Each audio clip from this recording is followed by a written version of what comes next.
Chapter 1. Is Dale okay with the breakup? Olivia sipped her coffee, looked away the foam mustache, and said, I guess. He didn't pitch a fit or anything. How could he be okay with it? He'd been together for a while. I don't like it, but it's the right thing to do, you know? Harry nodded, turning the coffee cup on the table with his fingers. They sat in Starbucks with the light music playing in the background, people moving in the rich smell of coffee and chocolate thick enough to touch. They placed themselves in the window because they wanted to keep an eye on the car, amazed how much of Olivia's stuff they've crammed into the Prius. After loading it, he had to lean in the hatch with all his body weight to get it closed. They had stuffed all the things they'd need for school and items she probably wouldn't need. Olivia was starting university on Monday. It hurt her to let her go. A hand squeezing his heart. He didn't like it. But she, like he said, even if it don't like it, you should do the right thing. He thought that's what she said. Maybe he paraphrased it a little. Even though he felt pending empty nest, he could deny a tingle of excitement for her. It was a good time in her life, to leave home for the first time and travel to the unknown. Like going on an adventure with a treasure map to guide the way, armed with good judgment and moral character. It had been a job to equip her with those attributes he lived and done well enough. Exceptional young woman. Isn't that what all dads thought about their children? Maybe yes, maybe no. Harry scanned the coffee shop, noting MacBooks, tablets, headphones, and e-books. People isolating themselves in public with electronics. Might as well have stayed home and wanted to drink all this coffee and browse the internet. Geez, he realized he was getting old. It happened quick. One day you woke up, looked around, and started saying things like, it's better back then, or music nowadays is just noise. And when words leave your lips, you're stunned, thinking, man, when I get old guy up here. You okay, Daddy? What? Yeah. You were frowning, staring off into space. What thing do you do when you're brooding? Brooding? I don't brood. I'm more of a pensive person. Brooding sounds negative. Brooding is negative, and you look it when you frown like that. She was concerned, and she knew what she had reservations about leaving home as well. It had been the two of them for so long. She could stay home and go to local college, and maybe not even have to break up with Dale. Everything stays the same. She would do it more than herself. And because she knew this, she wanted to have a good dad, even though lost his part with his heart. She left. He smiled and said, I'm just excited for you. This is going to be good for you. Yeah, it is going to be good for you too. Of course it is. It's natural. Kids grow up, kids leave home. It's the way things are supposed to go. And I'm glad you turned out the way you did. I'm stunned, actually, with all my bumbling. You're a great dad. I could have asked for a better. Me either, kiddo. He sipped her coffee with the words. Some tension eased from her shoulders. She smiled and put her hands over his. He grinned and shook his head. What? Remember what I tried to tell you about? He glanced around the coffee shop and certain no one was paying attention to any of them. He whispered, your period? Olivia chuckled and groaned. Oh my, it was a disaster. You started sweating and stuttering. Like the time you tried to explain the birds and the bees. I mean, who even says that anymore? He said, I wanted to puke. My stomach flipped around on me, and I thought I was going to heave when I took a tampon out of the wrapper and tried to show you where it went. Remember that? Holy Christ on a popsicle stick. It sucked. He sipped on his drink. His face was bright red, the rueful smile dressing into his face. Olivia, laughing at him, drew a chuckle from him. This cramery of comedy. You didn't suck. You didn't have a vagina. Geez, keep it down, would you? You did it all alone, Dad. I think you did a terrific job, because I'm pretty awesome. She grinned, amusement and dancing jewel in her eye. Beautiful like her mother, he thanked God that she didn't take after him. He wasn't ugly, but he wasn't good looking either. The crown of his head decided to put her pushing her hair out too early was an opinion. He fussed over this morning, taking care to comb over the hair and growing pink crown. Without looking, he was trying to cover it with everyone, including him. Knew it was possible. This lost his hair on the top of his head where he wanted it, and instead he sprouted out his ears where he didn't want it. What is the evolutionary purpose of growing hair in your ears as you age? Harry liked that Olivia had been spared of any resemblance to him. You have always wanted the best for your children, and the daughter with his looks. What wouldn't have been less than ideal? Her mother, Samantha, had been stunning. She was not interested in being a mother, or maybe she didn't want to be involved with him. The result was the same either way. After Olivia had been born, she left her with him, said she never wanted a child and left town. She hadn't been heard or seen from again. She got a beautiful daughter out of it, from a one-night stand with a woman who had been way out of his league. He remembered the night he had met her. Flabbergasted would have been an understatement to his reaction when she brought him a drink. They moved from the bar to a booth and spoke for the most of the night. He laughed at his jokes and reached out to touch him with her fingers, puncturing her words like a manicured nails. He smelled like strawberries. Not her perfume, her skin. Like goddamn strawberries. He hadn't expected marriage. He knew he had been too drunk decision of regret on her part. Still, to just leave and never want to be involved with her wonderful daughter? Harry would fathom it. Hard thing to explain when Olivia got old enough to ask her about her mother and why did she leave. A part of him wondered if she sometimes wished her mother would come back and take her away from her awkward father. Maybe she dreamed about it late night, starting to glow in the dark stars as he pasted on her ceiling. Yeah, those are so marginally awesome. Marginal? Yes, after strong reflection, I believe your awesomeness is marginal at this point. After university, I'm sure the stock will rise, but it depends. Oh, yeah? It depends on what? How often you call to visit your father? Well, I thought I'd stop by for Christmas and get presents, of course. Oh, and if I run out of money, I may come home. Only, if I need something. Harry clutched his chest. My heart, you've broken it, but I will accept those terms. Olivia laughed. Come on, Dad, I'll call and visit as much as I can. I'm not even gone yet, and I already miss you. I'm gonna miss this. This? Yeah, this. Moments like this. It's a pretty good one, and because I raised you to be awesome, I think you're gonna have a great time. Thanks, Dad. I think I will too. Don't get pregnant. Dad, stay away from crystal meth and boys named Andy. What? Andy? Shifty little bastards. Boys named Andy. He laughed and said, You're so random. Hey, feigning offense, he said. These are pearls of parental wisdom, and you should treat them as such. Andy and crystal meth. Terrible. He raised an eyebrows and after a quick glance at her watch said, It's time to go. I gotta get to the residence too. Where's Uncle Frank? I thought he was helping us. With big blue eyes watching him, and he remembered picking up her after her first day of kindergarten, she looked at him with absolute trust, particularly to children who raised their arms and were lifted up and carried. He never thought he would love someone so much to feel the love in return. He had lifted her off the ground and walked through the car in his arms. He had jabbered in his car in her day and friends she met. Harry, listening and nodding, wondered how much love can a heart hold. Limitless. His heart, anyways. Harry checked his watch and said, Frank, he's gonna meet us there. You're right, it's time to scoot. We got a long drive ahead of us. Dad, it's an hour. I'm only an hour away. Like I said, a long drive. Probably have to fill up twice, on the way there and on the way back. You drive a Prius. You won't have to fill it up until next month. He nodded. They do get good mileage, don't they? She stood and followed her out of the car. As they drove the university to Gulf from their hometown of Hamilton, they walked comfortable with each other. Harry thought it even wasn't his daughter. She met someone that he actually liked. A good person. Was it parental blindness? Could be. He didn't think so. He could tell by the way friends greeted her and how Dale had held her residence that there was something about her. There was a person people glanced in and entered the room. She was the person dogs never barked at. He did all right as a father. Even the teenage years weren't all that bad. They weren't good for either. The few sleepless nights wishing that she had someone to talk to about it, Frank, the consummate bachelor, never had anything helpful to say. Harry had no idea how to talk to her when he came home smelling of dope, giggling at nothing particularly funny. Still, compared to some of the stories he heard, he figured he'd survived the years as a teen relatively unscathed.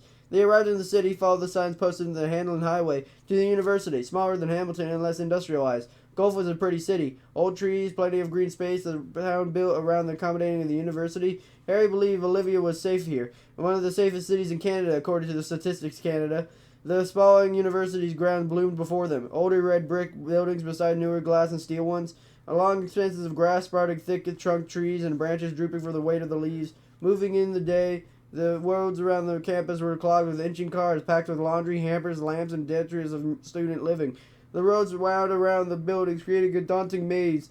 After many glances at the glossy map of the pamphlet, they found a right building. The flank stood out front, ogling the passing girls. Geez, Uncle Frank, put your eyes back in your head, would you? You look like a lion at a watering hole. Yes, of course. Should I have worn sunglasses, you think? Then no one would see where I'm looking. Olivia laughed and said, You know you're old enough to be their father?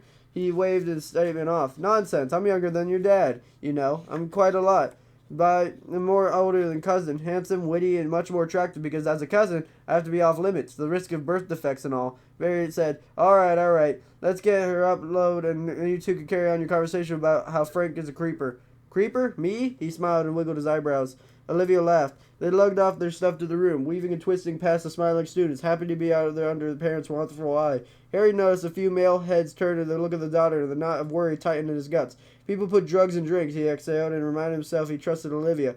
She knew more about what than he did. He would be fine. After Harry placed the last box in the room, he leaned past the desk, drinking a Coke. Olivia drank a Coke Zero. Frank checked his watch like he had somewhere to be. Harry said, You need a hand unpacking all this? No. All right, I'll get going then. Frank said, Yeah, cool. I gotta go too. So, I'll leave you two crybabies alone to say your goodbyes. He pointed at Olivia.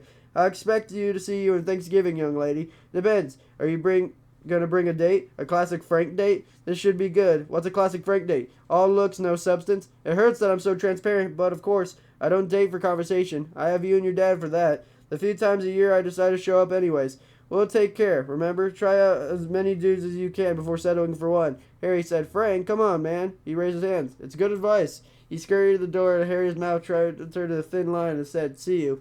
Harry jabbed a thumb in Frank's back and said, Quite the character, yeah. He stood and hugged him and squeezed her back. Harry thought, Keep it together. Don't you cry. The smell of memories. Her first walk, her first words, her first bike ride, her first day of school, all the images popping through the hippocampus in his brain.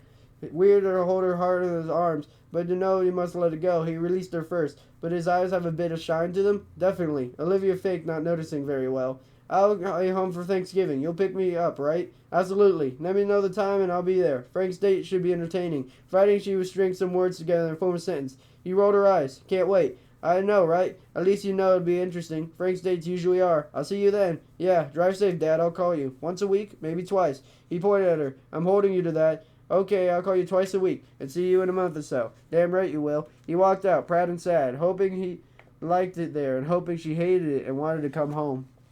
Chapter 2. Harry sank into the couch with a beer in his hand and turned on the TV. 5 o'clock and already dark out. He shook his head. Effing Canadian winters. He popped up the top and hadn't flitting to the channels. Not seeing anything, just trying to find a background noise. Something to dull the senses like drinking beer. He served it into the stillness of thoughts since Olivia disappeared 5 years ago. Or let's be real here, since she was taken. He wouldn't slow his brain. The gears wouldn't slow. Kept chunking along, showing him images of Olivia dead in a ditch. When he thought of this, he had often did this because of his stupid, cruel brain. In his mind's eye, it was already raining. She'd be at the bottom, her hair in a golden halo fanned out of the dirty mud. Her hands would be taped in front of her, her fingernails worn down and peeled back as though she had tried to escape by scratching through a wall. The rain splashed into her open mouth and blinked into her eyes. She never flinched, she never blinked, and that's how she knew she was dead. Sometimes she saw her body crumpled at the bottom of an old well, arms and legs bent in unnatural angles, bones poking through flesh, her expression a postcard of pain. Again, the rain humming backdrop falling from the heavy gray clouds, and he'd think I failed her. She'd been taken and he couldn't find her. He wouldn't save her, and he sure as hell gonna do one thing parents are supposed to do, protect her. Now, as soon as he got home from work, he drank into the reminiscence of the brain's silence. He had a problem with the drink. He knew it. He knew the people at work knew it. When you come in the morning with red eyes popping Advil like candy, people notice. Good thing he worked like a bastard. Work, he found, also produced a stillness of thoughts, turning his thoughts and focus on the problem he solved and pushing the images away. He put a lid on his working in a short time, working in it. And for a big corporate, it kept him busy like he liked it. It was drinking he had stopped his upward mobility. For as long as he had been there, and with his experience, he should have been superior by now. Or maybe the admin side, the guy who decided equipment to buy, what software to acquire, all the fun shit super geeks had liked him for. That at least he kept his drinking for when he was working. Almost, anyways. There was one time he had came back from the lunch in a bit of sway. He had one too many martinis at lunch. Well, probably a few too many. While gulping one down, he pointed at his glass to the bartender, signaling he wanted another with the flurry hands, wanting it in a hurry. His lunch hour wasn't over and it was getting close. The bartender, a young guy with the eyebrow piercing, one ugly mustache, shrugged and made him another one. He knew drunk when he saw one. Harry liked him warm feeling inside. He sat on his stomach and then reached out all the parts of his body. A pleasant tingling feeling. Maybe too pleasant. A martini wasn't a chugging drink. He was having a man. But who the F would you hurry up in a hurry?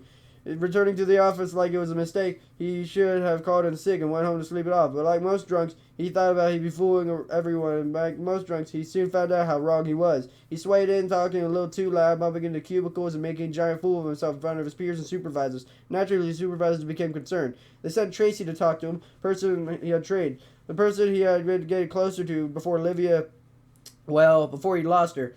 They talked into the office and closed the door behind her. Never a good sign. He remembered his heart sped up a little. He thought, they're finally going to do it. I'm getting fired. His stomach rebelled and he thought he was going to puke on his desk. He swallowed, his mouth gushing with saliva, and he couldn't look in her in the eyes. He stared up at the coffee cup on his desk. It was white and black lettering across it read, "Don't talk to me like I've got my first coffee." He kept his eyes on it and approached. He saw in front of her shirt, and it made her waist. Black and some pattern on it. Were they glasses? It was like reading glasses? He couldn't tell. All they could do is they didn't look at her, not her face. They didn't make him what they could they? He felt a deep shame and then his face burned with it. It was part of him, an alcoholic part. The greedy little man in the corner of his soul thought maybe it would be so bad to be fired. It could be a good thing. They'd have to buy him out and then he could get down to serious drinking. Something attractive about the idea, a neurotic urge to destroy himself. He wanted to be the bottom and stay there, where the pain wasn't as sharp, where it didn't have teeth. When Tracy surprised him, he handed him a pamphlet for Alcoholics Anonymous and spoke to him about lunchtime martinis. He had a problem. The bosses knew it, were monitoring him. They were sympathetic with the losses and support therapy. He wanted it. No, he didn't want it. He raised his eyes to hers. Her face flushed. He had pale skin. Red heads have white as paper that filled with red and embarrassing or awkward moments, like this one. He watched her lips and wanted to kiss them. Did she smell like strawberries? Drunk thoughts, stupid thoughts. He told him this was one and final warning. He'd come back to work drunk again and he'd be fired. He nodded. He understood. He told him she was going to go home now and return tomorrow sober. The company already called a cab on his behalf, and in case he was wondering, it wasn't a suggestion. He patted his pockets for his keys, nodded, and left. He didn't meet anyone's gaze on the way out. He couldn't. He wondered if he could even return the next day. In the cab, he was passing shops, cars, and people walking to anywhere. He realized the break he had just gotten. He didn't want bottom of that bad after all. He needed work to keep busy or he'd go crazy in the office there. Then Tracy was speaking to him. He had the urge to kiss her in the most inappropriate setting, to smell her and find out if her skin smelled like strawberries. In the moment, he tasted crazy. He thought of the saying. He couldn't remember what it was from, but he surfaced the cab and played it in his brain, like a song on repeat. The center could not fold. Dread flooded him, as if he could keep going on like that, without work to act as behavioral anchor. He'd lose all identity, moving from one drunken fog to another, broken up by the need to sleep or search for the next bottle. He would be sucked into an abyss that he created, a crazy place with no escape, where images of Olivia's dead body kept him consistent company, pointing Ecker's ory fingers. He didn't want to visit there again. For a brief moment in the cabin, embarrassment pushed aside his degradation and the Virs's elbow. He told himself he quit for good. Better rampant thoughts of facing that type of humiliation again.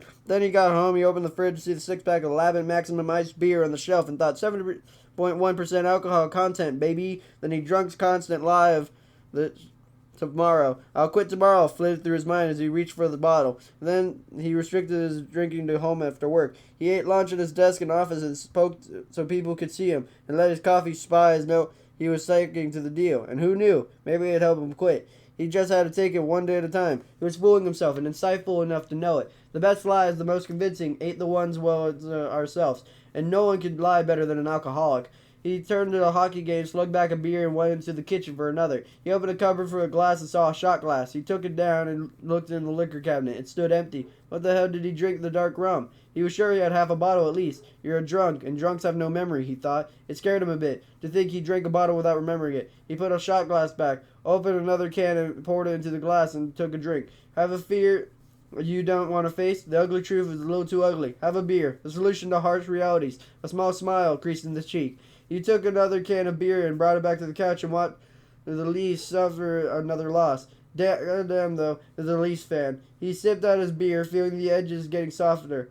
His eyelids drooping, his chin dancing on his chest. He managed to keep filling his glass, and then he'd have the nerve to be empty. The phone bleated, arming him. Cold beer stopped over the rim of his glass and splashed in his lap. Who'd be calling? It wouldn't work. They used to call him for IT problems in the past, but not since it began the love affair with the sauce. He didn't have friends once upon a time, but his combination of withdrawal and liberal self-medication of alcohol, they disappeared along with Olivia. Even his brother Frank barely called anymore. His phone digitally changed. Probably a jackass cold caller, even though he put himself in the no-contact list. It continued to bray. He stood a little wobbly, set a glass before him. He slapped over more about it. He watched the cordless, saw the unknown number display, and picked it up. Listen, I'm drunk. Tired and not interested in what you're telling. Daddy. His world stopped. Chapter 3. Olivia hadn't made it in her first class before being taken. Hell, she hadn't even slept in her new bed of residence. He puzzled her a long time in her prison, wondering, like most people who had done something terrible happen to them, how she could have avoided it. How did she not sense that she was bearing down on her? A monolith of menace. How could it happen in such a suddenness? Like walking off a cliff having no idea the path ended. 1 second you're whistling along and the next you're falling through the sky and your face studying in confusion. No warning, no expectation is a disaster. And even after a lifetime of reading and seeing the news on TV relating to terrors of natural disasters or man-made ones, it never occurred to her that such things could happen to her. It seemed those terrible things happened far away, so far away people with names and didn't know of faces she'd never seen. Might as well have happened to the moon. One thing she was sure, she was goddamn psychic. No tarot card readings for her in the future. After her dad left her university amidst luggage and boxes, she examined her new home for the next year. More like a glorified closet. She thought if she stretched out her arm, she would maybe touch both walls. She tried it and she could. Her fingertips brushed the edge of encounters of those cinder block walls, painted a sunny yellow. To began the tedious process of unpacking. She propped open a door that she could hear the students in the hall laughing and moving the backdrop by competing music genres from different rooms. Busy, happy sounds. But Olivia decided to contribute. She searched her boxes, found a sound dock, and plugged it in. Easy to get lost in the music while your hands bruise themselves to answer its chords. Olivia believed music made everything better once she connected her iPod. The fear of the new of being alone and reliant upon herself faded in her immersion in the music. The excitement of an entirely new experience built inside her, and she couldn't wait to get to class, meet other people, and maybe sit under one of the overhanging willows and discuss life with pediatric boys growing their first beards. Humming she finished unpacking and folded down the boxes and slipped into her closet for later use.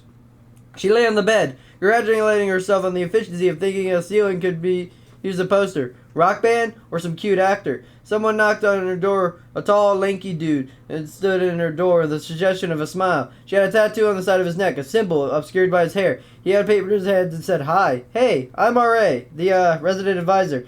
Just popping in, saying hi." She stood and offered her hand. "I'm Olivia. Rick. So, here's some useful pamphlets. Maps of buildings for the classes. You should wander around tomorrow. Find where your classes are. This place is big. It also shows where the cafeteria is and on-campus pub. You old enough to drink? Probably not. First year, right? Yeah. A little booklet contains the rules of living here. There's a list of fines and whatnots.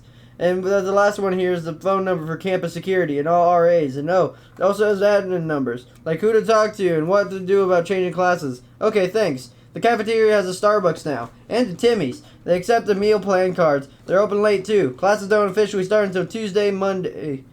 There's an orientation session on the go.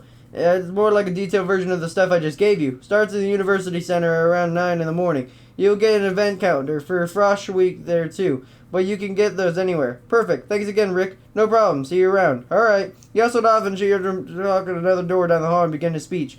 He sat on the bed and browsed through the pamphlets. The daylight faded as she noticed the sun shone mid-sky, outlining the buildings through the drawing of the black marker. Maybe she would go and walk now and browse the campus with a coffee in one hand and a cookie in the other. Early evening summer warmth still lingering, and it was pleasant. Besides, what else she would do? She needed to burn off all the energy rolling inside and buzzing under her skin. She would use her energy for an adventure. She slipped on her flip-flops, patted the pockets of her jean shorts, and made her way, had her keys, student card, and phone after closing the door behind her and using the map to orient herself. She headed to Starbucks, her flip-flops flapping on the ground. She passed by rooms with doors open, saw students lounging in their bed chairs. Bottles of alcohol lined up against the sentries on the desk. Half empty, half full, depending on your outlook. Some nodded, grinning through were part of the conspiracy, and others invited her in. Slurred speech indicating they already had too much. She smiled at some, said, "Another time," to others, and left the building, to be met by fresh air, redolent of barbecues, roasting meat, and the sounds of laughter dancing in her ears. So busy there and cheerful. She glanced at the sky, rippled purple, and the dark bruise of the sun circled into the horizon. Maybe they have a nice September. Could never tell in Canada. Wasn't uncommon to have a plus 20 degrees Celsius one day and snowstorm the next. She loved the warmth and endured the weather. She hoped to have a warm autumn. Amazing to her to feel excited, scared, and hopeful at all the same time. Almost like when she got a driver's license. She bounced up and down in front of her dad and thought her heart would explode when she handed her the keys. Everything seemed impossible then, and it would the same way now. A long road of possibilities stretched out in front of her. They walked down the path, winding its way through the thick trees, drooping branches laden with leaves, onto an open area where the students threw football to each other and red plastic cups at their feet. Starbucks was in the cafeteria area in the university center in the building. She got a latte and a gingerbread cookie. While sprinkling some cinnamon on her latte, she spied a familiar face seated at the table. It took her a moment to place him. Then she remembered she'd seen him many times over the years at the recreation center. She worked in high school. Big man, strong enough at the shoulders, but always ready with a smile. It's like a little kid swam. He always sat at the pool, reading a book and sipping a coffee. Much like now, what was he doing in Guelph? At the Starbucks on campus. What, did he have a kid going here? It seemed a bit too young. He shrugged it off and left the university center and continued on her exploration. The sun had disappeared behind the earth. The street lamps hummed above her, shining halos of light at her base, and darkness claimed the spaces in between. She didn't mind. She didn't learn to feel the dark. Main roads intersected throughout the campus. Olivia preferred to walk along the main roads because they were better lit. A logical precaution that in most instances made sense. Main roads were better lit and frequently traveled. Olivia's phone chirped. She took it out of her pocket and read a text from her friend, Sarah, wondering how the new digs were. Sarah was commuting from Hamilton to Western University in London and was jealous, in a good-natured way, of Olivia living away from home. With deft hands, Olivia texted back and forth with Sarah. She was unaware of the panel van slowing behind her. Later, by the text to Sarah and Olivia, police could determine the time of her abduction between 8:45 p.m. and 9 p.m. Olivia described the social R.A., Rick, to Sarah, and didn't hear the van creaking on the stop of the door sliding open. She was completely utterly oblivious to the large man in the gorilla mask coming up behind her until his arms encircled her. She saw the phone slip out of her hands and hit the sidewalk in slow motion, like when something terrible happened in a movie, so they slowed it right down for better witness the tragedy. She lifted it from her feet, carried to the van, and thrown inside. It happened so quick she befuddled her. She didn't start screaming until the door slid closed and the van circulated into the night. The snatch took approximately 3 seconds. Police later thought it was unusual there were no witnesses to Barrsley Road. Not unusual, just perfect timing, with a dash of bad luck for Olivia thrown in. She screamed and thrashed her legs, twisting in grip of the man in the gorilla mask. He punched her in the nose and stopped her screaming. The white spots twinkled behind her eyes. The backs of her head clanged against the metal floor. Her eyes teared and her mouth flooded with blood, and a salty taste slid past her tongue and down her throat. "That's a good little bitch. Keep fucking quiet," said the man. He turned her over and secured her hands behind her plastic thighs. She spat blood on the floor, confused, blinking her eyes and ridded them of light spots. The gorilla man flipped up on her back and placed his knees on the sides of her and sat on her stomach. He grunted with his weight, stretched the skin in her hip bones, and crushed her ribs against her insides. Her breath hitched in a difficult grasp.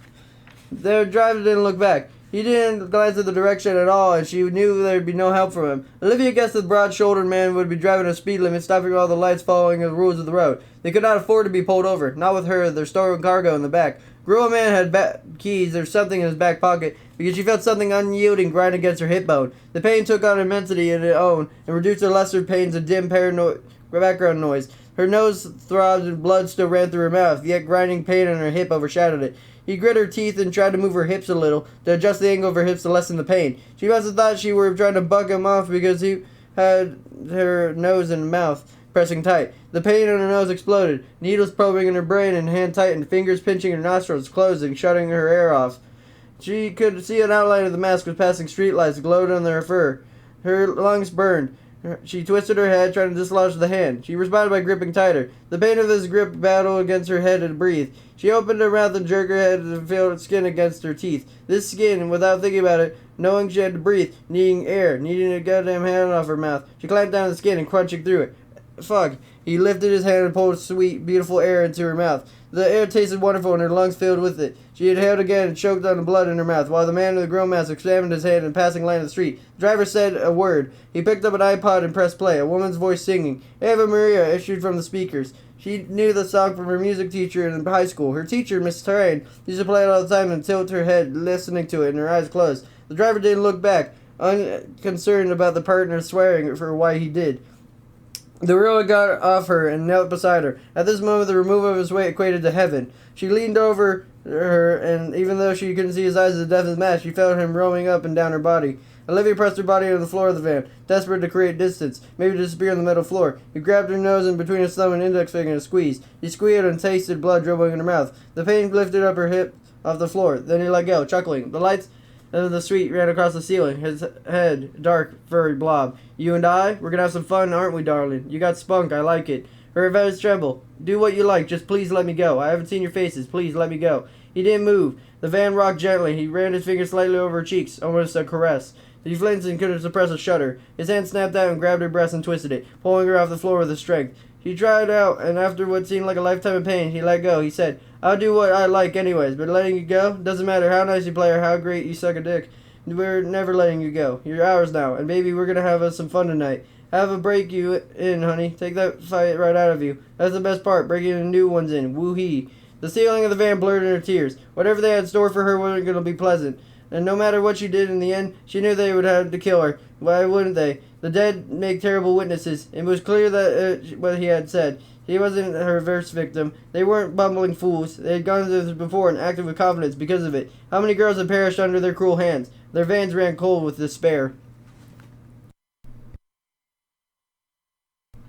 Before the van stopped, a gorilla man put a sack over her head and tied it around her neck. Taut enough to be uncomfortable, her hands throbbed from the tightness of the plastic cuffs. She lifted her up and slung her over the shoulder with a grunt. A blood clump fell out of her swollen nose and ran along her skin into her hair. From the van, it seemed a short distance before the sound of boots on gravel turned the click of tile. She wished she could see the inside of the house. They were where they were and what they were doing. Blood burst in her head, and this shoulder digging into her diaphragm made it hard to breathe. Her stomach roiled, and she thought she might vomit in the sack. No, don't do that, she thought, clenching her teeth and swallowed down the rising bile, not wanting to have her own head face swimming in her own puke.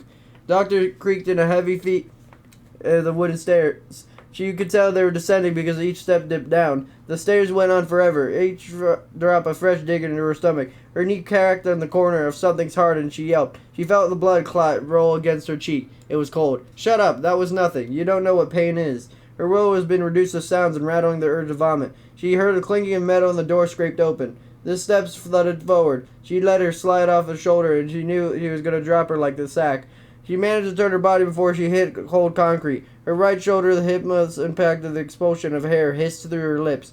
Her hip and shoulder throbbed, pulses of pain in a universe of pain. The plastic ties on her wrists bit into the flesh when she hit the floor, and a warm trickle of blood slid along her trembling thumbs and palm. Her head clipped to the ground and her teeth clacked together. Winded, she curled to the ground, waiting for the pain to subside. Steps receded and the heavy door clanged shut. The rope around her neck dug in, cutting off the corridor and dimming her vision until she lifted her head in relief. Hold still, honey, I gotta cut the string. You wouldn't want me to nick you. Metal pressed against her ear, down her jawline, playing along with the patient pressure. The string cut with ease. She yanked the sack off her head, getting a few hairs being grabbed, and she gritted her teeth against it, wondering how many hairs she had gotten to grab. Bright light strung in her eyes. She blinked and sniffed back blood leaking from her nose. She moved to wipe it away, but her hands didn't comply. She felt the numbing sensation moving up her forearms, an intense tingling, like a buzzing under her skin. She read one time a lack of oxygenated blood kills cells. How do they help keep her trussed up long enough for her hands to become useless? Now that they were going to do with her, nothing pleasant, nothing, but she'd laugh and blush about, that's for sure. Something terrible, something cruel she was about to get snatched and hidden, so they could enjoy their prize and do things to her where you would expect no help. Her screams wouldn't matter, except those who caused them. Her head flicked around the room, cinder block walls like her dorm room, except pink. Pepto-Bismol eyes stinging sort of pink. The floor was concrete gray, a pink metal dresser against the wall. She later learned the dresser was bolted to the floor. Like everything in the room, the bolts were melted in the seam, impossible to remove. Her eyes looked like an open in a shower, and a pink tiles and a heart-shaped mat outside the stall of the floor. And next to the stall, a pink fucking toilet. And behind her, she had a crane in her neck to see, a cot frame painted pink, bolted to the floor, covered in pink blankets and red pillows. The blue room measured 2, maybe 3 times bigger than when she moved into the university, which seemed now a lifetime ago. The grill man squatted before her. Welcome home. Another man stood in the corner, wearing a jackal mask. Must be the driver, the one who didn't speak and turned to look all the way there. Wherever he was, his arms crossed over his chest, and he had broad shoulders and the muscles ripped around his forearm. The dark pockets of his eyes devoured her. The girl man stood unbuckling his belt, casual, as though he were getting to climb into bed after a hard day. Nice place, isn't it? Warm. He gestured to the toilet shower. Private amenities. He tossed the belt behind him and started kicking off his boots. And best of all, rent-free. He slid his pants down and an erection bounced above her. Well, not really free. You have to pay in some way, I suppose. Sometimes paying can be painful. Yep, it sure be. How painful it gets is completely up to you. Well, it's kind of mostly up to you. You're misbehave. I'm not accountable for my actions. Sometimes I just get carried away. All of a sudden, I'm covered in blood. My poor date? Well, she barely looks human anymore. And for what? I'm gonna get what I'm gonna want in the end anyways. I always do. He grabbed her shorts, fumbling the button as she scrambled and kicked out her foot. He caught her effortlessly. He bucked and twisted and kicked out, trying to get loose of him. He held on, his grip tightening, and he said, "You're gonna want to play nice?" He broke over his shoulder, and the jackal. "A little help here?" The jackal walked over. Olivia could see the bulge in Jackal's pants and knew where no help from him. She knew he would just listen to him. Give in. Give them what they wanted. And maybe, just maybe, she could figure a way to get out of there, and she couldn't. She didn't amaze her and quit like that. Couldn't give in to these fuckers. Amazing how similar terror and rage were Olivia. Rage made her forget about all the shoulders hurt now, how her hands tingled for lack of blood flow. Olivia thought, F him. Think they can just scoop her off of the street and be the plaything for nothing? Everything has a cost and they were going to pay it. Her nose didn't bother her at the moment the jackal grabbed her feet and the gorilla started tearing through her shorts. Instead, she screamed and Pierce screamed, whirling a pitch and echoing a small room. She kicked and twisted, squirmed and screamed and snarling and fight them. Gorilla man grabbed a fistful of her hair and punched her in the face. Her lips smashed against her teeth and hit her floor again. The ceiling spun, the long tubes of light fading in and out. She tried to scream and instead choked to blood. Coughs racked her chest and spit out blood into the gray floor. I like this one. I really do, but she's gotta learn. When you do, shears do. Good. Now hold her tight. She's not gonna like this. Still dazed, the word shears reached a part of her brain telling her she could be concerned. She lifted his head, frowned in what she saw. The jackal sat on one of her legs and held the other by the ankle. His grip tight, his biceps bulging. The gorilla held shears, garden shears, the type he'd seen her dad use to cut thick branches. He had brand name on the blade, Craftsman, and knew he brought them with Canadian Tire, the same place her dad brought out his tools. She whispered, "Hey now, hey, what's going?" The shear snipped cleanly through her small toe. The toe jumped into the air, spun and hit the cold door. Dash of blood punctured where he landed, a red blot and gray. What the hell just happened? She couldn't believe it. Was that her toe? The pain hit. They cut off her toe, right, and instead of screaming, she yelled, "You motherfuckers, cocksucking shitbags. Let me go, I swear to." The gorilla squished her cheeks in his hand, fingers digging deep. Her jaw creaked under the grinding pressure. It cut short her cries. He said, "Shut the fuck up." The shook her head, and she could feel the grinding pressure to the bones in her skull. She leaned in close and said, "You want me to keep going? You want me to whittle down every toe? Then what? Start with your fingers? After that, an arm? Is that what you want?" She shook her head, her courage faltering under her images he presented. "I'm going to cut those ties off your wrists. Then you're going to take off your own fucking clothes and lie down in bed. My partner took the time to make all nice and pretty. I don't want no more from you. Not one fucking word and whining or please don't crap. Got it? No one more sound out of you and you're going to lose another baby toe. We understand each other, princess?" He nodded. He held the shears up to her eyes and clipped them shut. She flinched. He turned her roughly to his shoulder and snipped through the plastic ties. Blood rushed into her hand. Single life fluttered in her fingers. Another location of pain Brownie whacked it. Blood dribbled from where her toe had been. He ached. Intermediate shards of pain made her wince and stuck in the air. She saw her disembodied toe on the floor and metal leg of the bed. She painted the toenail a bright blue. She thought it was cute at the time. She stood, being careful to be easy to the foot, snot, drool, and tears shiny line hanging from her chin. Under the gaze of the grill and jackal, she undressed, her entire body trembling and toe in the floor kept drawing her eye, as though tethered to a line. She then pulled her shorts off with a fabric brush against the red nub where her toe used to be. She sucked the air and she almost fell over. Stumbled and she stifled a sob. Now to fight men such as these. They whittled her down piece by piece. In the end, they would be left. A torso, maybe? They would need a room to hold her. They would just need a box. They were going to do what they wanted where there was nothing she could do about it. Tears shined her cheeks fully nude. She hobbled to the bed and sunk into it, staring at the ceiling, wishing there was anything else anyone else. The girl sighed, rubbed her hands together, and said, "My, that sure is pretty." The bed creaked under his weight. 5 years. Although she'd lost more parts of herself over time, the first night remained the worst. Maybe because such cruelty was unknown to her before she questioned whether it was really happening, even though it kept happening over and over. Those things happen only in those horror movies. Dale tried to get her to watch, but she never would. She wasn't into that sort of thing. She told him once that the world didn't need more horrors, even if it entertainment. She didn't know anything, the real horror, and then spoke of it in a protected person's perspective, confident those terrors would never visit her in her bedroom home, and a full belly of clothes on her back. Now she lived close to those terrors. She became a meat puppet, her strings played by two masked men, evil in their own ways. Quite a contrast between the two men. The girl enjoyed giving pain. The more she squealed, the more excited he became. One time while he was using her, he stabbed her shoulder with a knife. She imagined she heard the skin split as it slid in the ground against the bone. Now, oh how that hurt, and how she bled. She freaked out, squirming, kicking, screaming, and the girl and man yelling, "Fuck yeah, I love goddamn Bronco."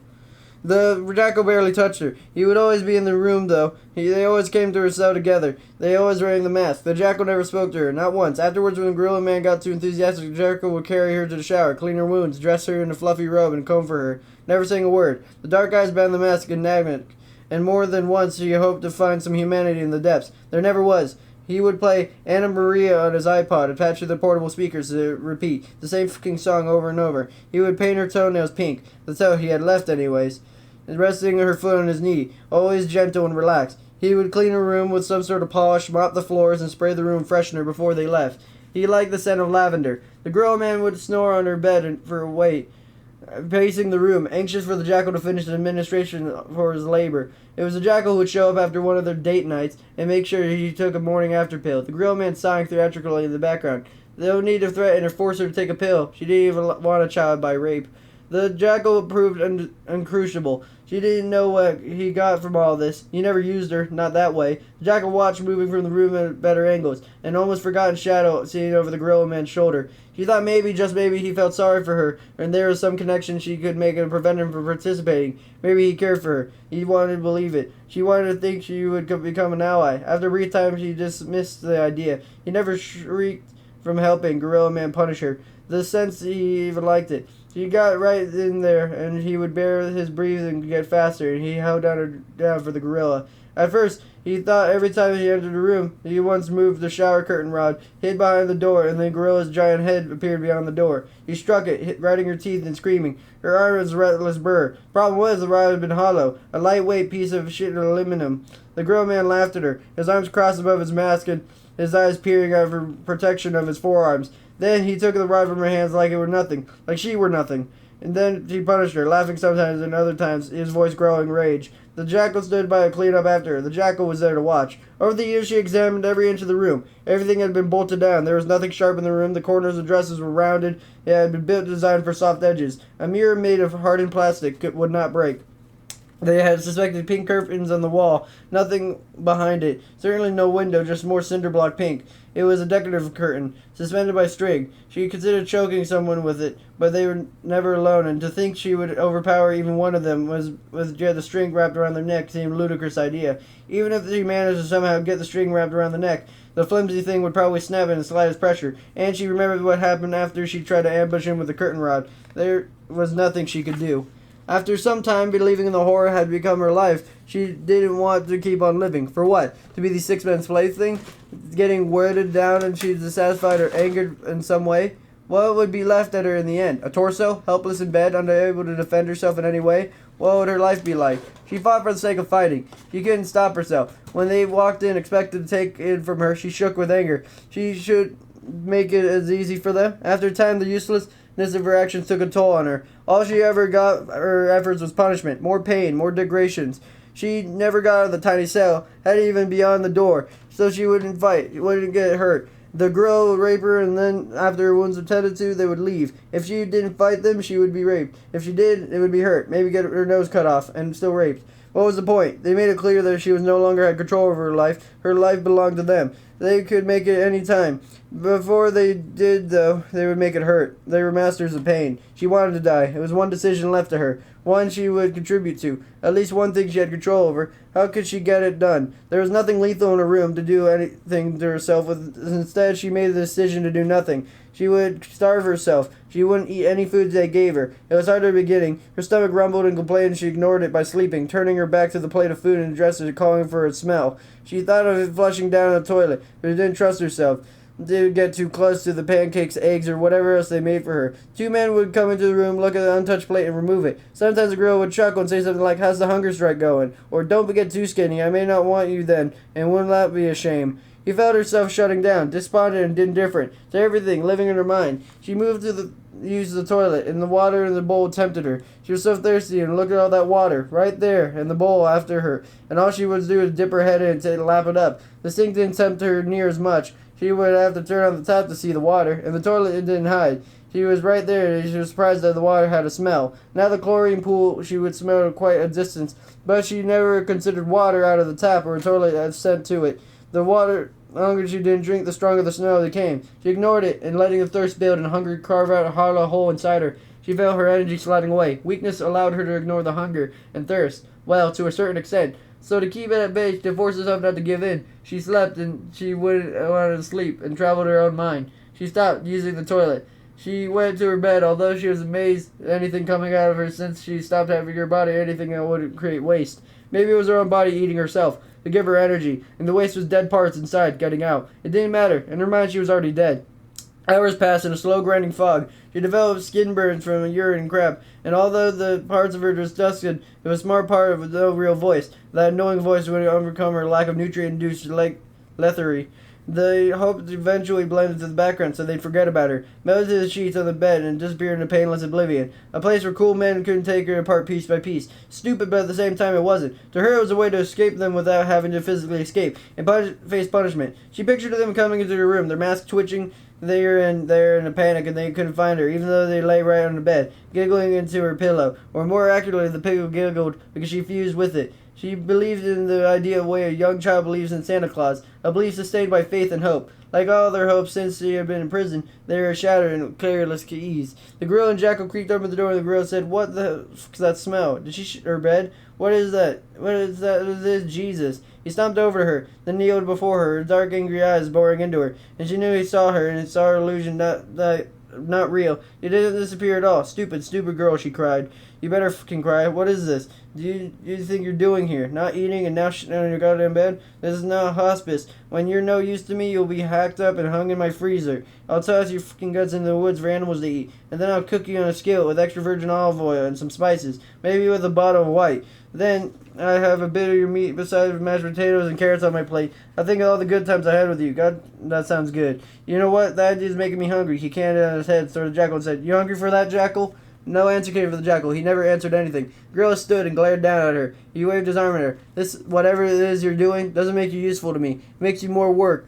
I got enough to do as it is, and I don't want any more. Now this has got to stop. You're going to clean yourself up and eat the fucking food I take the time to cook for you. The razor blade, the old-fashioned kind of the handle, danced before her eyes. Or I start using this. I'll cut off your fucking nose. Then I'll pop it in my mouth and eat it in front of you. And honey, you know I will. He ran the back of his blade down the bridge of her nose. He shivered. Her gaze shifted to the jackal. There must be pleading in her look because Gorilla chuckled and said, "You're looking for a wrong place for help, girlie. There's no help for you here. Not in this place." The truth of those words gutted her. The jackal stood against the wall, his arms crossed over his chest. Even if she couldn't see his face, the posture of description is indifference. No hope for her from him. So why try to live? To be raped, left alone to heal, and then raped some more? Death would be a blessing. It would be merciful, and for the considering the alternative. She hoped that sometime the jackal would help her. He had looked after her. After she bled from orifices, legs trembling too weak to stand. He helped her in a shower with great care. He applied ointment. He gave her pain medication to never ever try to fuck with her. He'd been gentle every time, taking care to clean the wounds with a light touch, and whenever he hissed in pain, he paused until the pain subsided. Why would it be like that if he did it in some fucking crazy psycho man way to care for her? There was no reason for it. He had hoped to seduce him into friendship, help her get out of here, and he realized how foolish the idea had been. It would be part of a jackal's whole fantasy to care for a damsel mortally wounded, even if it had been him or that did a wounding in the first place. They never visited her alone. They were careful, and in many reasons safety a primary one. What if by some miracle, up there with Moses parting of the Red Sea type of miracle, she did get an upper hand on one of them? She might escape and say, by coming alone, one of them actually developed real feelings for her, got to see her and know her out of the rape context and saw her as an actual person and not a personal Barbie doll. But they never came in alone, did they? Their policy of always visiting together had a purpose, a clever one, to prevent feelings from building, to diminish the possibility of her getting the better of one of them. There'd be no escape. There'd be no help. It was meant to discourage hope. It worked. She turned her head away, expected her cold razor against her neck before the burning pain of the slice bore into nothingness. A part of her hoped it did. She didn't cut her neck. The gorilla cut a knee into her side and leaned in, pinning her to the bed. She pinched her nose and thought, he's going to do it. He's going to cut off my nose. Then he let go. Her nose had pulled her right ear so hard it hurt. Then razor cut into it. He saw it and cut off her right ear. And now she screamed and bucked. Her legs kicked out, her arms pressed against the legs and punched at his sides. Nothing stopped the sawing motion or feeling of blood flowing from her ear, and the sound of her tearing flesh as she pulled and sawed. At the back of the room, as always, the jackal watched. Afterwards, the jackal carried on her shower, her trembling legs too weak to sustain her. Blood ran down her shoulder, back and legs. So much blood. She wanted to touch where her ear had been, to make sure it had happened. It throbbed with pain, and her ear even heard it. And she didn't want to know for sure. Not really. Else she could be real, can it? Abysmal cruelty swallowed in her despair. The jackal with gentle hands cleaned her, bandaged her, and combed her out her long hair. Gorilla Man changed her sheets, complaining that swearing the entire time. He muttered himself, I got carried away again, didn't I? How was I supposed to clean this shit up when I cut off her ear? I suppose we'll get a new mattress and sheets, and I'll have to go get it as usual. The jackal bandaged her head over the spot where the ear had been. They sat her in a chair, left the room with the mattress and sheets, and returned the new ones a short time later. They must have stashed her stuff somewhere, or when their charges mess up, or when they mess up their changers. After the mattress was down and the clean sheets were put in the bed, the gorilla raped her. Then they were making a point. It had been always get worse. They educated her on that. When she earned her PhD in the theory of how things can always get worse, her life consisted of one became regular routine of irregular rape and torture. What she did do, though, after the gorilla took her ear, was eat the food they brought her and shower in almost constant irregularity. She never knew when they would show up, so there was no schedule she could figure out. Her aches would disappear. She would have 3 or 4 books they left for her in the moments. She could imagine when she were at home and her dad downstairs surrounded by books and awaiting a phone call from a friend, peaceful and quiet. Then the door would creak open and 2 masked men would enter to damage her for her own amusement and destroy any illusion she had built in her mind. Time passed, marked by different depravity or unique dignity she would be forced to suffer. Usually that fucking Ava Maria song playing in the background, a soundtrack to her captivity. She would have been cured of suicide. A sharp razor took care of that. She had been cured of depression. A dark cloud hovered over her. Sometimes she would think of her dad. She would cry until her stomach cramped and her eyes burned. Other times she sat in a reading chair, opened a book, and hours would pass without a page turned or read. She lost hours in haze. Her neck, arms, and legs would groan from the sudden movement and startling awake. She wouldn't kill herself. She wasn't because she harbored hope of escape. It was because she feared the lessons if she failed. She would lost 3 toes, 2 fingers, and an ear. They told her the next time she would lose her leg, and Gorilla Man promised he would feed it to her. After all he had been through, he believed him. Chapter 5. They always entered the room together, the gorilla man first and then the jackal. She would hear the deadbolt turn and the squeal of the hinges as the door pushed open, a heavy door displacing the air before it, and there would be a breeze on their face. The gorilla man would offer a greeting in a happy tone, as though he was asking how your vacation had been, and put in words belied of a joviality of the voice. Your snatch. Ready for another round, is it? He would put his key in the pocket and take off his clothes, folding them neatly and placing them on the floor. Strong shoulders and broad chest suggested an athletic youth. The years added girth at his waist, and even though he couldn't lose a few pounds, he was fast. With his giant's hands, he would reach for her, pinching her in a sensitive spot to make her cringe and squeal. It had been the way since the first night, a routine she could count on. And that's why they treated her prize. That when the door opened announcing its intention to admit her tormentors, she pulled the blankets up in her chin, even though she knew it would not protect her. Reflexive reaction of fear developed in childhood, hoping a blanket would hide her from a red-eyed monster breathing in her closet. A shiver coursed through her and her grit her teeth against it. Olivia prepared her mind. She had healed nicely, physically at least, from the last time he felt anger, and she would be messed up again. Anger felt better than fear, even though they constantly thought of assistance within her. They getting hurt and then healing just for them to come along and hurt her some more from getting to be tired of fucking routine. Split lips were the worst because they were hard to eat. Everything stung, especially when she would be chewing along, mind on something else. Then she would crunch into a scab inside her mouth, pulling it open again. That hurt a lot. Her mouth would fill with salty blood, and mixing with the food in combination made her want to gag. She told herself this time, just maybe, he might be gentle. He might be nice. Illusions and lies were all she had left to indulge in, like she did when she read and imagined herself back home. She wasn't back home. She constructed the illusions expertly. The door changed shut. The dog clicked. The gorilla man stood alone. No jackal. The blankets dropped from her hands. Her mouth hung open so wide the bird could have fallen in it. Time for a private session, my love. I've had enough of holding back. Holding back? Was he fucking serious? He unbuttoned his shirt, folded it, and placed it in a dresser. Never liked an audience. His fucking rules, though. Do this and don't do that. A man could get tired of that shit. Olivia had no idea what to say, or even if he could even say anything. He looked agitated, nervous. She wondered if he had killed the jackal, but dismissed the idea. Somehow she knew the jackal was the dangerous one, the one to come out on top if they ever had it out. She kicked off his shoes, dropped his pants, folded them, and slid off his boxers, put them in a pile. He didn't take off his socks. He never did. Probably because the floor was always cold. His penis hung limp, also out of the ordinary. Maybe he didn't feel as brave as he pretended. He stepped forward in her bed. He pressed himself back. His penis stiffened. You know what? I hate this fucking mask. I can barely see. Fuck this thing. He unlaced the back of the mask and tore it off his head. Oh, fuck, he's gonna kill me now. Countless times over the years, Olivia prayed for death, and now, faced with the certainty of it, he thought he didn't want it. Why else would he take off his mask? The night long ago, when she had taken, even though they were told her but never let her go, a small part of her believed otherwise. Of course she did. What life wouldn't a spark of hope? Bearing a mask helped to sustain the hope. If she ever escape, why bother wearing the mask all the time? With the mask on, escape was even more ridiculous. Release was a possibility. Another constructed lie, sure. She fluctuated between wanting to believe and thinking it foolish to do so. Then the mask dropped to the ground, terror squeezed out her scream. A sharp bark, widow-pitched hysteria. He pointed a finger at her, dark eyes lacing. Shut up, bitch. Spittle gathered the corner of his mouth. The girl was scared. It didn't even make sense. Yet she knew it would be true. He knew he was breaking the rules and feared the jackal. The first time without a mask made a huge difference. The mask infused them with inhuman quality. Monsters unreal. This face inhumanized them. It's still a monster, but terrible because they've had a nightmare, all more tangible. Dark hair, dark eyes. Someone she might have considered in a different situation. Middle-aged, handsome. Now the mask on the floor was all she could focus on. The rubber hairy gorilla mask had been hated all this time. It caused so many nightmares and real-life horrors. Discarded on the ground because now, as the time for her to die, no more fucking around. After a bout of raping, beating, and maybe, if he was feeling frisky, some digital amputation, maybe her nose this time, or her lips. A bloody gash in his mouth is all he would leave her. Then she would cut her throat. He saved her on their beds, pointing at the mask, begged, Please put that on. You have to. He stopped. A confused eyebrow climbed his forehead. His face bloated red. Knew she thought he was insulting him. And then putting him on the mask was hide his ugly face, and she wanted to tell him that wasn't the reason. And she opened her mouth to say it, and instead a fist connected with her forehead, and sealing indulted the spun in time past his flashes. He grunted above her. He tasted blood in her mouth, back to the wiggle to gum. Her breast hurt and being dampness there. Slick on her stomach, a slapping sound with every thrust. Was he sweating on her? The bed kept creaked. He buried his head in the pillow above her shoulder and kept going. He must have been hitting her after the first punch.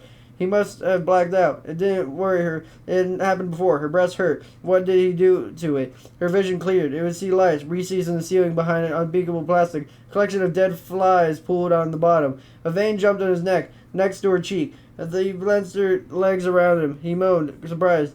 He ran her hands through his hair.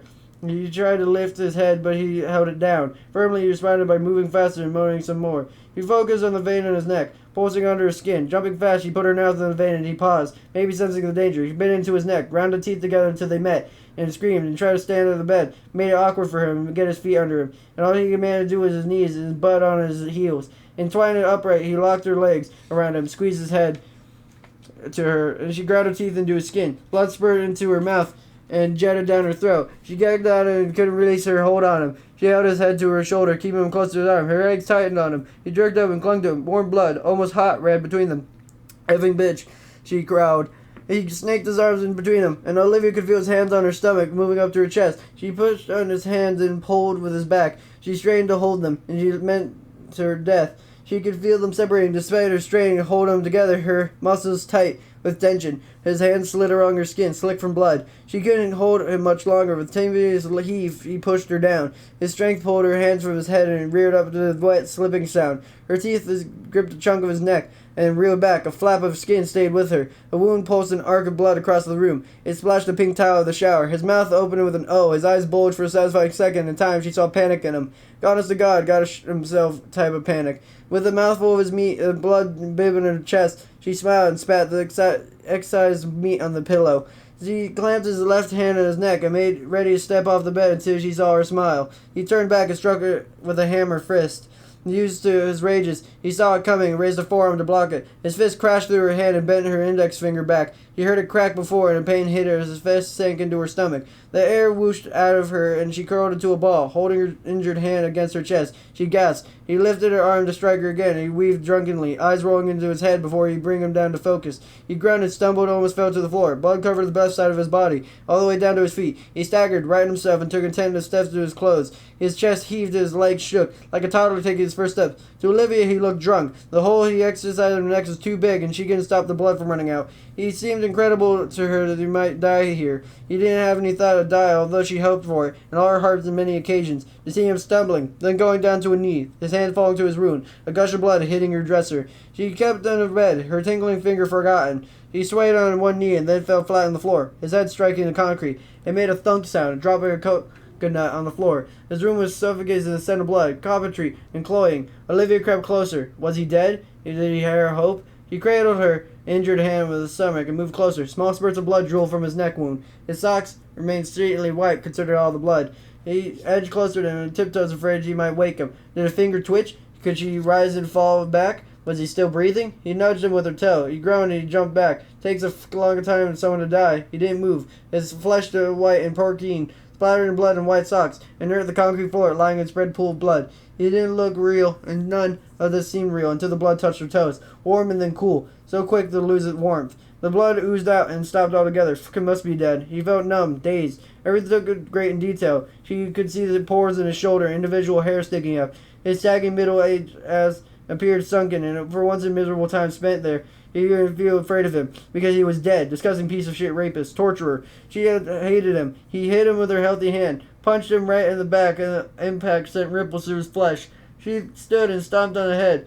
She hated him through hate an inadequate word for what she felt for him. There was no word to describe the depths of her abhorrence for him. She wanted to crush his head into the ground. She hauled her foot back, aiming for his head, and connected all right, and bent her toes back, and stretched her tendons running along the top of her foot. Her other foot slipped into blood, and she fell back, putting her hands out, and her injured fingers struck on the floor. With her hand, the pain was like a lightning under her skin. She yelped and cursed under her breath. She crawled out of the blood, eyes blinded with tears, and wondering if she could have that up even more. Now her foot and hand ached, and she was sitting in a room, cold and corpse. It was still stuck right where she was, before suffering new injuries she caused, while the pain receded in sharp stabs in an ebbing pulse. He glanced around the prison. So much blood. Glaring in contrast to dark red and bright pink, some of the blood appeared back. She stood, struggling to get her feet under her, and waved above the dead man. Naked, she felt vulnerable. He glimpsed through the dresser and struggled into her underwear, wincing, pulled a tank top over her head, and at the closet selected 2 items of clothing they allowed her, track pants and a sweatshirt. No strings of any of them, If they wanted her to do something nice, they brought it to them and wanted her to put it on under her Sedlickish gazes. The gorilla man would rub a hand along his crotch, watching her. Now she fucking hated him, both of them. Once dressed, she noticed the salty taste of blood in her mouth. Knowing it was his blood almost made her gag. She wanted nothing of him on her or near her. He revolted her. He hurried to the sink and sucked back water, swishing it around, trying to keep a nagging thought of the jackal would do to her if he returned to that moment and find a companion dead on the floor. Everything had been bolted down, no weapons for her to help her. She was stuck there, and her hands placed as she tried to wipe the blood off around her mouth. She thought of the jackal return and quivered her stomach. She had to get out before she had returned. How to do that now, but she couldn't do it before. The key. When the gorilla came into the room, she watched him put a key into her prison in his pocket. That's what he always did. He gasped, seeing his pants in a neat pile on the dresser. She would get out of there, and with some luck, and by God, it would be about time she had come. She would come out of here before the jackal returned. Leaving the faucet running, she hobbled where she folded the clothes, her foot throbbing with every step. She tossed the clothes on the floor in her scramble to get his pants. She saw him with a key in his pocket. She knew it, yet still a nagging fear persisted. What if it wasn't there? After all this time, escape would be as close as could it? He felt a hard outline of the keys through her pocket, and her heart tugged at the arteries of her chest. She dug her hand inside and pulled them out. She held them up with her blurring eyes, peripherally aware of her missing middle finger and the middle knuckle up. She used her thumb and ring finger to hold the keys. They would be taking her index finger, too, from the same right hand. The smooth pink end grotesque to her.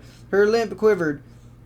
They hadn't taken much from her. She inhaled and pushed down to the sadness. Time to get out of there. They stepped over the grill man, fumbled through the keys, and her concentration down a narrow point. Handful of keys on the ring. Which could open the door. She tried 3, 4, no luck. What was the jackal pulling in the driveway right now? And she stood there, missing with the keys. A key slipped in and turned. She exhaled a deep breath and shuddered with her breasts. She pulled a door open. For the first time in 5 years, she left her prison.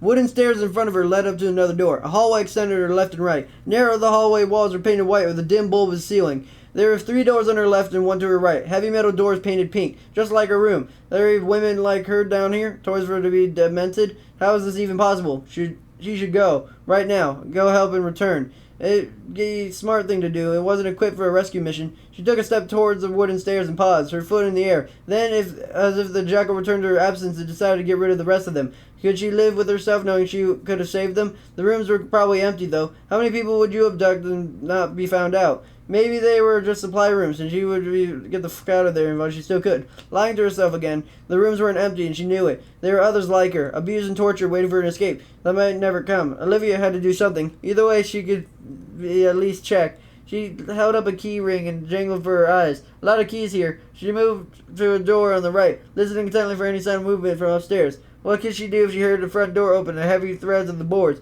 above? Probably have a fucking heart attack, that's what. Whatever happened, there was no way she was going to go back into the room. No goddamn way in hell. She clearly slipped in the first try. He pushed the door open and faced a room identical to the one she left. A young woman sat in the bed, clad track pants and a sweatshirt, like the one she wore. Probably an ideal in bulk. The Siffkers. She pictured them pushing a cart around Costco, wearing a mask, holding up clothing and nodding as they tossed it in the cart. The girl hugged her knees. Terrified eyes peered through the strands of her hair. Olivia thought she could be looking in a mirror. She resembled her so much, except for a quick glance. Olivia noticed the woman wasn't missing any fingers or toes. The girl lifted her head and raised eyebrows, confusion and hope wearing in her eyes. Olivia said, "Let's get out of here. We gotta go." "Who are you?" "Someone like you. Someone who gets the fuck out of here." The girl bounced off the bed and reached Olivia in an instant. She appeared healthy and strong. Olivia thought she must know addition here. She would have worked down and look. Olivia said, "There are more doors this way." They moved down the hall. Olivia's hand shook at the door. The keys rattled in her hands. Fear and pain exhausted her, making her movements clumsy. A girl put her hands on Olivia, steadying them, and said, "Here, let me do it." Olivia let go of the keys. "I'm Lucy." "Olivia." Lucy opened the door in a second try. Another pink room. Another prisoner in bed. Startlingly similar to Olivia and Lucy, except this one appeared lifeless as a mannequin. Her eyes followed them, and they entered the room. Despondency showed in her gaze. She didn't have any clothes on, and it didn't seem to bother her. She didn't try to cover herself up. Books were scattered on the floor. The rest of the room appeared neat. Lucy said, "Oh my God, her hand. They cut off her hand." Olivia grasped her right arm under the wrist in an agony of red stump, covered in scabs. A fluid sobbed bandage sat discarded on the foot of her bed. Her eyes regarded them in disinterest. Olivia knew this girl had been here a long time, maybe even longer than her. She had looked at her, just like a part of her were there. She looked. The rest of her escaped inside. Olivia knew all about it. She tried it herself. In a soft monotone, she said, "They ate it, my hand. They brought it in here on a plate, and after to show me, only my bones were left. They said it tasted delicious. They said my flesh was delicious." The girl turned her head at the wall, seeing the only thing she could see. Olivia said, "We're getting out of here." Still facing the wall, the girl said, "No one gets out of here. They told me that." Olivia's voice hardened. "They were wrong. We're getting out. You're coming with us." The girl didn't move. The wall held her in complete interest. Lucy took her clothes to the closet. Track pants and a sweatshirt. Must have been easier to shop. Same clothes, same sizes. Lucy said, "Let me help you. Come on, put these on." The girl moved mechanically. Lucy manipulated her arms to get the sweatshirt on and pulled her off of the bed and pants. The girl lifted her legs and helped her distract to do with a tug of the touch. All the while, Olivia's heart pounded, punching against her ribs. They were taking too much time. They have to go. While dressing the girl, Lucy said, "How'd you do it? How'd you get out?" "I killed him." Lucy's head whipped around. "Both of them?" And Olivia shook her head. "No, just Gorilla Man." "The other guy wasn't with him?" "No, just him. But they're always come together. Always. Not this time." "How'd you kill him?" "I bit his neck open." At that, the girl with no hand smiled. A small smile, but it was there all the same, and it gave Olivia hope.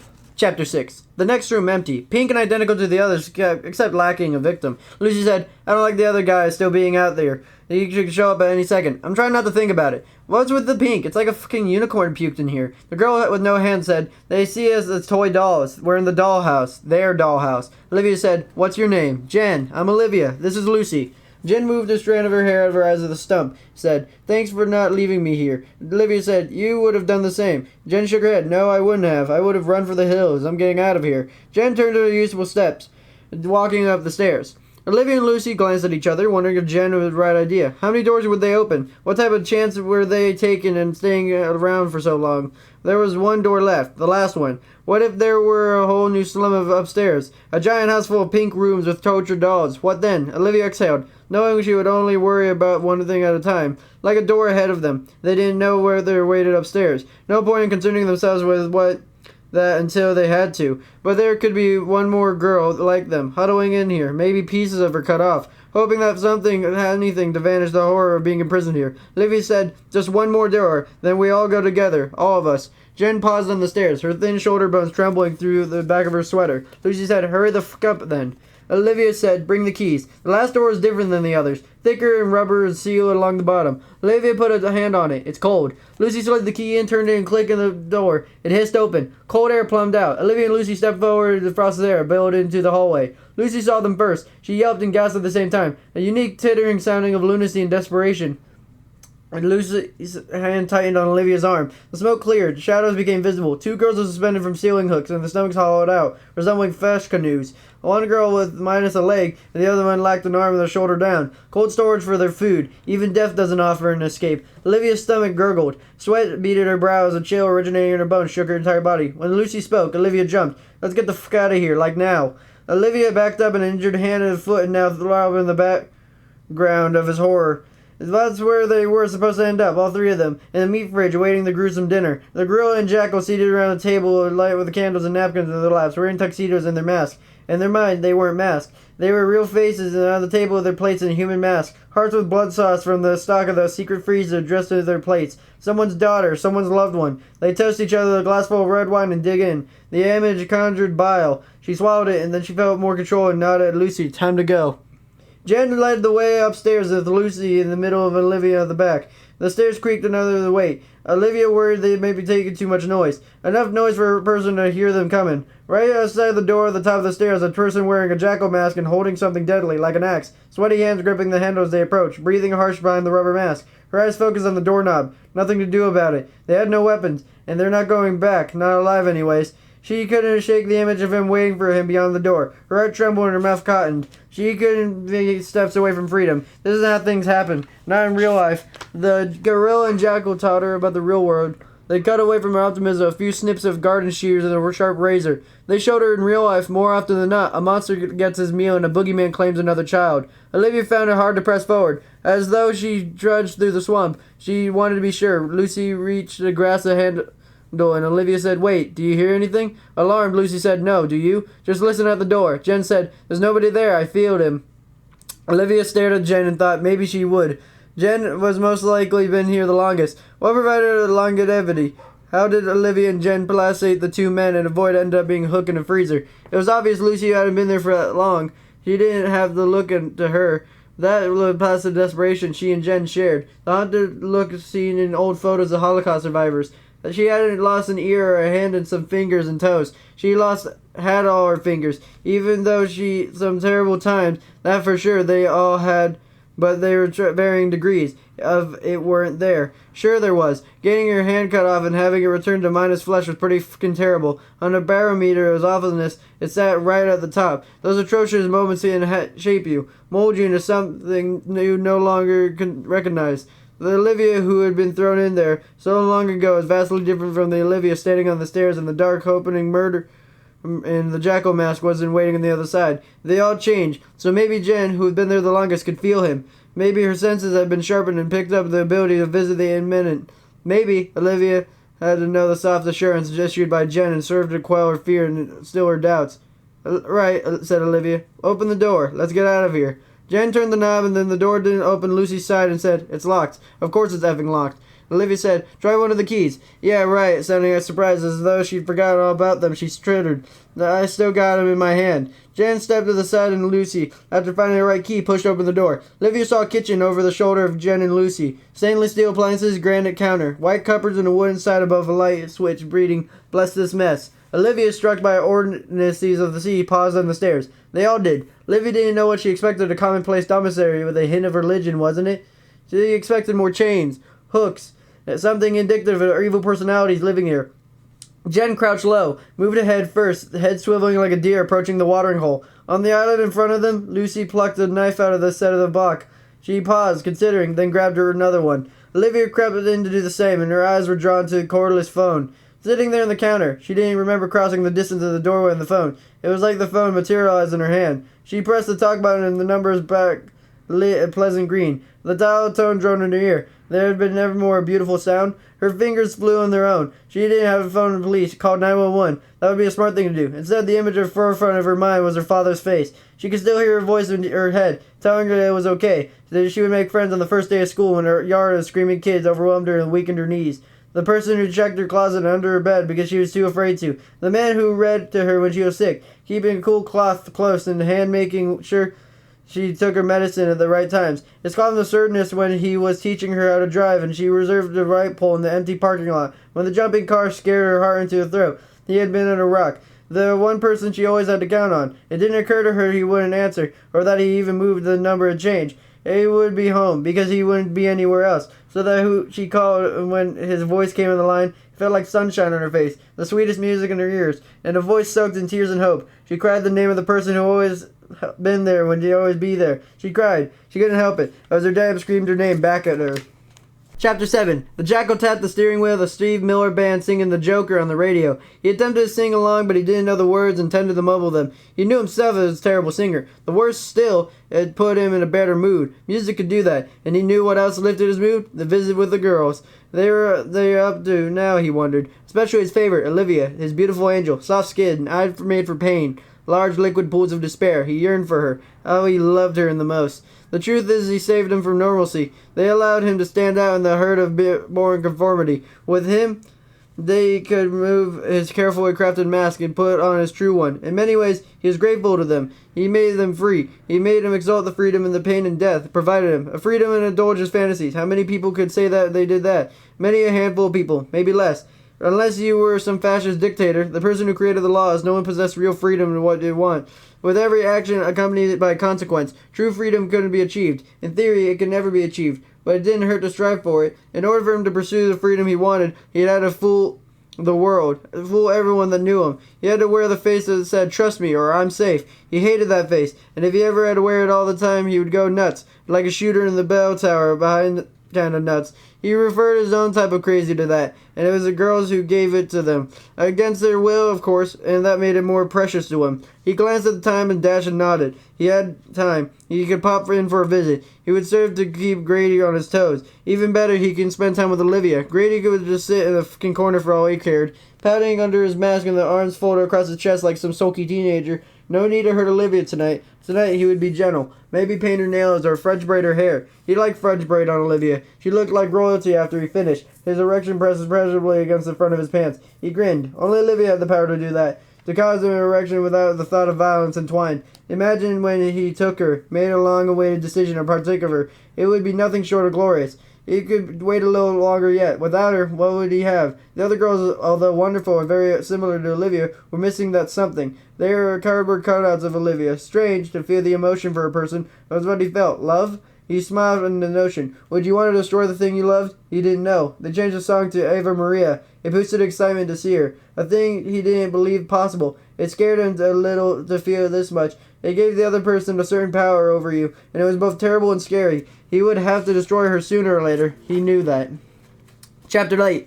Olivia, my God, where are you, honey? Trying on the other end. I don't know, Daddy. I have to get me out of here. Okay, where are you? Don't know. I'm in the house. Daddy, they did things to me. He squeezed his eyes shut tight. White motes danced under his lids. He didn't know, but it was free-handed in his hair, tugging at it. As if he caught a glimpse of himself in the mirror, he would think that he was insane and looked like.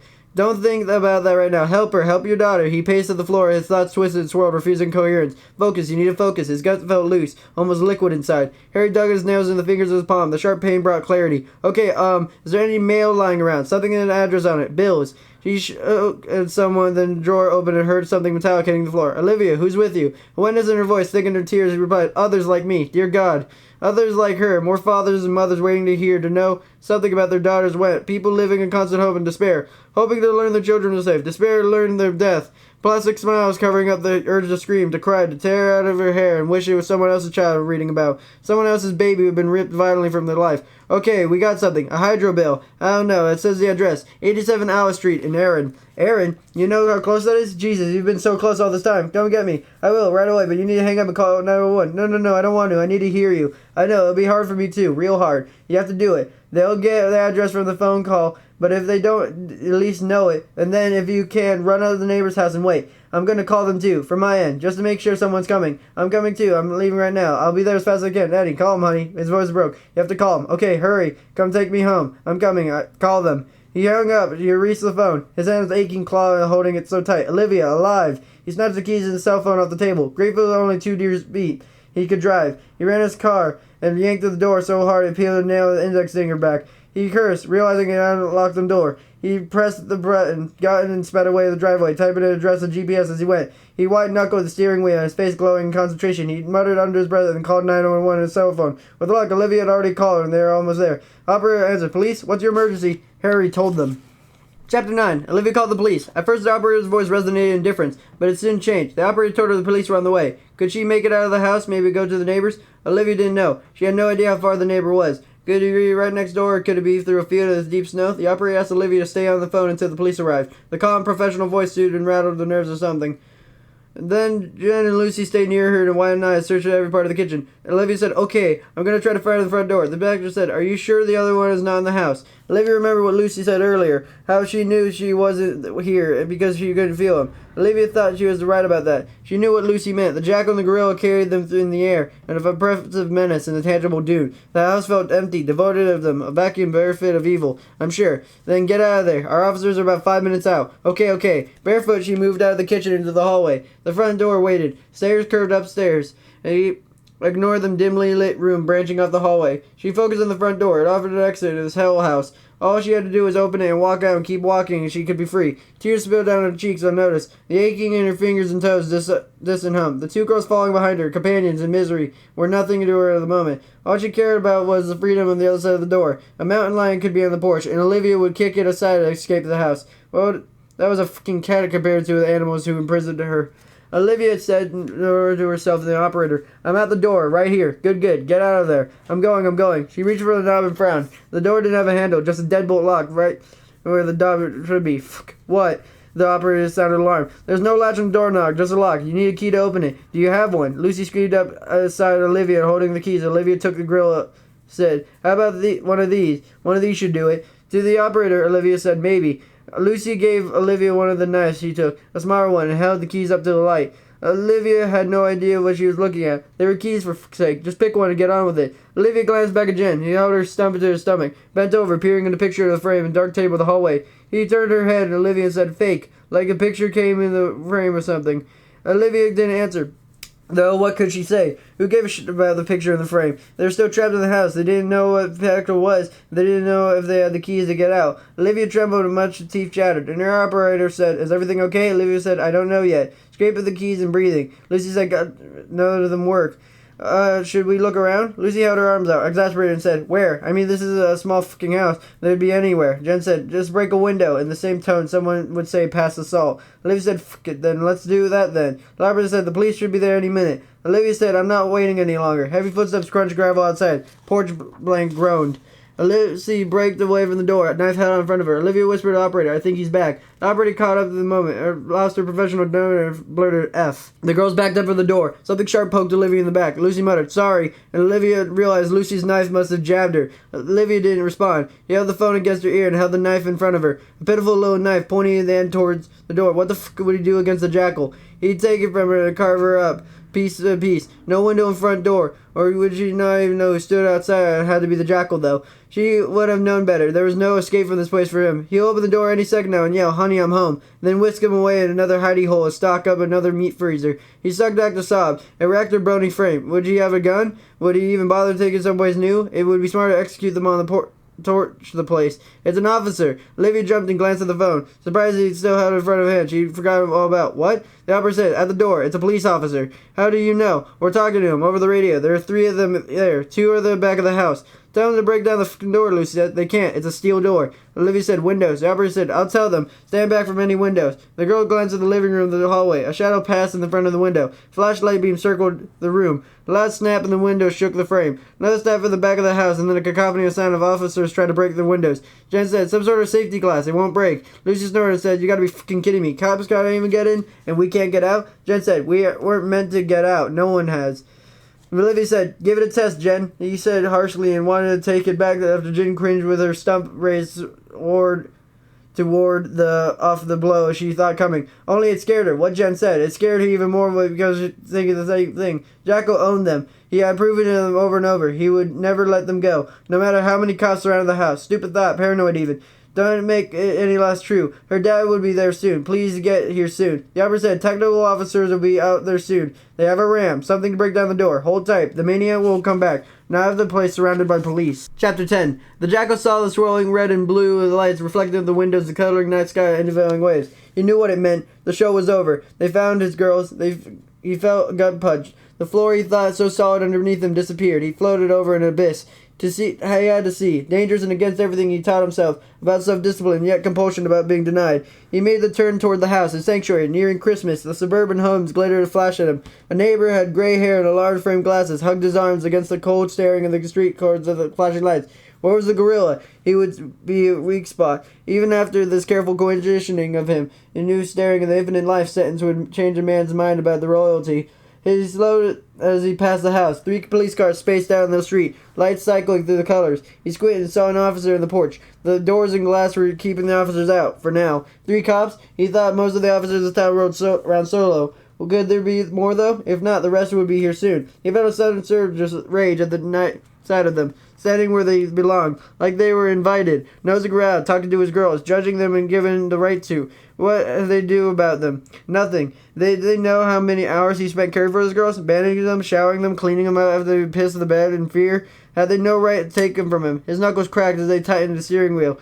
He could pull over right now and get a carbine from his truck. He can get pretty close since he was distracted and trying to get in. He could take them out. He knew it. The police wouldn't train that often, and one fat cop on the porch looked like he would faint if he ever faced danger. And if the jackal was dangerous, he could empty his magazine into them before they even draw their guns. He could get his girls. He figured the rifle rounds would penetrate the vest they wore. He could do it. He could get Olivia back. His foot lifted off the pedal and spied an empty driveway. He exhaled, the air shakily, and thought, and then what? They kill the cops and get his girls. For what? To be hunted over by the Providence of the country? Stupid. Right now he was free and unknown. He could stay that way if he continued driving. Let his tires eat the road and lay low. Spend some time in the hotel and check the news. See what happened to the grill before he decided what to do next. Right now, his obscurity afforded him time. He would waste that if he were guns blazing. Better to be unknown. It hurt to do it. To give him up. He would miss them terribly, especially Olivia. He didn't know if he could bear to live without her. He would worry about it later. Right now, he needed to get out of the sight. He turned right and head towards the highway. His stomach felt hollowed out and his eyes burned. What if his heart felt like he sunk into his intestines? He had him thinking of Olivia. She was gone from him now, and it fucking hurt. He would rather have needles pressed in his eyeballs than feel this loss. Is this what love felt like? He could think of nothing else and no one else. It angered him to think of the police officers helping her, confirming her. He did that. That was his job. He showered her, braided her hair, painted her nails. He didn't do it because it was his job. No, he did it because he cared for her. He needed a connection to her, and he didn't feel connected. He could say we're fused with the soul and believed in the nonsense. How would they appreciate that? They couldn't do, and they wouldn't. They would be hunting him forever. His lip trembled. Olivia was gone from him now. Chapter 11. Bam! The door shook of the frame. The bulge was struck. Olivia cringed, thinking about it might fly off the hinges, crack her one. It didn't. The door suddenly remained closed. Lucy said, I feel like I'm one of those comedies. Olivia said, comedies?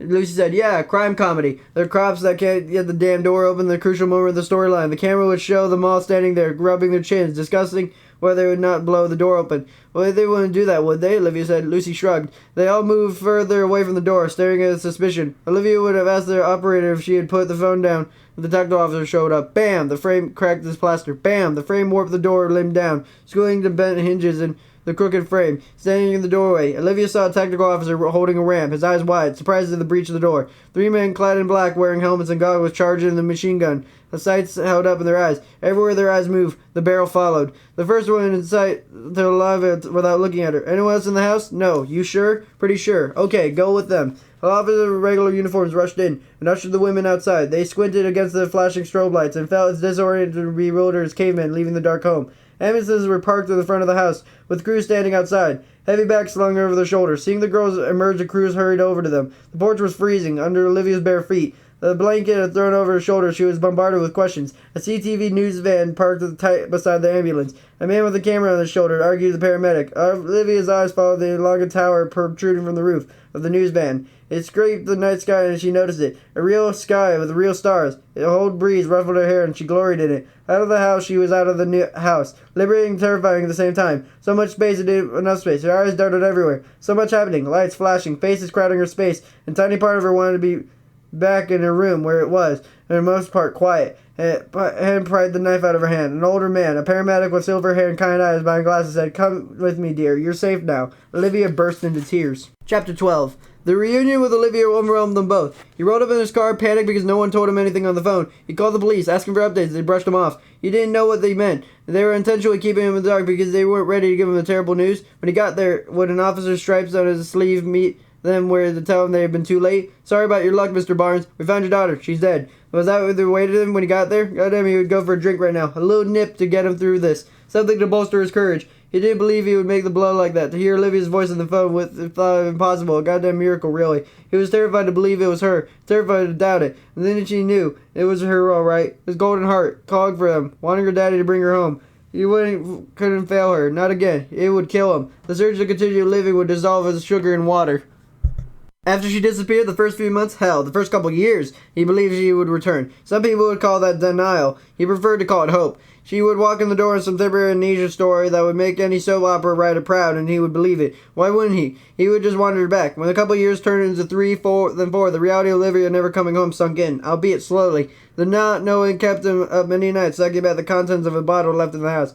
Was she alive? Was she dead? What the fuck happened to her? He needed to know something. He couldn't make any life decision because of it. His life on pause. It was got to the point where he'd rather know she was dead than continue living in a fog of indecision. It was the not knowing of the core of his soul. And still he looked for it even through the little asshole voice in his head kept telling him she'd be gone for good. Time to quit jumping up whenever the phone rang up and stop checking the door every time the house startled, thinking it might be her footsteps on the boards. Forget spending his weekends cruising the university searching for a blonde head. Waiting for her to turn, see him, and smile. Stop chasing ghosts. He hated that voice. With every day that Olivia didn't return, the whispers grew more insistent, refusing to be ignored. The practical side of him telling him to hoping he would return was foolish, childish idea, and not fit for his adult mind. He drank in silence as whispered he preferred drunken oblivion than the dark fears. Some hope, even if he faced his stubborn refusal to believe her dead, it was better than despair. If he got there and she was dead, it would be the end of him. He knew it. It would be too cruel. He listened to the GPS voice that directed him where to go. Determined not to miss a turn and pulled into Alice Street, almost running over 2 people standing in the road. His tires slid on ice icy pavement when he turned the wheel and bumped into a curb. 3 police cruisers, a large black van, 3 ambulances, and a CTV news truck crowded the street. An elongated antenna protruded from the roof of the news truck, reaching the bloated gray dark of the clouds of the dark sky. Flashing lights illuminated people, curious neighbors, and those who monitored police scanners, holding conferences in the street, holding up the house and talking with serious, tight-lipped expressions. He turned off the car and left it parked against the curb and got out. The cold wind tore open his coat. He squinted at the house, and one of the GPS led him to. Was she here? In this house? He strode across the street, parking onlookers in his arms. An officer ran crime scene tape along the front of the house, looping into the front post. He quickened his pace and decided the scene before the officer taped it off. The house front door was missing. Warm yellow light slanted a snowy lawn. On such a well-kept home, the lack of door, the incongruous and the dark gap in the otherwise white smile. The officer stinging the tape noticed Harry leaning behind him and shouted at him. The words were almost lost. He saw her. Olivia, flanked by 2 paramedics, limped down in front of her in a shiny silver blanket, similar to tinfoil, hanging across her shoulders. He glanced down at her footing, and then she raised her face with tight, shiny tears. He saw him. Her face melted, and Harry was sure his features did the same dance, oscillating with relief, to fear and frightening, and to hold back his tears. That wouldn't be restrained. He rushed over the snow, feeling a hard icicle slide into the tops of his shoe. He heard someone yelling at him to stop, but it didn't mean anything to him. That voice was coming from another planet, as far away as Harry was concerned. Only Olivia mattered. Olivia fast hopped down the stairs and noticed her bare feet, and he put a hand on his mouth as he sank into the snow. He wished he had brought boots for her. Something stopped him. Something pulled his arm, and his feet almost slid out from under him. But whatever stopped him kept him from falling. He glanced at his arm and saw a gloved hand on it, allowed the arm to face. The police officer, the one who had been running the tape, curled his mouth to a grim line. His daughter, his beautiful girl, screamed, "Daddy!" The officer looked from Olivia to him, opened his mouth and say something, and instead of the officer let him go. He made it to the porch, scooped up his daughter and sobbed into her shoulder. He felt her ribs through her blanket, a bag of bones crying into his chest. A dreaded learning what happened to her. A fear grew in his stomach, and a malignant tumor. 5 years of horror, melting the flesh with her tiny thin flame. He would worry about that later. Right now, all that mattered was Olivia alive in his arms. Olivia wouldn't let Harry leave her side, and he didn't want to. He wanted to soak in her presence. He kept reaching out to touch her. The pat on the leg, a brush of her fingers at the shoulder, amazed, grateful in the physical reality of her. He rode in the ambulance with her in the hospital. When they got there, he stood in the corner of the room, and the nurses and doctors bruised themselves around her. Beeps of machines and the drone of conversation in the background around her. Beeps of machines and drone of conversation in the background orchestra.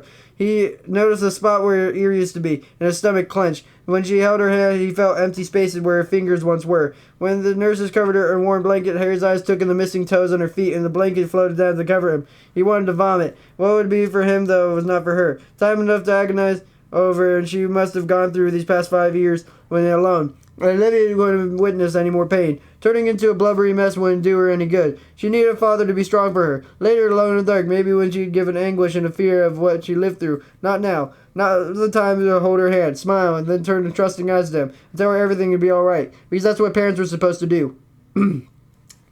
Police detective paced in the hall wanted to talk to her. He didn't want to speak to him. Not yet. She just wanted to rest. When Olivia fell asleep, Harry left her side and collected her business cards. He wouldn't contact her when he woke up. The officers said that they wait and offered to pick him up with a coffee. Harry declined. Harry returned to the room and studied Olivia, thin and haunted. He twitched in her sleep. Her eyes were deep pockets, so different from the last time he'd seen her. 5 years is a long time. Longer still for one who'd suffered so much. She couldn't be the same person she had last seen standing in the room full of boxes ready to unpack. Those injuries to her turned to stomach. He lived through the worst nightmares. She would do anything to help her. Whatever therapy she would need to take out the second mortgage on this house to make sure he would get it. Man, he would go for a drink. Why is it that he still wanted a drink so bad? There was more selfish creature on the planet than an alcoholic? He didn't think so. And it didn't matter wanting to drink and needed one. He struck his hands on armpits and stopped them from shaking. Harry stood at the window and glanced out. As new trucks continued to pile into the visitor area. He spied Fox News down there. American news stations were in it now. Cameras and commenters all took a position in front of the hospital, hoping to learn more of the macro tale. Mass murderers, rapists, abductions, the house of horror and the quiet community of reporters feasting the vultures that descended en masse. These sort of things didn't happen in the town of Erin, Ontario, a small town where big stores had yet gained a foothold. No Walmarts there, just Tammy's. And then Timmy's were everywhere. They were mom and pop stores, family owned and family run, lining the main street. Everyone knew everyone else's business and murmured them to watch each other over. And at church gatherings or maybe at the local garage, while they waited for their breaks done or at their hair salon with the click of scissors and the offerings of gossip was loud. Point being, no one had secrets in this town. Someone somewhere knew your business, hold it to the neighbors ad infinitum. It was how small towns operated, or so Harry thought. Except for this, no one knew this, and the community was not only stunned, they were flabbergasted, knocked down by their collective asses, right in their own town by one of their own. A quiet neighbor, sure, but their neighbor for more than 5 years. 2 men had been keeping stolen women in their basement, abusing them, and they no longer continued to please. They killed them. Even more incredible, the men ate them. How could this be? How could the officers in town not know? Sure, there was more than a few in the town rocking their feet in front of some news camera, offering and knowing and looking and saying, I knew there's something strange about him, or I had my suspicions about that place. Even still, there was more questions than answers, and one of the killers was still out there. Before exhaustion pulled Olivia into deep sleep, she spoke enough to the detectives and let them know that there was no idea who the jackal was. He had never seen his face, just his hands. As far as Harry knew, none of the poor girls had seen his face. An unknown, a shark swimming in the sea of people. No one would ever realize how close the danger encircled him. He could be anyone. He could be anywhere. He could be wandering the hall in the nurse's uniform, carrying a needle filled with nothing good.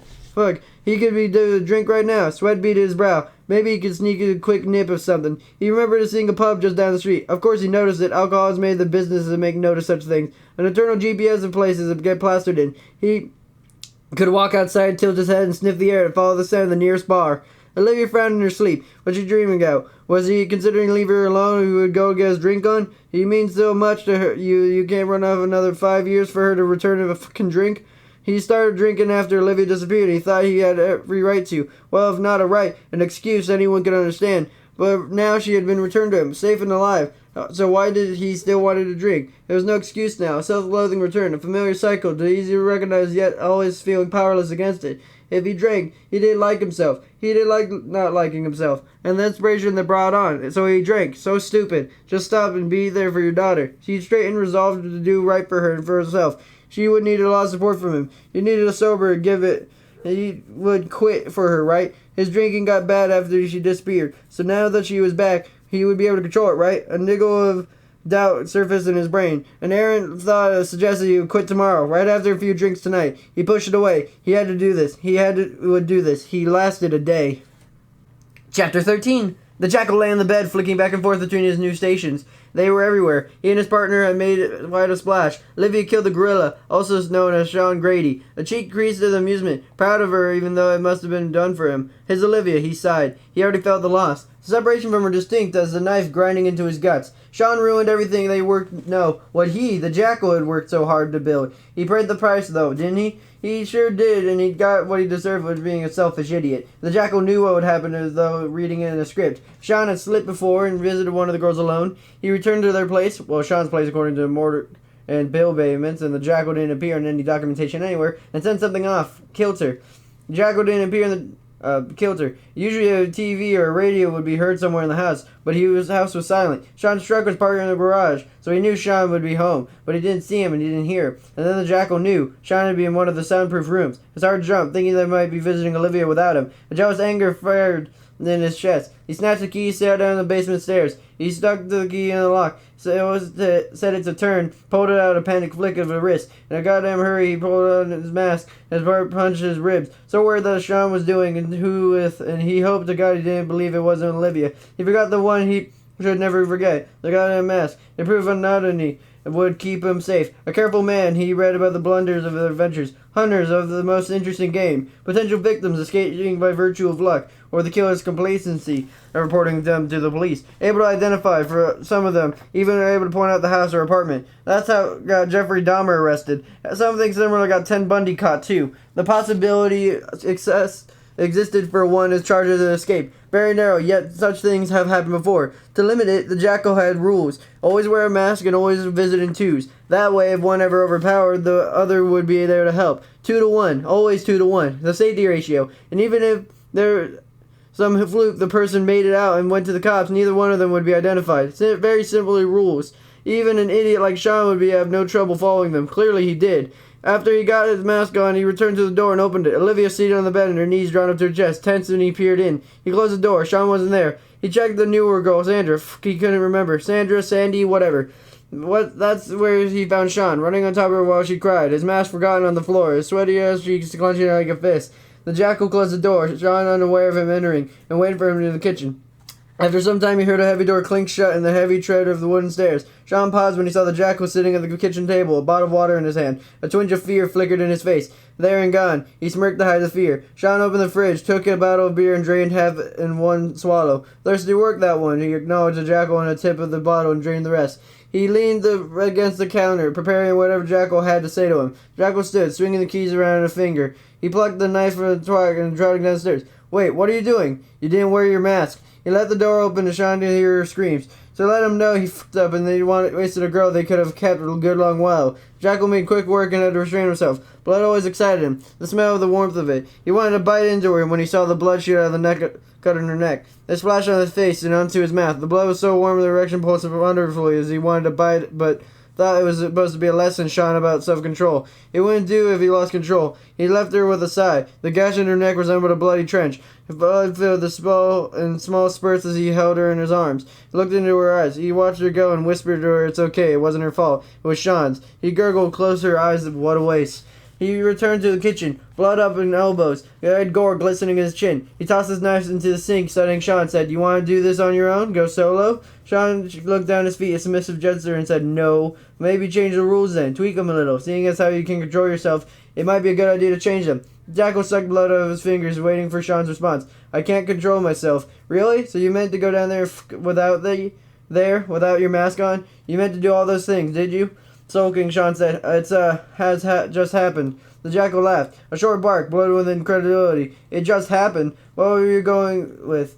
The jackal crossed the space between him in a flash, gripped Sean around the neck in his hand and squeezed. Sean's eyes budged, surprised at the strength of the jackal, and he lifted him onto his toes. Sean pulled at the jackal's wrist, succeeded to lessen the pressure of the grip. The jackal wouldn't let go, not until he wanted to. "I'm not an idiot. It would make a mistake to treat me like one. Do you understand each other?" Sean gurgled and offered a weak nod. The jackal released him by leaving a red smear on his neck. "I found you. I brought you into this. In order for us to continue working together, to our mutual benefit, I should add. You need to control yourself and reckless impulses. The rules are there to protect us. The rules will keep us out of jail. So I'm going to ask you again. Do you want to go out on your own? Now's your chance if you do." John potted on the floor. "You're going solo then, or what?" Sean's lip protruded. God, what a fucking kid. The jackal could read the idiot's thoughts on his face. Even as stupid as Sean was, he didn't know it wouldn't get out of here alive if he wanted to do it on his own. So he was weighing his chances against the jackal and wondering if he could take them.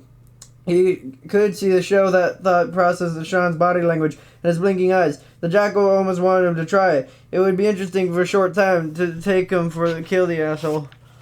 It would ruin his setup, though. He would have thought to leave the house and burn the evidence and the girls with it. Except for Olivia. He would always take her with him. He said, "No, I don't want to go solo." He pointed at Sean, a bloody finger inches in his nose, and said, "Good. Then follow the fucking rules and prepare her for the freezer."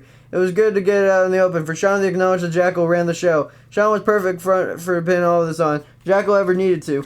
As long as he maintained his power structure, he could manipulate as he needed. For Sean, it was just being painful realization to learn more of not the baddest wolf in the forest. The jackal thought he took it well. Although, in retrospect, he may have been wrong. He thought he cured him of what he needed to disobey. He should have taken the opportunity to reinforce the need for rules, the resentment for needing the building in Sean for some time, feeling inferior in every way a man could feel inferior, allowing rules he longed to ignore. He must have been eating him up inside, and Jackal had failed to notice it. Because of that, Sean went in for his beloved, his Olivia. Olivia killed him for it. He smiled again. This is why, my friend, he always visited in twos. Now the house was gone. His girls were gone. No one for him to visit anymore. He would miss them, especially Olivia. The smattering of freckles on her nose, man, delightful. Angry glares she delivered whenever they entered the room. He had her have a docile glint in her eye. None of them ever saw they could ever tame that one, and they have tried.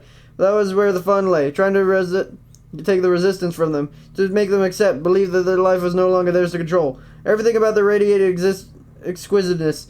Like she even tasted like heaven. Her ear tasted sweeter than the thighs on any girl she had eaten before. A tear slid down his cheek. He brushed it away and surprised frown. What was this feeling? Why did he feel so hollow, so empty? Oh God, how he missed her. Fucking Sean. Stupid, impulsive Sean, robbing him of Olivia because of his stupid, selfish act. It didn't matter that he knew he had to kill her someday. He wanted to spend every available moment with her, smelling her skin, counting the freckles on her nose, and just being with her, knowing that he would do whatever he wanted to her, and she couldn't stop him. And then, when he couldn't control himself anymore, and he needed overtook control of him, he would take her. He would use her in ways to make Sean seem gentle. It would be a glorious time. If it had been for the twit Sean, He wanted to destroy Olivia, to cut her, slice her open, and feel her guts swim in her fingers, cover himself in the blood from head to toe so she would be a part of him, blinded by blood.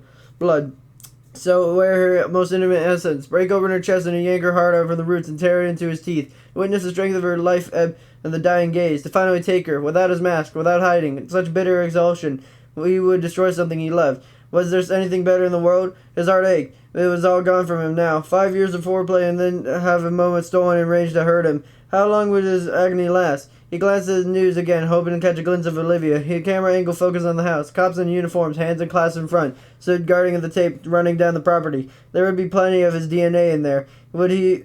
That would only ever matter if he got caught. He had never been arrested or charged with any offense requiring a submission of his DNA. He had read that there were certain offenses, if convicted, a judge had the option to order a sample of your DNA to be obtained. He hadn't been arrested for anything at any time in his life, so he was safe. For now, he was free. He had never taken off his mask. The smart thing to do was simply disappear. Put away his mask and forget all those wonderful games and ply out his remaining years in tedium, and with only the memory of these deeds to sustain him. He walked away from the place without even identifying her being in handcuffs, and he knew he was lucky to have done so. If he had walked in for a fun-time visit with his girls before the cops showed up, he had been on his way to see Olivia. He had gotten there sooner. He would have got on her right now, rotting in a cage he didn't build, and with that bad food and stupid cops for company. It had been a matter of minutes that they kept him free, or it would be out to spare such luck. He would have had to let her go, or would he? Or better question, could he? He could feel the tug from her, the pull on the rope binding them together. He wanted waited a long time to take her, waiting for the mature into the woman. He had her for 5 glorious years, painting her nails, braiding her hair, laying out comfortable clothes for her in the bed. Could he let her go? The jackal stared at the TV. Olivia's picture flashed on screen. He began sobbing. It hurt so much to have her taken from him, and he was mortified at his weakness, yet helplessness against it. He asked himself again, could he let her go? He honestly didn't know. Chapter 14. Olivia flicked her hair to cover her missing ear. In doing so, the gap where her fingers used to be seemed more pronounced. Face it, kiddo, you're a goddamn mess. He sighed into a mirror, pushing down the impulse to cry. Ugly. They had made her ugly. Her eyes shiny. She swallowed and summoned her thoughts, obnoxious. Safe thoughts like teddy bears and puppies. She had been home for a week now, and being back in her bedroom took getting used to. She dreamed of this, being home with her father, then being in the basement, but it felt more real of a dream than an experience. Justin Bieber smiled down from her wall. He smiled. Was he still cool? He had no idea, and that too was foreign feeling he found and didn't care. After what she'd been through, who would stop top of the charts and what celebrity did on the weekend, or who didn't matter at all. The interview with the police took 4 days to get done. They gave her plenty of breaks, driving her to and from home each day, and when it was all over, Olivia was drained. They had to farther along the investigation went, but there would be more questions than they asked, and they'd tell her again if that happened, and she said sure, and she wasn't sure. She wanted it to be over, and then she arrived home to being released to the hospital before the formal police interviews. The media crowded in front of their house. They patrolled the sidewalk, jockeying and pushing each other around, trying to get the best position and yell their questions at Olivia. They were rude and avaricious. They cared not all about her. It was a story so explicit. They yelled at her, pushing microphones in her place and forcing shoulder-mounted cameras in her way. They tried to block her path more effectively, surrounding her and the police, and her dad shoved them back, and one officer with a port wine stain on his neck, visible from above his collar, told them to act like goddamn human beings for once. He thought of the experience like it was being a celebrity. The weird kind, though. Not a famous of any sort of talent, musical or otherwise. No, her fame came from surviving 5 years of rape and torture and felt her mangled, terrified young woman. After passing through the rude people, desperate for a soundbite, she stepped into her house with her dad at her elbow. It was like walking into the past. The past had nothing to do with her. She felt like a stranger in a familiar place with the pictures of herself smiling and friends hung on the wall. Like going to a wax museum, seeing a celebrity you recognized. But still, after all the work and attention to detail, there was something off. The connection, the real subdued, and lacking any shine of soul. The girl in the silver picture frame wearing a black graduation gown and a cap doesn't exist anymore. That girl attended honors in high school. She had friends, a future, something to look forward to, expectations of normality, and a feeling of entitlement and happiness. She also had both ears, and all her fingers and toes. That had never been raped. A naive girl who didn't feel like the boogeyman. Who could she be now? Free from pink basement of horror, but now the different person she went in. She pushed her hair back, exposing the numb of flesh, and marked the little remainder of her ear. She tied it back in a ponytail, not caring for how it looked in the moment. This is who she was now, and remember there was no hiding it, especially the privacy of her own home. When she went out, then what would be different, wouldn't it? She didn't want people to stare at her. She wanted peace. In the kitchen, her dad hovered around the stove. They smelled frying eggs, bacon, and toast hung in the air. Harry was back in her head. You want it scrambled? Yeah. That would be great. You got coffee brew in there? No, I'll set that up. No, I can get it. All right. The kitchen overlooked the front lawn. The yellow curtains brightened the dreary winter daylight, filtering out the gray.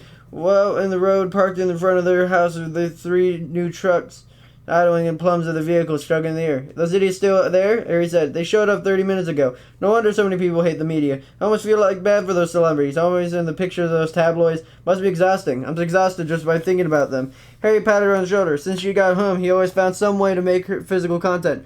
Almost like he was testing if she were real, and not a fantasy. She knew how he felt. None of this seemed real. The basement, the pink walls, the bolted down furniture felt more tangible to her. She could get a vision of a spot of blood on the floor under the bed where the gorilla had snipped off her index finger with those fucking shears.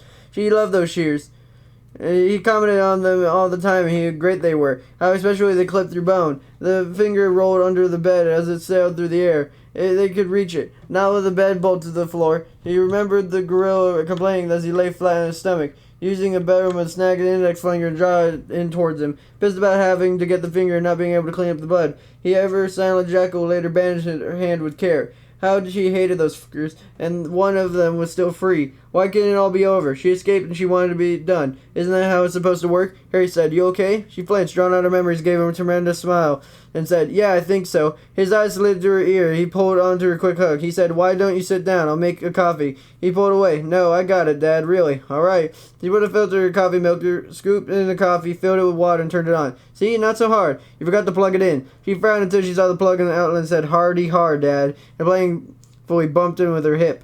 Out of the window, the sliding door of one of the news vans rolled in. A man in a red toque and a dark blue jacket waved at her. He scowled, raised the camera with a huge lens and snapped pictures of her. He moved away from the window, sat on the table. Harry closed the curtains and said, "Those people," he shook his head, "have no souls." Harry clicked the iPod and music, riding in the air around them. He finished making breakfast and poured coffee. Sitting at the table, they were initially silent, eating, content with being each other's companies. Harry said, "So we got to discuss what we want to do here." "About what?" "Well, living here for one. Also, I'm going to have to go to work next week, and you're going to be here alone. That other guy is still out there. Cops are pretty confident he won't come after me, and they gave me an alarm thingy, that push button thing, the one you're supposed to always have on you." He pulled the alarm activator out of her under her collar, and he attached it to a letter string. "It's right here, Dad." "Good. I'm glad you have that to you. Still, it's not like you're going to find out where you are." He jerked a thumb at the window. "Not with those jerks out there." Olivia suffered at the same thoughts. Last night they were trying to sleep. She kept glancing in the window, expecting a jackal head to appear. He would turn to her, hands pressed against the glass, an excited breath, a fog of pain. Needless to say, she had trouble sleeping. Still, considering her room was on the second floor, he would have to levitate or use a ladder to see her in the window. And he would have to drag the ladder through a crusted snow paths and well-lit yard of the neighbors. Still, once the thought took root in her brain, it became possible to yank out. At night, when the moon shone bright in the window, the wind pushed against the house, creating noise you'd never noticed before. Silly ideas became plausible. Dark thoughts grew teeth and bared in the recess of imagination. Even though the police and her dad took steps to protect her, she didn't feel safe.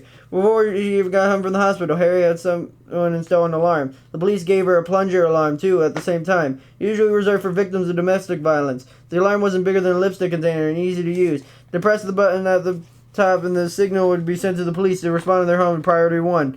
Lights and sirens all the way. Even impressed by accident, the police were obliterated to see her in person to make sure she wasn't being held hostage or being forced to lie to them over the phone, telling them everything was alright. Police regularly patrolled her street. She would have given them a pass 20, 30 times in a day. The jackal would be crazy to come after her. He was crazy, a loon, but not uncontrolled and impulsive type of mental illness. To come after her, he would almost have to be one to get caught. She couldn't see that in him. He would be controlled, quiet, that one. She was too much attention on her now. It would be too dangerous for him to come after her, especially with the news vans parked out front. They wouldn't be there forever, though, would they? Something worse would happen and they would be old news. Then, at some point, with no action, the cops would stop driving by, and maybe, if enough time passed, they would ask for the alarm back. And then he would be out there, waiting for her under the bed, ready to snatch at her passing feet.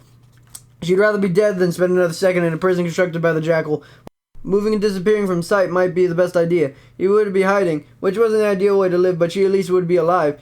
He wouldn't be a prisoner in a pink cell dreading the screech of the metal door opening and admitting 2 animals being to devour her. After some time, he might be able to breathe again. Being home while knowing the bastard would stalk the street and might show up any time made her feel like she had been holding her breath, waiting for the worst, and the worst was that she'd gotten used to, wasn't it? 5 years of it. Hard to shrug off the chains those years had created. Would she ever feel safe again, or would she always be looking over her shoulder? If the jackal were dead, maybe it would be a little easier to breathe. Maybe she could finally exhale. Olivia said, "Moving could be a good idea. We'd have to wait for those ass clowns to leave. I'm sure they'll find some other misery to circle over. Harry smiled. Ass clowns? I like it. You have a way with the words, my dear. His expression darkened as he said, Would you like to have a gun around? We could both get a license, practice at the shooting range, you know? We could both be comfortable with one. I don't think too much right now, Dad. I'll consider it. Okay, no problem. She had thought about it, though, and then researched it. He wasn't sure how she felt about it. Unless she carried it everywhere, it wasn't much in use. In the house, the firearms would have secured in a locker, the ammunition would have be stored in a separate place, and the firearm would be loaded. She could imagine it. The jackal shows up and he kindly asks them to wait until she unlocks the gun locker, takes it to where the ammunition is stored, load the gun, and then shoots him. All in all, not a realistic expectation, not worth the effort to get one. It wasn't like she could take a gun off the house either. Not in the way she could access it quick if she needed to. There were transportation requirements. You're not allowed to carry them around outside just under your coat or something. She wasn't living in Texas. She could think about it, though. Might be some insurance in it. Hell, she might even have one loaded by her bed for the law. It wasn't like law rescued her from that basement. She did all that by herself. Something to consider anyways. She did have another idea of protection though, but it wasn't the first on her list. The cops were still vigilant about patrols with the alarm around her neck. They were quick pressed away. That part of her plan she could wait for now. There were other things to get done first, like getting her dad to an Alcoholics Anonymous meeting. She had seen him in the evenings, drinking until he slurred words and walked in unsure steps like the room had tilted on him. She didn't like it. She wasn't the dad that left behind. Her absence had left scars on him too. Her return would have magically healed him then either. But why would it? He developed the addiction to her absence after all. It was an addiction. It concerned her at first. She didn't think it was bad as it was, but she had gone home all that long. Only then she noticed a drink every night, and not just a beer with dinner either. By the time he went to bed, he was usually 6 or 10 beers in. She saw a stack of empties growing in the garage each day. Even this morning, she saw him toss a couple of Tylenol in his mouth, and try to chew him. A stale smell of alcohol hovered around him all the time. Even after the shower, his eyes were puffy and red for most of the days. He hadn't drank like this before he had been taken. She knew that. This was something new. Well, new to her, to him. It seemed a well-practiced routine. He sipped on his coffee and touched her hand, a reassuring touch, a good dad, to hurt her to see him suffer. He would have been started drinking if she hadn't been taken. Not that it was her fault and be blamed about the addiction was something she had inadvertently helped to start. For 5 years, he had no idea when she was alive, and he was open to coping tool for that. Alcohol? He wanted to drink right now. Two broken people. Maybe they could help each other. Maybe they could heal each other. A thought pulled her lips into a smile. She reached out and held her dad's hand. His lips trembled and formed a smile. They could get better. After cleaning up the dishes, Olivia retired to the living room, turned on TV.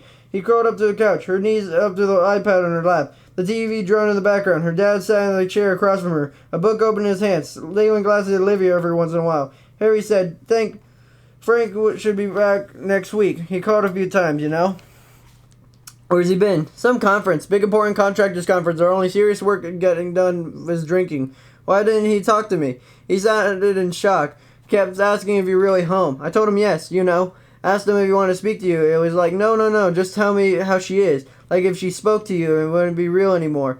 What do you mean? I don't know. I guess like you when someone to pinch you and make sure you're awake when something incredible happens. With Frank, hearing your voice might wake him from a dream and return. Something like that anyways. I never saw Uncle Frank as that way. What way? You sound mean. I'm sure I can take it. Caring. Yeah, he laughed. Yeah, I guess I could see that. Just his way. But he does care. He never forgets your birthday, does he? I always thought it was because you an administrative assistant. That's all, Frank. Anyways, he'll be about sometime next week for dinner. Alright. She returned her attention to the iPad touchscreen. She kept wanting to use her index finger and nub remained. He stared at the pink scar tissue over the remaining bone. Pink, shiny pink, twisted skin, deformed. She had hated those bastards. It burned inside her all the times, pulsated her hands. The almost dangerous one got away too, and the sounds of it would probably get away with it. The cops didn't call. She asked them about it. After the interviews were finished, she led the detective, a bald guy with dark rimmed glasses, avoided her eyes and then answering, giving her some platitudes. He had even given hundreds of other victims, as the world dissolved around them. Using lines from TV shows about cops, he asked her after nervous clearing her throat. We're following up a number of potential leads. It's time to possess all the evidence collected. We'll let you know. Blah, blah, blah. He did say something, though, something that she couldn't stop thinking about. He repeatedly questioned her about the two men, and then he told him about the roles of the two men and how the jackal never touched her sexually, and had never spoken to her, brow creased and his lips pursed, like he wouldn't believe her, like he was making this up. She bristled and said, how many times are you going to ask me the same thing? I'm telling you, not once did he touch me that way. Not once did the fucker even talk to me. God, why do you keep going over this? He reddened, the scant mustache dancing in the wither under anger and confusion. Didn't he believe her? He didn't mean to get mad about how many times he would say the same thing, though. And when it seemed like the cop was fucking skeptical about the version of the events, like she would make this set it up for her amusement, she wanted to explode, rip the ugly mustache off his face. Didn't he know no one wore those anymore? Even ironically, they were old news before she had taken. She could still feel her veins and the eyeballs pulse. Like, that's how mad she had been. His hands flutter in his tie, a nervous tick, and set her out. Look, I'm sorry if it looks like we're running around in circles here. I can't even comprehend how mad it must have been for you. Your story is like the other girls, Lucy and Jen, except for a huge detail. Oh yeah, what's that? This Jackal character, he raped the other two girls, or Sean, the gorilla. He also spoke to them at the time, giving them orders on what they wanted done to him, and he wanted done to his pal, Sean. They both punished him, never so gentle with him as you described as with you, never painting their nails, and yeah, he did bandaging the other girls with just no kindness, if you can call anything they did was kind. So you see, it's odd. I mean, why did he ever touch you? I'm glad he didn't. One answer would be enough for anyone. I'm asking all these questions, and yes, they seem repetitive. But I want to know why. Why not you? Why didn't he even talk to you? Curious, don't you think? Son, she said, downright fucking weird is what I think. And that's weird, totally insane. It's continuing question motivations of the Jackal. What did he get from it all? Never touching, never abusing her the way the gorilla did, or even speaking to her. There's no friend to her. He would have helped her escape. She figured like he liked to watch. With the detective's revelation, it now appeared to be something else. A sickness only the Jackal could understand. Why not her? Thoughts squirmed like snakes in her stomach. She leaned back, apprehending the detective. Not as stupid as he looked. Well, maybe he was. One good question was how genius make. His skeptical tone was rankled her. Sitting in her living room, her eyes vacant at the iPad screen, she couldn't get the thought out of her head. It popped up then, biting, pushing out any good feeling might have had. Fleeting those moments were. She knew the Jackal felt something special for her. Whatever it was, it prevented him from raping her and speaking to her. She didn't know what it was or why it existed, but it was there. As tangible as his touch. Did she remind him of someone? A mother he loved or hated? A sister? If so, why weren't they Lucy and Jen spared this touch? Were they all very similar? Height, weight, hair color, hell, line them up and you might even think we're related. Why not her then?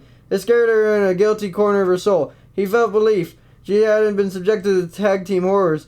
The girl had it bad enough. But what did it mean? She could talk to the other girls, ask them about it. Would she though? They had just been through with the evidence detectives, and from what it sounded like, they had been worse than her. If it had been that possible, Olivia didn't know she wanted to revisit it either. Talk about it again, though there were some women in a book club saying, oh, so what did it mean to you? No, she was not ready for that nonsense. Not yet. It was all too fresh, like pulling off a scab before it healed. She figured a little bit of the cartilage that remained in her ear. Why did they take in it again? So many slights, so many punishments. What would have been for the time playing nice, acting prerogative until the girl got close enough for her to kick him in the hanging bits. How he howled. Even puked on the floor. She was positive behind the mask. He was crying. Hearing him sob and watching him puke leak out of his mask, he thought whatever the punishment was going to be, still it was worth it. Until they took her ear. No, wait, that wasn't it. They took the ear for not eating and messing in her bed. Time blurred for the events. Cruelty emerging from the other acts of vileness for the kicks in the bits. They took her the big toe. A big secret part of her maybe wanted to get them mad enough to kill her. Like she wouldn't eat or get up to go to the washroom. Maybe they released her from prison in the most permanent way. Otherwise it provoked them like that. 2 days later they returned. The girl was still hobbling a bit as he approached her. Those craftsman's clippers appeared in her hand. She knew behind the stupid mask of his was grinning ear to ear. The Jackal held her down, pinning her head on the cold floor in the knee. The room itself had been warm, comfortably so, but the floor had always been cold. He placed the other knee in the small of her back and held her arms to the other side of the body. The other pulled straight out and thought the shoulder would pop out of the socket, flop loose under the skin. The girl straddled her legs, his weight grinding her pony hips against the floor. He said, "Punishment time."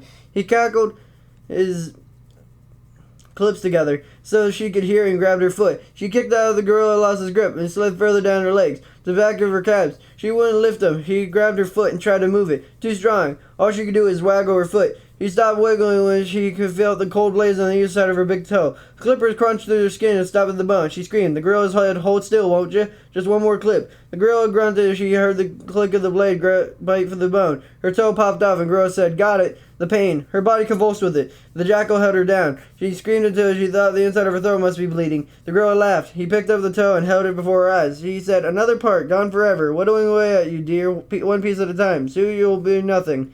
He dropped the toe, bounce struck her nose, leaving a red splotch on the floor. No longer the part of her. Afterwards, the jackal tended her with a gentle ministrations. Yeah, he felt something for her. Olivia would never manipulate whatever was about to her advantage. There had always been two of them in the room, and Jackal was the leader. She knew it with certainty, and she meant something to him. More than the other girls. Some connection. The Jackal believed they shared, and not spoiled a sorrow's romp. What should he see in her? He hugged her arms to her chest. He was still out there, biding his time. Like the detective, she thought about it significantly. The Jackal never touched her. Would he reveal his identity somehow? Maybe point them in the right direction. Olivia should talk to Lucy and Jen. Some questions need to be answering, and maybe those two bad would get answers. She wasn't ready to do that yet. She could wait, even if Lucy and Jen were ready to talk about it and another supervisor. Olivia needed more time and comfortable enough to talk about what all happened to her before she could discuss it. She never would feel comfortable discussing her emotions and talk about it again. So soon would be too much. She tapped the bottom of the iPad, her missing fingers notable in neon. It made her feel ugly, deformed, and she hated being reminded of it. Chapter 15. The Jackal's stomach clenched. He felt anxious about the time now. A mass stare blending in. No one noticed the anguish he suffered. Smart man, he knew it. Now to be forward to contact her and try to get her again. The play made sense. It would start again somewhere new. Work alone this time. It had been confident to have a helper, someone else to live at the place. To keep an eye on the girls as long as the person didn't visit the girls on their own. To find such a person again would be challenging. No, it would be next to impossible. He knew how rare it had been across a man like Sean. Chance of finding another was slim to none, and slim to left the town. Besides, Sean had reason to fall apart. His foolishness had brought it all down. That and Olivia. His penis throbbed at the thought of her. He killed Sean. His news people confirmed it, although they didn't have to. He knew it had been her because Sean wanted to hurt the Jackal, and that was the best way to do it, to be intimate with Olivia when he wasn't there. Sean had paid for it, and wasn't him doing a punching this time. He would love to see it seriously. How could Sean not realize the danger? It had been who had kicked him in the balls so hard he bruised for days. He smiled thinking of it. He had grinned under the mask when Sean crumpled and triumph shone on Olivia's face. So pleased with herself. It took a lot of restraint for him not to laugh out loud. He'd have stopped thinking of her, the memory of her face. Torture. He wouldn't stop himself from her turning on the TV, hoping to see her on the news. He would lean towards the TV, burning for a glimpse of her leaving the police station under guard or running into her house and scowling at the cameras while making sure her hair covered her missing ear. Excited him to see Lucy and Jen too. Not just nearly as much as Olivia, inspired him. The smell of her, the feel of her skin, and the golden tints of her eyes. He wanted to take her and use her to watch the fire and the strength draining from her eyes. He wanted to crush any hope inside her in his hands. And then when all her light had been extinguished, he would kill her. He wanted to taste her. Take all of her inside him. Absorb every essence through her flesh. They would be together always then. There was a better way to do than consume her. She frowned. Those thoughts were dangerous. He had forgot about her and move on. Everyone, the cops, Olivia were too high alert. To go for her again would be a Sean type of move, the move of an idiot. The best way to get over her would be find another pet, another obsession. He decided to scout new locations tomorrow, find a new base of operations, figure out how to make it untraceable to him. He needed help to get busy. He was developing a junkie fixation on her. He supposed he always had it, an unhealthy need for Olivia, and part of it wasn't making it any easier. If truth to be told, it was making it worse. The next day, while scouting for new location, he looked up and nothing noticed gravity closer to Olivia's house. Driving down the streets, thinking about nothing in his brain and idle. He noticed he was circling closer and closer to her. He cursed himself. Not a good idea. Shit like this could get him caught. Maybe she could be at the kitchen window as he passed. He was close to her now. Might as well take advantage of the situation. A cop car drove by. Outwardly, the Jackal appeared unconcerned, though. His heart tried to climb out of his chest and pounding. Jesus, man, you need to let her go. Find someone else. A whole harem of others. He could glory in the pounding of the cock fist, tenderizing him until they landed in a plate. He needed to lay away from her. Away from her. The Jackal drove away. The cop car kept going. The Jackal released a whistle of air. He stopped at the red light, thinking the red was the exact same shade she painted Olivia's nails once. He sighed. If he was making the right decision, then he would have to feel so bad. He had to give it time. What was his stupid saying? Time healed all wounds? Hippie nonsense. He needed to find some other distraction. Most definitely a female variety. Chapter 16. Olivia's predictions proved correct. It only took another week for the media to be distracted by some other inanity, like a city council member taking bribes or some such nonsense. They'll be reported the House of Horrors and the two men in the mask because one hell of a story they love to play backseat investigators. Most of their attention focused on the police and the lack of the progress in the investigation, insinuating police incompetence without coming right out and saying it. It served their agenda in creating fear in the community, scaring the public, ritless improved ratings and circulation sales, with headlines reading, "Jackal still at large, police are clueless." Olivia felt sorry for the detective with the terrible mustache. He must have under enormous pressure and he didn't appear equipped to deal with with it. The main reason the media fans left was simple. Olivia didn't give him an interview. He hid in her house most of the time, and she imagined the powers that they might be, the resources could be better spent elsewhere. Lucy didn't have the same reservations about speaking with the media. She had already been on one local morning show. Her light, colorful hair, wonderful almond-shaped eyes, and slim figure made for a beautiful heroine in a public ate it up. Olivia suspected Lucy had being paid to appear on the shows and had the biggest feelings about it. She thought Lucy was at least making something positive out of negative. Maybe talking about it would help her recover. But then she thought it wasn't her story, though, was it? It belonged to Olivia and Jen, too. Just because Olivia wanted to put it behind her was not disguising it with the media vultures didn't mean Lucy did. Olivia believed it was dangerous to keep stirring it up instead of letting it fade away. Dangerous for all of them. Her appearing on a talk show circuit might renew interest in the media. Olivia liked not having the media camp down on their lawn. It helped her breathe a little easier with them gone. Less media cover, less exposure, less chance of the jackal might seeing her on TV and inciting him to visit her one night so he could finish what he started. Olivia wanted the media to leave her alone, and she could have time to think without taking heads pressuring her to discuss what she went through with some gruesome detail. Then it all faded into black and white memories, and their power had diminished. Then maybe she could talk to Lucy and Jen about it. Funny it was okay to yap about it as if she felt it was okay. She took her head to herself. Still, she would need to talk to them eventually. All those nagging questions, not to her, but why did he try to rape her or speak to her? Now that she wasn't relieved, the grill had been more than enough. It had made her think she might know him. If he had spoken, who would she have recognized his voice? Her arm rippled in goosebumps at the possibility. With thoughts like that, how could she ever feel safe again? Her dad told her the cops had investigated the hell out of Dale. She had just broken up with him after moving into the university. He was an ex-boyfriend. He had upset, obviously, the prime suspect. The ex-boyfriend always is. In the end, they had nothing to go with. They presumed time with her abduction. He said he had been home watching a movie he rented through YouTube. He provided them with an online receipt anticipating the date and time he rented it. It matched up. Although, didn't you have 24 hours to watch it? There had been some type of time constraint on it.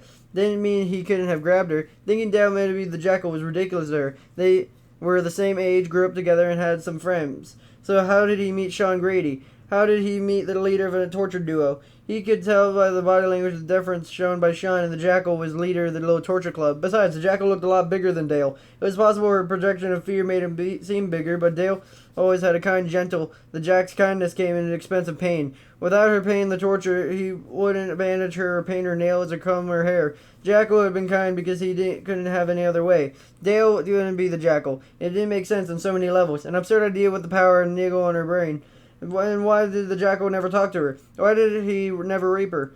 He may have been saving her for something, or he could have had a scar or tattoo she might recognize. For whatever reason, she had fixated on her, something different than the other girls. Didn't it ruin the fantasy he concocted in his head? What if he ever intended to her and get out of there? She knew he didn't. When that would matter if he knew him? He would get to the wanted from her and kill her, hang her on the hook in the freezer and dine on later. Fuck. Why couldn't she just been some Zen master that could let her go and walk around the gentle smile and inner peace etched into her face, happy to be alive, not a corpse on a hook in an insane man's freezer? Instead, she huddled in her house terrified, expecting a shadow wearing a jackal mask to walk past her window. She had been started into carrying a knife around with her. Ever since her dad went back to work, she had been left home alone in the house. She was afraid to leave her room and wasn't home. Every creak menaced her. A wind pushing and pulling in the house jellied her legs. A dog barking in the distance had her peering in the window, expecting to see the jackal's tall frame moving down the side of the house. She wanted to get through with it. She knew her dad had to go to work and couldn't stay home forever. If he did that, they would end up living in a box in an alley. She fought the urge to call him, although the fear sometimes paralyzed her to the point where she didn't even leave her room to eat. She knew he set a house alarm for her before he left.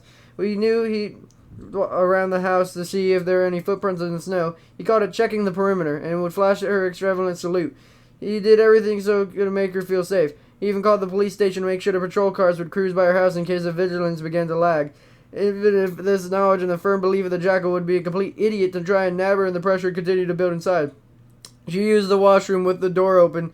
He wanted to close it, but what if he opened the door and here he stood, reaching for her, his breath sounding forced behind the mask. Irrational, she knew it, but how to suppress it, no idea. She lasted 2 days before she called her dad at work, voice condensed into a terrified whisper, asking him to come home while hiding in her closet.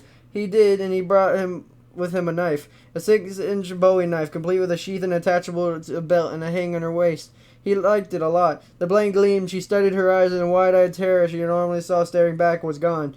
Most of the time she wore track pants. They were comfortable, and who the hell did she have to impress? She didn't want to acknowledge she got used to wearing them in a room when she hadn't kept and wore them out of the familiarity as much as anything else. She wore the belt over them when she could attach the knife to it. She had patted it throughout the day, reassured by its cold weight. She still hid in her room most of the time. There was too many windows downstairs in her opinion, and only darted out to use the washroom or make something to eat. Day by day the terror lessened and hold on her. She thought she would be reminded of how fear controlled her, and her dad came home, and the relief of sight him trembled her body. He knew it would better at the time she would have to be patient. 5 years in a basement taught her all about patience, one step at a time. Quite the misfit family. Her dad an alcoholic, and she, the terrified scare girl, imprisoning herself in her house. Now might be the time to focus on something, get her mind occupied with something else, like helping her dad, or maybe they would move somewhere else now that the media lost interest. Both of them got a fresh start. For the first time in a long while, a faint stirring of hope flustered in her chest. A fresh start with a nice clean ring to it. Chapter 17. Harry didn't like going to work. No surprise, most people don't. There are a lucky few who have found the dream job, and for them, work became playtime. Playtime you got paid for. Harry didn't mind this job before Olivia had been taken, and he sometimes enjoyed it. When he got used to the brain and he solved a problem no one else could, it provided him with a sense of satisfaction. After she had been taken, it prevented him from going crazy with worry. It gave him something to think about more than it might be, or what might happen to his daughter. Even after the embarrassing incident they had sent him home, didn't mind going after day. It helped him keep sort of a handle on his drinking. Then Olivia came home, and going to work terrified him now because he feared he wouldn't be there when she walked through the door. He feared her return had been a dream, a remarkable dream in which it was impossible it became reality. How many parents still waited for some word of their missing children?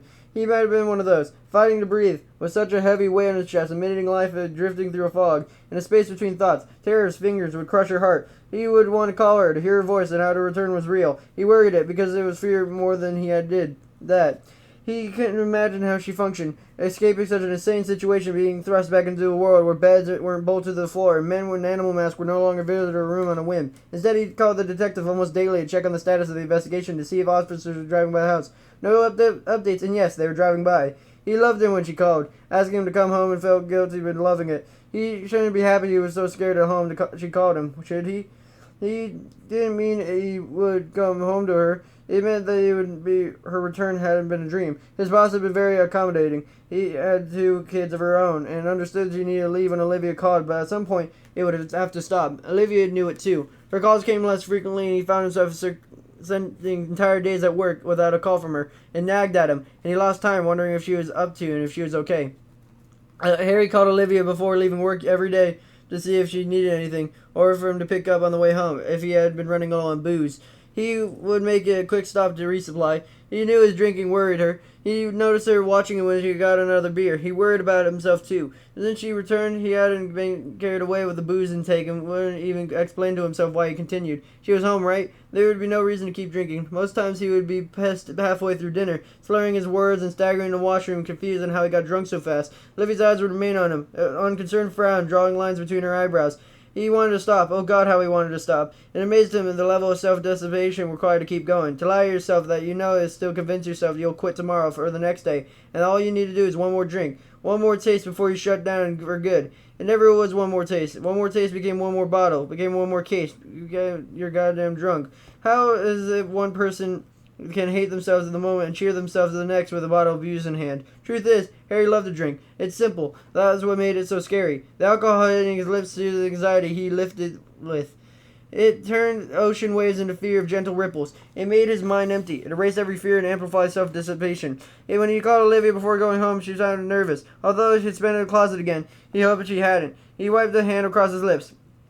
Something he knew he did when he felt like a drink. Was there any beer in the fridge? He couldn't remember. He thought there might be some in his memories, but such things tended to blur together, become an amorphous blob. He would pick some up on the way home. He logged off the computer, threw on his coat, nodded, and smiled his way to his car. His buzzy hand wiping at the upper lip, anxious as the cold bottle pressed against it, and let the amber liquid flow into his stomach, satisfying his need. Yeah, he should stop for a case. It didn't matter if he had too much beer in the fridge, or it didn't matter if he didn't have enough. Chapter 18. You think this will work? Frank said. Olivia called him earlier this week, planning an intervention for her dad. Sounded lame, even over their own head. Sounds so dramatic. She preferred to think of his life asset to stop the slow self-immolation of her dad seemed hell-bent on.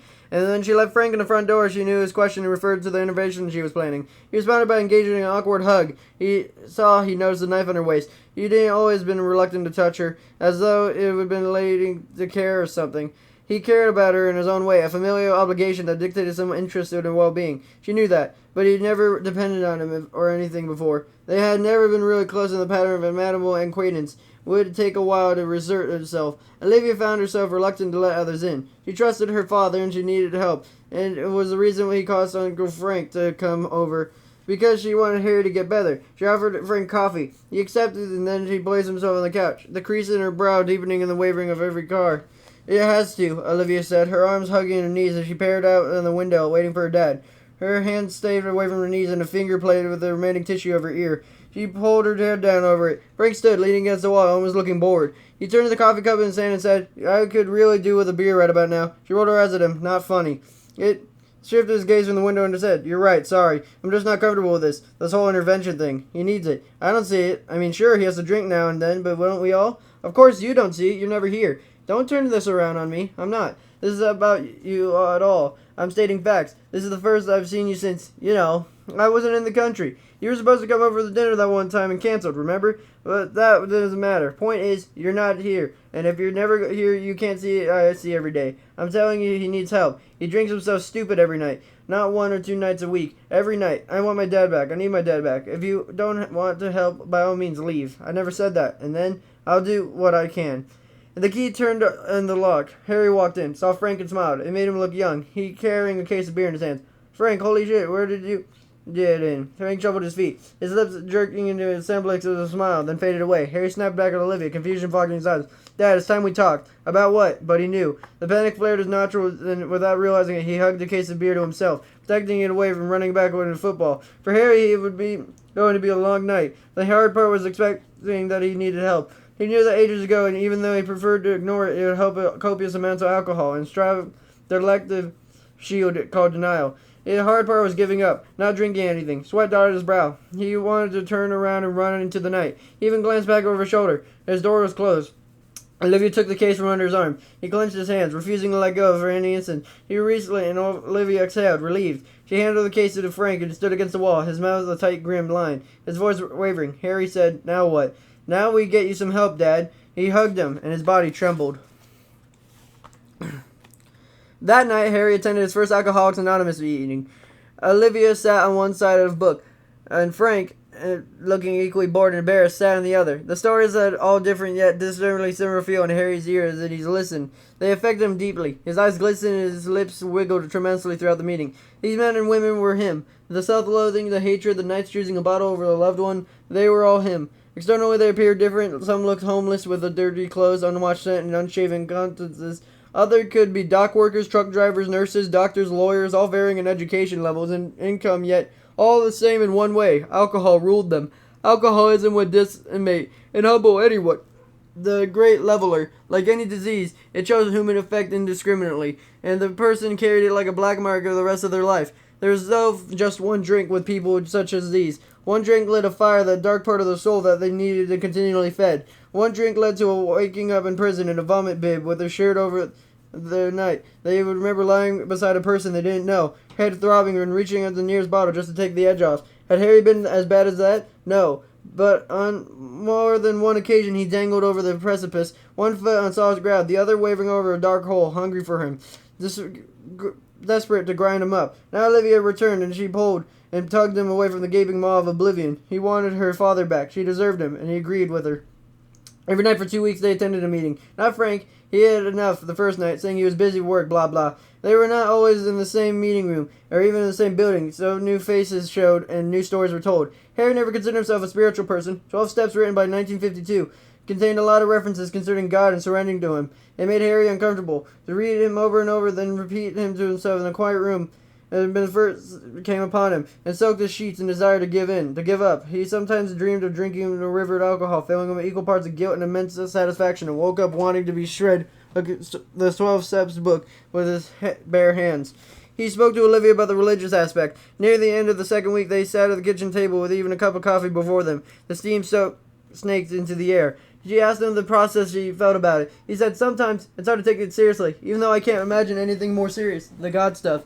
I've never been a big believer. One guy told me it helped. He read about it loud, and whenever the urge to drink came on, he patted his pocket. I carry a copy of it with me, the 12 Steps. And if I had to read it out loud, and for some reason it does help, it could be a repetition of words, you know? It's kind of like meditation. It calms me, so I like that part of it. It's the God part I have trouble reading. I stumble through it. He got out of the book. It feels outdated. A manual another time. He said, can I have a look? I'd like to read them. Sure. He flattened the pages on the counter. She inwardly cringed every time her scared hand appeared, loving normal everyday things. If she noticed, he never gave any outward indication. The coffee steamed before her concentrated brow. In silence, she read, finished, he said. It's not outdated. That's exactly what you need. How so? The repeating theme, the steps of powerless, and admitting you have no control over alcohol. Yeah. So the way I read it, it's like you can't turn yourself into more help because you've tried and failed every time. So you substitute yourself with something better. Something that loves you even though you often hate yourself. Something that truly sees you. It encourages you and stand before another being.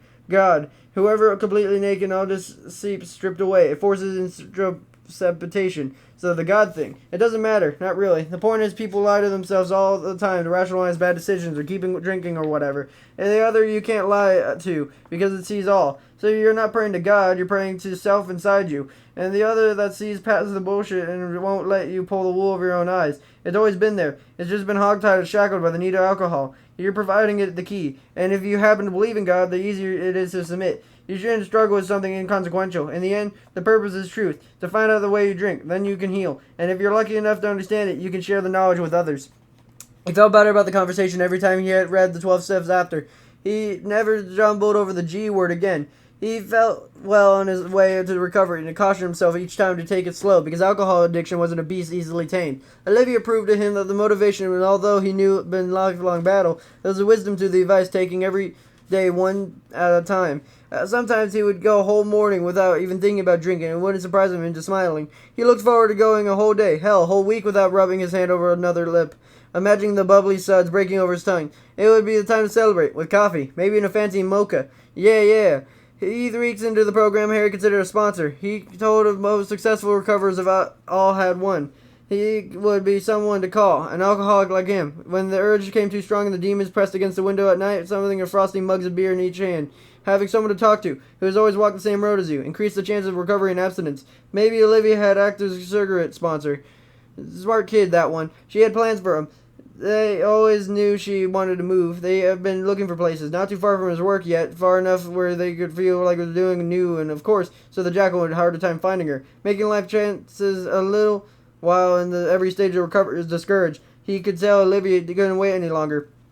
She prowled the house, danced out the windows, always tapping a knife at her waist. Terrified, a bad guy knew where he lived, and she would pay her a visit. To tell the truth, it scared the crap out of Harry. Every time he walked into their home, he caught up to her, and for a split second before she answered, his guts coiled in turmoil, expecting silence in return. Compared to her, after she'd been through, his fear placed against it, and realization did nothing to lessen his own terror. Feelings were hard to compare while people because they were so personal and subjective. So they were going to move, and he would have just enough to deal with it. He reviewed the real estate sites in his lunch hour. He hoped to find a place at a price range and not too far away from his work. The idea of his long commute fighting traffic wasn't appealing to him. The move was the second part of her plan. They talked of it one night, and Harry, unable to sleep and his sweaty, pulsating hands, crept in the kitchen with a glass of water to clear his head. If there had been a bottle of anything lying, he would have downed it in one go. Before his meeting at Alcoholics Anonymous, Olivia had him walk around the house to collect all the alcohol he had hidden. Every cache had been found. She had found all the small bottle of whiskey he put in the back of the toilet, his emergency stash. Even though she would have loved to take a nip of anything, there was nothing left. Olivia had seen to that, and she thought the urge to buy more every day leaving work. It lessened every day, but sometimes the urge to drink tackled him and held him down like a bully, as if it were saying, "Thought I was done with you, punk? Not by a long shot. You and me are welded together at the soul. Go ahead and have a drink. You know you'll just give in." So that night, he went to a glass of water because there was nothing in the house to have stores were all closed. Lucky to him that they were. He would have crept out a bottle of something, if anything. And he was sweating about it in the kitchen and didn't notice Olivia walk in, and she did. Her presence startled him, and her face reddened with guilt. Being Olivia, she had to comment on it. Instead of peeling an orange, she smiled at him and said, "Couldn't sleep either?" "No, I don't know why. What about you? What woke you up?" "That night. The wind, snow pellets tapping on the window. Take your pick. All noises are scary at night. I'm so tired, Dad. Tired of being scared most of the time. I'm sorry. She shrugged. Is there anything we can do about it? He nodded, popping a slice in her mouth. Then she finished chewing the said, I'm working on it. Part of the three-step plan. To help me feel safe. Feel safer anyways. Harry with water in one hand said, three-part plan, huh? What are all the parts? Part 1, Operation Get Daddy Sober. Part 2, give the bad guy a slip by moving. Part 3, it's a secret. Even from you? Oh, I know what it is. I'm ready for it and not ready for it, you know? Like looking through the tops of your skis before you're looking down the giant hill. It's getting scary, but still unsure if you want to go with it. Really? Now I'm intrigued. She winked. And that's what the last they talked about it. Curious, very curious. He was anxious, the move done, so he could see what the Ep3 was.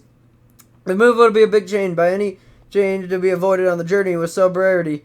He would have to get a sponsor idea a little more consideration. For now, he would be there for Olivia and would have to be enough. On the computer screen was a real estate site. A house caught his eye. A smaller house. Still, the two of them would need a lot of room. It was close to work. Hell, really close. He could bite to it in the summer. Even better, the house was situated a block from the police station. Why was it so low priced in the city? A fully detached bungalow. Must be something wrong with it. He pursued the upbeat description and saw the problem. A classic fixer-upper. The house needed a lot of work. Over 80 years old? No telling the problems there. Harry and the home renovations didn't do well together. At one step, stapled his thumb to a baseboard. Frank still laughs about it. What about Frank? He's a handy bastard. Hell, he owned contractor business. He would help, wouldn't he? Harry would have to pay him, and not just for the materials. It would surprise if he had to pay Frank for his time as frugal jerk. Frank makes Scrooge seem generous, but come on. After what Olivia's been through and the fact they were related, they had to account for something, right? Maybe, maybe not. Frank was a cheap bastard. Harry sent the link to Olivia's iPad. He sent her about 20 so far, and everyone sent a thrill of excitement through him. Who knew he wanted to move so much? Maybe the excitement through idea of a fresh start appealed to him. The problem lay in the fact that although the place may be new, the same old asshole him was moving there. The thought of nothing to diminish his excitement. He glanced at the clock. Time to go. Leaving the office, he couldn't wait to go home and discuss the potential homes with Olivia. The house by the police station. He liked it. He had a scratch. The itch wouldn't go away by ignoring it or trying to find someone new to fill the void. No one could fill it. He would have to accept it. Even before he had taken her, the other girls were too identical to Olivia, and there was no accident. Early on, he recognized he would have to go grab her and make her his. All those other girls, delightful distractions they were, yet they weren't Olivia, not even close. Everything about her touched something inside him. He tingled everywhere, thinking about her. He couldn't stay away. He couldn't think of starting another place without her. He was the key. She was his palpitating heart. He needed her. Her movements strummed the music of his soul. He turned down the street, gripping the steering wheel until his knuckles hurt a white and jaw ached from grinding his teeth. The familiar street was near her. He felt her pull on him, like a black hole sucking in matter. He couldn't resist her. He had to see her. They circled the block. Where were the police? Although he knew he needn't be, they could not allocate resources to the girl's protection indefinitely, especially since they believed the jackal was moved on. They didn't conceive the reason why he would return to Olivia and the other girls. Considering all the steps he had taken to remain anonymous, he knew the stupidity of his actions. Even though the police hadn't identified him, he was still taking needless risk. A stupid move. He berated himself to get the hell out of there. A terrible idea, even it being in the area. The Mount Everest of idiocy. Why didn't he even come this way? Time to go. Time to get out of the area. He decided to do just that and surprised himself by parking outside the front of the house 2 doors down to Olivia's. Even worse, he got out of the car and patted his pocket to make sure the stun gun was there. His hard shell reassured him. Was he doing this? Completely crazy still. His feet crunched the snow. Toes pointed inexorably towards her front door. The light above her door spilling across the front step like a golden welcome mat. Chapter 20. Winter in Canada brought the darkness of evening early. Olivia could go into the kitchen. The soft light of day, pleasant backdrop framed by a frosty window, filled a glass of water, and then she looked up. Stars studded in a black sky. It seemed that quick to Olivia, and she noticed the night now. She was attuned to it. Not brought the fear. Night it hid the devils lurking beyond the brightness of her window, and the men wearing animal heads wanting to take her and sneak her away like a princess in some twisted fairy tale. A fairy tale where the currency was an ear, some toes, and fingers as well. The worst time of her day was waiting for her dad to get home. Sitting in the living room, the street outside situated in peripheral vision, the glow of the iPad in her lap. He waited in the headlights of the car to announce his arrival. She used one finger to check the screen. While reviewing the properties her dad sent her, she was supposed to be busy at work. Her other hand trailed fingers of the handle of the knife. It became part of her. He couldn't imagine being without it, and she couldn't ever be. Not if she could help it. And the doorbell rang. To say it started her would be an understatement. She jumped through an iPad, popped off her lap, and landed on the carpet. Her entire body shook as the shots of adrenaline raced through her. She hadn't noticed it hadn't been alert, although someone walked up to her door. She had placed herself by the window for that purpose, so she would have to see outside to prepare for anything. She feared getting complacent. Complacency could get her killed. She were relative safety of the past month just as softer defiances. She stuffed her knife at her hip. She unbuttoned the tab around the handle and slid the knife out to make sure it was clear of obstructions. From her position to the couch, she could see someone approach up until they reached the front door. Once the person arrived at the door, a pillar blocked her view. She couldn't see anyone walk up to the door. She missed that initial sight and again became disturbed by her lack of awareness. Who was it? The door. She patted her knife to the side and noticing he was holding her breath, exhaled a calm jerking her heart. Her feet touched the carpet. He stood, listening. On silent feet, she crept toward the front door. She could be able to see who stood there in the small window, but then the person could see her too. Aligning herself to continue to the door, she spotted her next to her and hold her breath. The jackal wouldn't stand there, would he? He wouldn't be as obvious after being so careful for so long. Didn't make sense. Always better to be safe. No need to rush. Caution was now the rule. She knew it who it wasn't. It sure shit wasn't her dad. Her dad would have just walked in and she would have seen the lights of his car pulling. He wasn't expecting anyone else to think of no one she wanted to see. She could ignore the doorbell and wait for the person to go away. Staring at the window in the hallway, Olivia leaned her head closer to see who stood there. She got a glimpse. Her gaze took an aspect someone who had been struck with a hammer. Her mouth lost moisture and her lips stuck her teeth. The person turned to leave, and Olivia rushed to the door, unlocked it, and swung it open. Dale? Hey, Olivia. They stared at each other. Time and circumstances making them a little more than strangers. Olivia flicked her hair, covered her ear, and moving missing fingered hand in her pocket, offered a shy smile. Dale said, sorry, I should have called. I didn't have your number anymore. No, that's okay. You want to step in? Yeah, just for a second. I've got to get home. She moved back. She could squeeze in a small foyer, and he shut the door behind him. Talking at once, they said, how have you? It's good to. Olivia smiled and said, sorry, go ahead. It's good to see you. Yeah, you too. It's been so long ago since I've last saw you. 5 years. It's a long time. Pause the conversation gave Olivia time to study the bunny ears that paralleled her shins. Geez, wearing her bunny slippers. Nice one. She lifted her eyes and noticed Dale hadn't changed much. Except for the beard. He never had a beard when she knew him, and it was kid then. He was right. 5 years was a long time. The eyes were the same, kind eyes, full of compassion. She felt her own swelling up. He adored her upon the time. He would have done anything for her. How could he like her anymore? Mangled, ugly, used, and abused. What for her? How could he like her anymore? Mangled, ugly, used, abused. What did she have to offer him or anyone? What was he doing here? To remind her that she was lost? Pretty thoughts, and she knew it. So he came to see her because he cared. He always cared. He had always been kind to her and everyone met.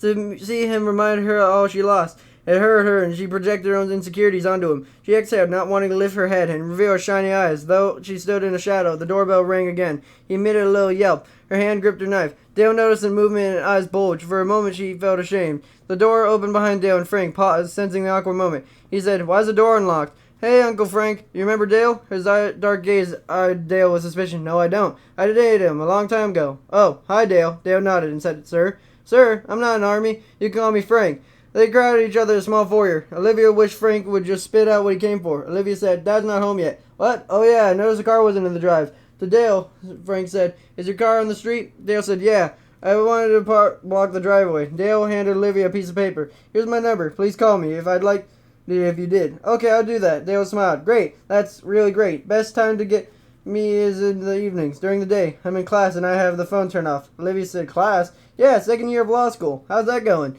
Good. A lot of work. A lot of reading. But interesting for the most part. Frank stood next to him, frowning, watching the exchange as he squinted eyes. Dale glanced at her and turned to Olivia. Whoa, better get going. Okay, I'll call you. Great. He turned to the door. Frank already had it open for him. Dale stopped at the door and said, you look great, Olivia. Hope you know that. She continued out the door and Frank closed it behind him, a little too hard for Olivia's liking. She said, what's your problem? Mine? What's yours? Staring down like that. Really? Excuse me, do we know who the kidnapper is? Olivia rolled her eyes. Please, Dale, it's not the jackal. How do you know that? I just do. Very scientific of you. You should join the police force. What are you doing here? His mouth clamped shut and his eyebrows dropped. I left my hammer drill here. I just came by and grabbed it. The doorbell rang. Olivia twitched at her hand and drifted the knife. Frank said, Jesus, relax, would you? Frank opened the door. A Swiss chair delivery driver stood on the stop. He wore a bald cap and he held a bag of steaming food in her arms. The pillar cast a shadow in front of the body. Steam was in front of the mouth, billowed from the darkness of his face. He said, that'll be $34.50. And Olivia said, I didn't order anything. That number is this, 89? No, the next house over. Which way? Olivia pointed at her. That way? Thanks, sorry about that. No problem. Chapter 21. The next day, the jackal lay in his bed, staring at the sun-cast pillar where the light snuck through the curtains in the ceiling. He didn't want to get out of bed. The covers were warm, and besides that, he couldn't summon the energy. His stomach clenched like a fist. He bounced to the bedside clock. It read 1:37 p.m. He had been up since 4 a.m. Thoughts on Olivia tortured him. Her beauty broke his heart. He had missed his opportunity. He could have taken her away, and they could have been together for as long as she would last. There had been fucking party at their house last night. He didn't have to make it onto their lawn before bolting away. There was no way to do it without a witness. Too much risk right now. After the moment of seeing her, the pain waxed stronger. The very thought of leaving his bed sapped his energy. This must be what they call depression. He had always thought depression affected the weak-minded, those who perpetually wallow in self-pity like a pig in their pen. Too stupid to realize they lived in shit. How could it affect him? The all-powerful jackal, a man of indomitable will. To feel soft didn't seem real. A sigh turned into a sob. Fucking weakling. He swallowed his sorrow as best he could. He grabbed the sheets of it in his fist. He couldn't stay in his bed forever. He had things to do. He needed a reprieve from the pain Olivia's loss caused him. That did he do before. When his desire to take her became so strong, his hand shook. When the image of her lying in her bed in a pink room called to him, suffusing him to need, and he realized he didn't quite ready to destroy her when he had at least been able to visit the others. Pound his anger into the soft flesh, supplement Olivia's face and voice. Her screams, her pleas, her pleas. There had always been other girls, the ones he didn't hold out on. Only after he got himself in the fine skin would his desire subside. He could function again, wear the face others saw, never suspecting his terrible true one. He shifted in bed. Was that the answer? To take another in her place? It would have had to be. He would hope to function otherwise. He thought of Jen. Oh, seeing her and Lucy, she resembled Olivia more. The face. The way she cried and pleaded was almost identical to Olivia's. If he took her played out of the fantasies in her head instead of Olivia, it might provide him some breath. But when he did, he would back to the problem of Olivia. He would worry about that later. Thinking about Jen, he became aroused. Depressed people didn't get hard-ons. The grinning and considering Jen. Her despondency troubled him, near to the end. Before she would fear about Olivia, she noticed Jen would escape into her mind. Whenever they entered the room, he would become so detached like a fucking fleshman again. He would consider her the provision room. He would have been there shortly if Olivia had intervened. His erection throbbed. He would break her out of funk. Nothing like a terror to sharpen an otherwise dull mind. Might be time for a visit. Where might she be? At home? He failed to keep an eye on his other girls because he had been mourning the loss. Olivia dominated his thoughts. Since she had escaped him, still, he wouldn't be hard to find her. The news archives would help. And Lucy, she made it talk to show circuits. Not into hiding that one. It would seem like she didn't worry about him. Silly girl. She would be fun to break. Refocusing his goals energized him. Now he had something to look forward to. Planning, hunting, and the taking. All of it culminating in the night and delight and plan of screens. Direction ached. He slipped out of bed for a shower. Time to release. Which one to take first? Jen appeared to be more broken of the two, ready to accept her death. Maybe she had been waiting for all the time, waiting for him. In that regard, it would have been downright rude of him not to make a house call. Chapter 22. Olivia and Harry decided to move the house in the city, near downtown Hamilton and the police station. Initially, they almost passed on it. Harry couldn't do work needed a place to make it habitable to hire out someone else. It was too costly. Harry would have to ask Frank to help, with the thought of stress him out, and it almost quashed the whole idea then. It shouldn't have. Frank was his brother, for crying out loud, and they didn't get along, for the most part. Truth was, Frank was singularly the most selfish person he knew, and if he wasn't his brother, he didn't think Frank would be someone he liked. Sadly, the inverse was also true. The tension caused him to wipe his upper lip more and more. Olivia made sure he went to meetings by going with him, and her supportive presence was welcoming. It also helped her by going home with him, and also helped her from being home alone at night. She didn't like the night. Harry kept inviting Frank for dinner and the purposes of asking for help, and Frank declined exciting work responsibilities. Harry told Olivia that Frank suspected coming by would end up costing him. He thought Harry was correct, but she also thought it would be more simple than that. Frank's work did keep him busy, and the family had always been secondary to him, like something he had to deal with because it was expected of him, an obligation. They couldn't go ahead with the house unless Frank agreed to lend a hand. Let's be real here. Unless Frank did most, if not all the work, they couldn't consider the house downtown. Harry would worried someone would snap up the house, and they would sat around waiting for Frank to show up. Because of the state of the house, Olivia thought it was unlikely. The house, although situated in a convenient place, possessed the derelict air of a squatter's abode.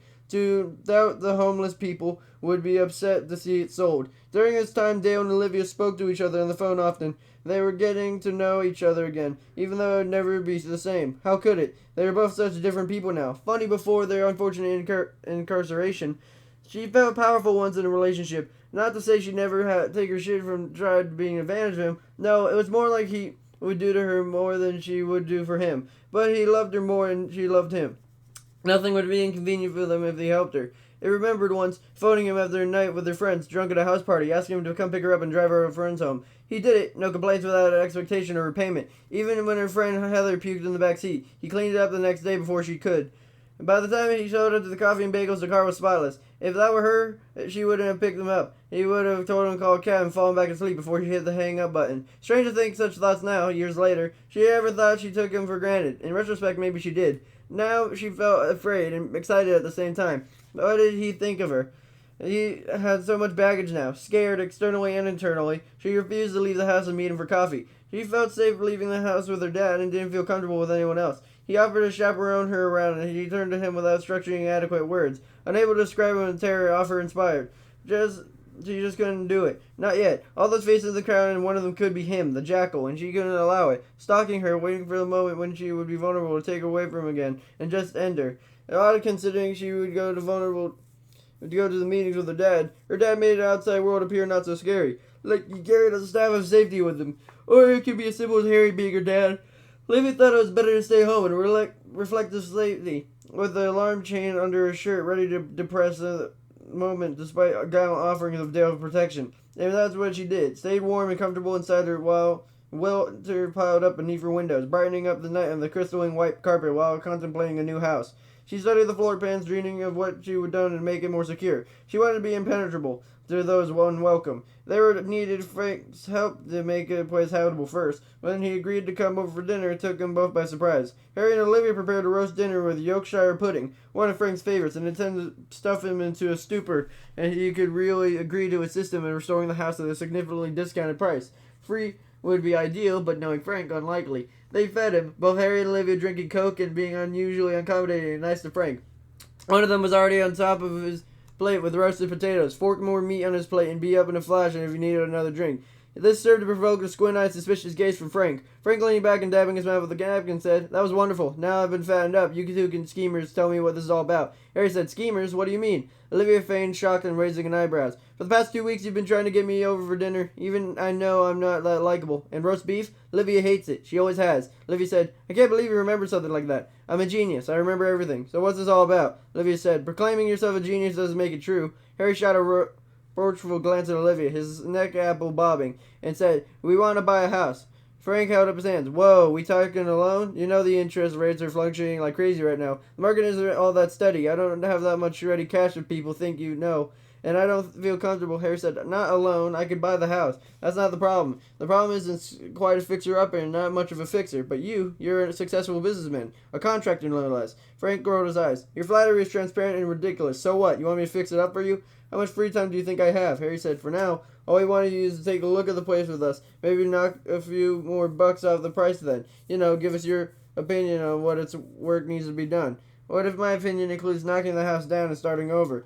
"Then we won't buy it, and you have to save a ton of cash." "Come on, man, I never ask you for anything." All right, I'll do it. Make an appointment for tomorrow. You're lucky I have an opening in my schedule." Harry said, "Perfect, thanks, Frank." Olivia said, "Looks like you earned yourself some pie, Frank." "Apple?" "Of course, with French vanilla ice cream." Frank grinned and rubbed his hands together. Olivia stood with a smile faded. He said, "Just curious, would I have gotten pie if I said no?" Olivia smiled and said, "Don't be crazy, Frank. Of course not." They all went to check out the house the next night, and the temperature had nerve dropped to negative 74 degrees Celsius. Harry ran out of the car, stared at it warmed up, and sprinted right inside, like someone was chasing him. Once inside, he said, "Damn, it's cold. My hair is froze." Immediately, Frank sneered and said, "Pansy." Olivia liked and disliked the cold weather. She liked it because she could wear a token mitts over her injuries and the purple token matching scarf with the flattering in her skin tone. She disliked the cold because it was cold. But at least she was able to wear her knife around her waist without looking like a weirdo. Her bulky winter coat covered it nicely. She had to cut a hole in the pocket just as she could reach it from the inside. She didn't tell her dad because she didn't think she thought of it a little paranoid. Maybe it was but hell. She felt better when it like that, so screw paranoia. It made her feel better to be able to get it with that ease. She kept touching it, a physical guard against terrors of the outside world. A real estate agent wore blue eyeshadow, a lot of it. Her hair had been sprayed into a helmet. Olivia doubted a bullet would penetrate the shell of the chemicals protecting it. That saved her from being full and ridiculous was her smile. It radiated genuine warmth, and Olivia could picture what she was like as a child because of it. Following her aromatic trail of perfume and hairspray, Frank and Harry and Olivia toured the house. A bungalow featuring original hardwood floors and cluttered claustrophobic tiny rooms common in older homes. Olivia liked the place, although it apparent even to her there would be a lot of work to do. The pictures of a real estate site exaggerated with many qualities and being hiding others. Since it was a single story, she would have the fear of being strapped upstairs. To her, there would always be an escape route, and if there was a jump out of the window like an action movie star, the ground would be a lot closer to meet her. They followed the real estate lady, Grace, to the set of double doors. Beyond the doors was the backyard stretched out before them, a surprisingly large lot, unheard of in a city. Usually people were crammed on top of one another, and you could reach your hand out in the window inside your house and touch the neighbor's home. Olivia loved the backyard, perfect size for what she wanted to implement next. Frank studied the structure of the house, feeling the drafts of the windows, flushing toilets, kneeling down near the floorboards, the study and the concentration. She examined everything with a frown, causing Grace to peer at him from time to time, intuitively knowing that the sale depended on his say-so. Olivia knew Harry liked it too. He walked around wide-eyed with his cheeks curved upwards. What did Frank think? Hard to tell when he wore his professional, unreadable face like he did now. Did he hate it? She hoped not. She touched the hand over the knife of the hole in the pocket. In times of stress, the knife provided comfort. She wanted this house. It possessed potential. This little house in a huge lot. It would be nice to knock down a few walls and open up the place. She thought she could do it, not even without Frank's help. She found that she wanted to do it. The idea of building, creating thought on a present feeling. During the entire brief tour, which Olivia lasted eternity because she really, really wanted the place, Frank merely grunted and nodded or frowned. He scribbled fiercely into his notebook while Grace exposed the finer points of the older home, situated conveniently with the city. He didn't speak to him until they were in the car and headed for home. After promising Grace they would call her soon, Harry would prod him, producing loud sighs as he drove and glaring Frank expectant for some sort of comment. Frank kept quiet until Harry elbowed him in the arm while reaching for the radio, trying to sell it on accident. Olivia smiled in the back seat. Hey, what'd you do that for? Sorry, I was reaching for the radio. The radio's over there. My arm, which you dug your womanish elbow into, is right here. Womanish? Can the elbow be womanish? Yes, yours is distinctly feminine. Yeah. So what do you think of the house? Oh, you should definitely buy it. Really? Olivia straightened in the back seat and leaned closer to hear. Felt the seatbelt tighten on her shoulder. For sure. It would cost to repair you more than you'll get back from resale. All in all, it's not bad off. Some rewiring needs to be done, some plumbing, and there's quite a few areas with water damage. Have to get behind the walls to see if the wood is rotten, but relatively inexpensive for what you'd have to get back on it. Oh, and the roof looks suspect. Relatively inexpensive. What is that because you're trying to give me a family discount, little brother? Huh? Discount? Yeah, significant discount. Frank's mouth tightened as though he'd been bitten to a lemon. He said, well, I don't know. It's winter. I've got not too many jobs going on. It'd be good to have income coming in. Are you telling me you're intending on charging me full price? Well, maybe not full price. Like 5% off?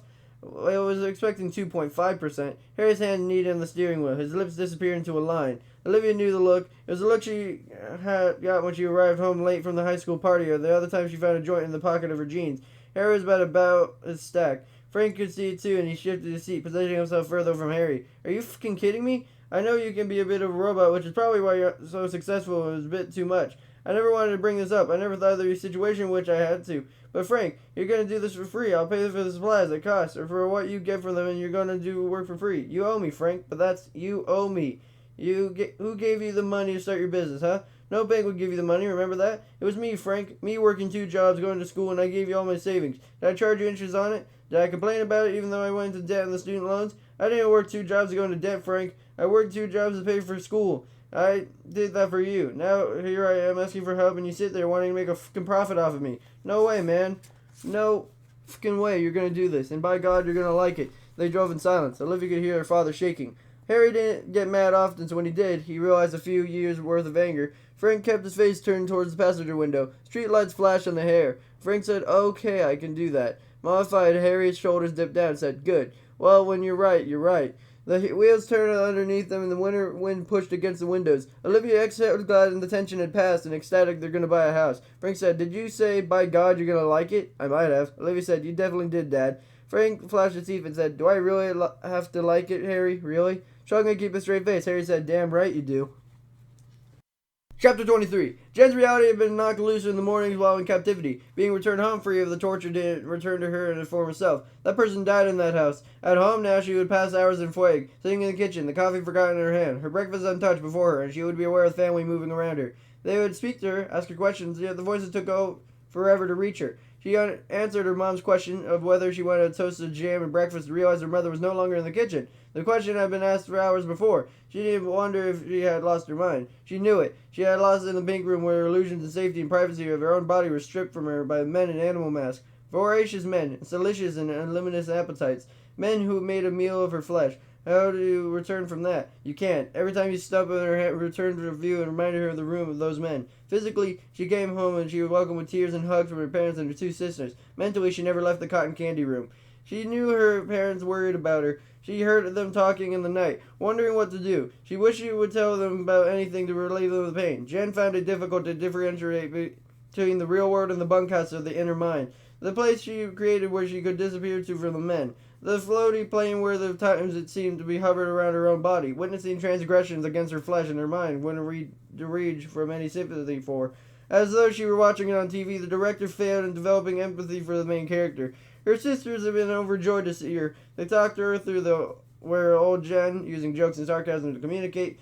It wasn't the old Jen when the words wouldn't reach her and they were young and did not have a patience or ability to break through the shell she constructed, and soon found themselves back in the old routines, hanging with friends, going to parties, essentially doing all the things they did before. And during Jen's disappearance, Jen, cognizant of her siblings distancing themselves, couldn't do anything to stop it, or nor did she summon the energy to do the effort. Better to float along, stop it, nor to summon better float along passively than participate in the rest of your life.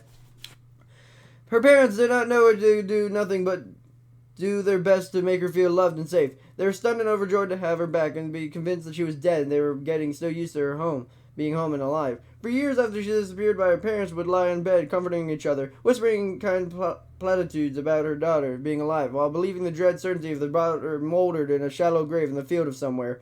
It was new and welcome experience to leave her home and safe. Most of the time her mother spent the day sitting beside Jen, nearness being the only company her mother craved. Had been 2 months since she had been freed of the nightmare, and although she had been captive for as long as Olivia, she didn't endure over 2 years of cruelty under both of their hands and felt dirty, guilty, and not yet part of the normal world. Jen loved having her mother near her. She wanted to tell her that, but by the time the words passed her lips, she would see shadows pool in the room, and she would be alone, her mother having left hours ago. She had seen the jackal in her hallway once wearing nothing but a mask and winter boots wet in the snow. An illusion. She knew it because they're so often not that. The gorilla would be right behind him, grunting while squeezing his erection in his fist. The gorilla wouldn't be there. Olivia had killed him, and even the cops said so. When they appeared in her imagination and stand before her, her eyes would widen, and remaining hand would caress the hard and puckered skin of her stump. She would blink, and they'd be gone. Not even a wetness on the boots remained on the floor. Sometimes, at night, she could hear breathing in her closet. As she watched the door creep open and noisy hinges, the clothes jiggled on the hanger, and the head of the jackal would emerge from the darkness with the red eyes glaring from her behind the mask. She would whimper, go into place in her head, and flash out of the time. It would be morning, and her stump would be red and chafed for all she rubbed all night. The visions would come upon her at any time. They had no control over them. How could she ever feel safe and get past what happened any moment her tormentors appeared before her? She needed help. She couldn't go on forever. She would visit the room in her head one too many times and never return from it, comatose and unresponsive for the loving administration of your parents. In the back of her house, past her backyard, the trees crowded together, her leafless branches holding the hands of the dense line. Snow provided a white floor, and the scattered detritus in the trees marrying an otherwise pristine surface. The land behind her home was owned by a government and was intended to remain a green space, never to be developed. It was kind of the main reason her parents had bought the place years ago. They declined putting a fence up along the back, so they would walk to the back door into the woods. She loved the woods before she had been taken. Spent many hours tracking through it, falling past, squatting down to examine animal tracks. A few square kilometers, it would be almost impossible to get lost inside. If you would just walked in a straight line, you would end up in the road and walking into another suburban area. She felt at home in there at one time. Not anymore. She couldn't even convince herself of leaving the house. Not without her parents. Even then, she would shake and tremble, and her eyes darted everywhere, examining every dark corner and shadow, waiting for the vision of the real jackal to appear and strike her down. Better to stay home. Jen spent most of her time in the bedroom, staring out the window, overlooking the woods. In those dark spaces beyond her window, she saw the gorilla and the jackal the most, and the shadows emerging from the outline of the trees. Too often she would catch a sight of them along the edge of the forest, and the heads craned up and watch her, unmoving. She would gasp, close her eyes, and open them. Sometimes they would still be there, though they weren't real. She wished her mind could believe it. They had done terrible things to her, said hurtful and evil words. After a time, the urge to fight them faded. Instead, she created a special place to escape to, and let them do their thing while she exhibitated the participation of a corpse.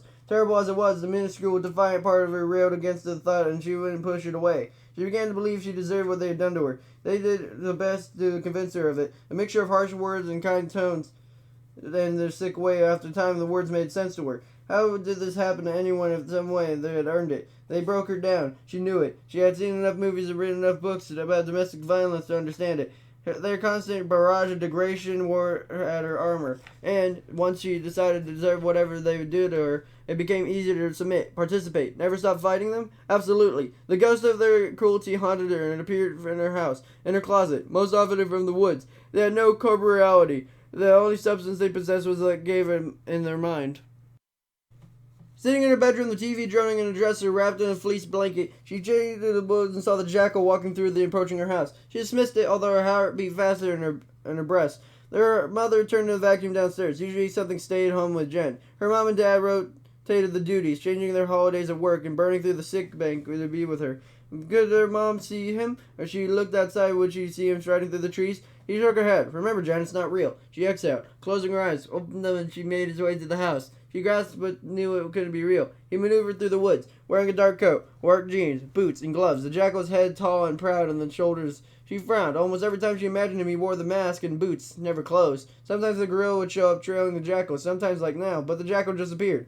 He walked through the tree line and stepped into the backyard with a determined and confident stride. She pulled her alarm chain out and under her shirt and let it dangle in her chest and rubbed it on her stump, pressing her fingers along the hardened skin. She forced her eyes to take in the TV, some talk show. She concentrated on her words and creased her brow softened. She peered into the backyard. No one stood there. No one walked there. She sighed, staring into the forest and now the snow in the backyard. Were her footprints in the snow? No thought. But when they were gone, the floor was dry, wasn't it? If that was true, and she goddamn knew it was true, then why were there still footprints in the snow? Could it mean her delusions became more advanced? Constant practice can do that. Practice makes perfect. A thump sounded from downstairs, heard over a vacuum. After a few seconds, the vacuum motor died off. Silence from downstairs. Jen clicked the TV. Mom, Jen said, or thought she did. She scratched her thumb. A creak sounded. She knew the stair that was. Fourth from the bottom. Mom had been at her dad to fix that for years. Someone was in the stairs. It had to be her mom. Maybe her mom did hear her. Unlikely, though. Even if she had spoken, it was too soft for no use unless you were in the room with her. Her hand drifted to the alarm around her neck. Her thumb ran along the dark button. She cleared her throat and said, Mom?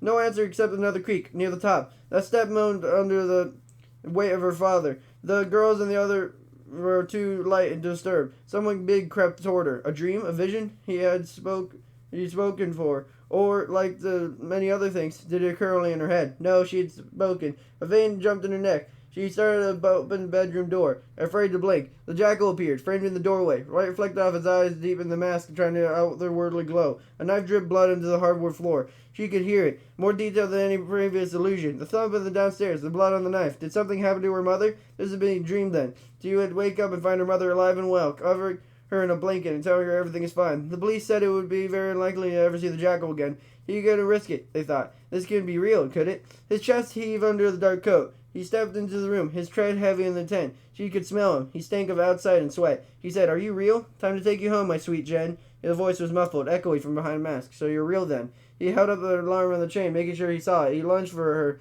He pressed the button. She whispered, The cops are coming. He said, Bitch. He clenched the chain into the fingers and wrenched it from her. How long could it take from there? No way now unless she waited for them.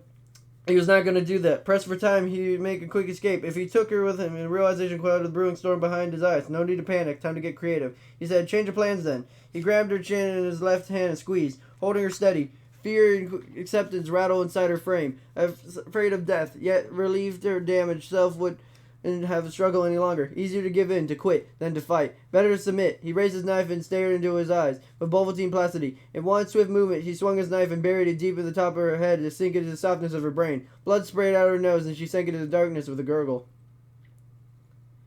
The jackal had to get out of there. He wasn't expecting the alarm and knew how lucky he had been when he pressed it earlier. He could be on his cuffs right now, and the jackal mask ripped off of him when the world could see him. To know him. Luck was like this and couldn't last. Still, he had one last thing to do. It came with him with a sudden impression of the struggle to get his knife out of her skull. He wriggled it back and forth and pulled it free, a squirt of blood following it. She went to work with it. He rushed through, wanting to move fast, wondering when the cops would be there, and he would even be doing this extra work at all.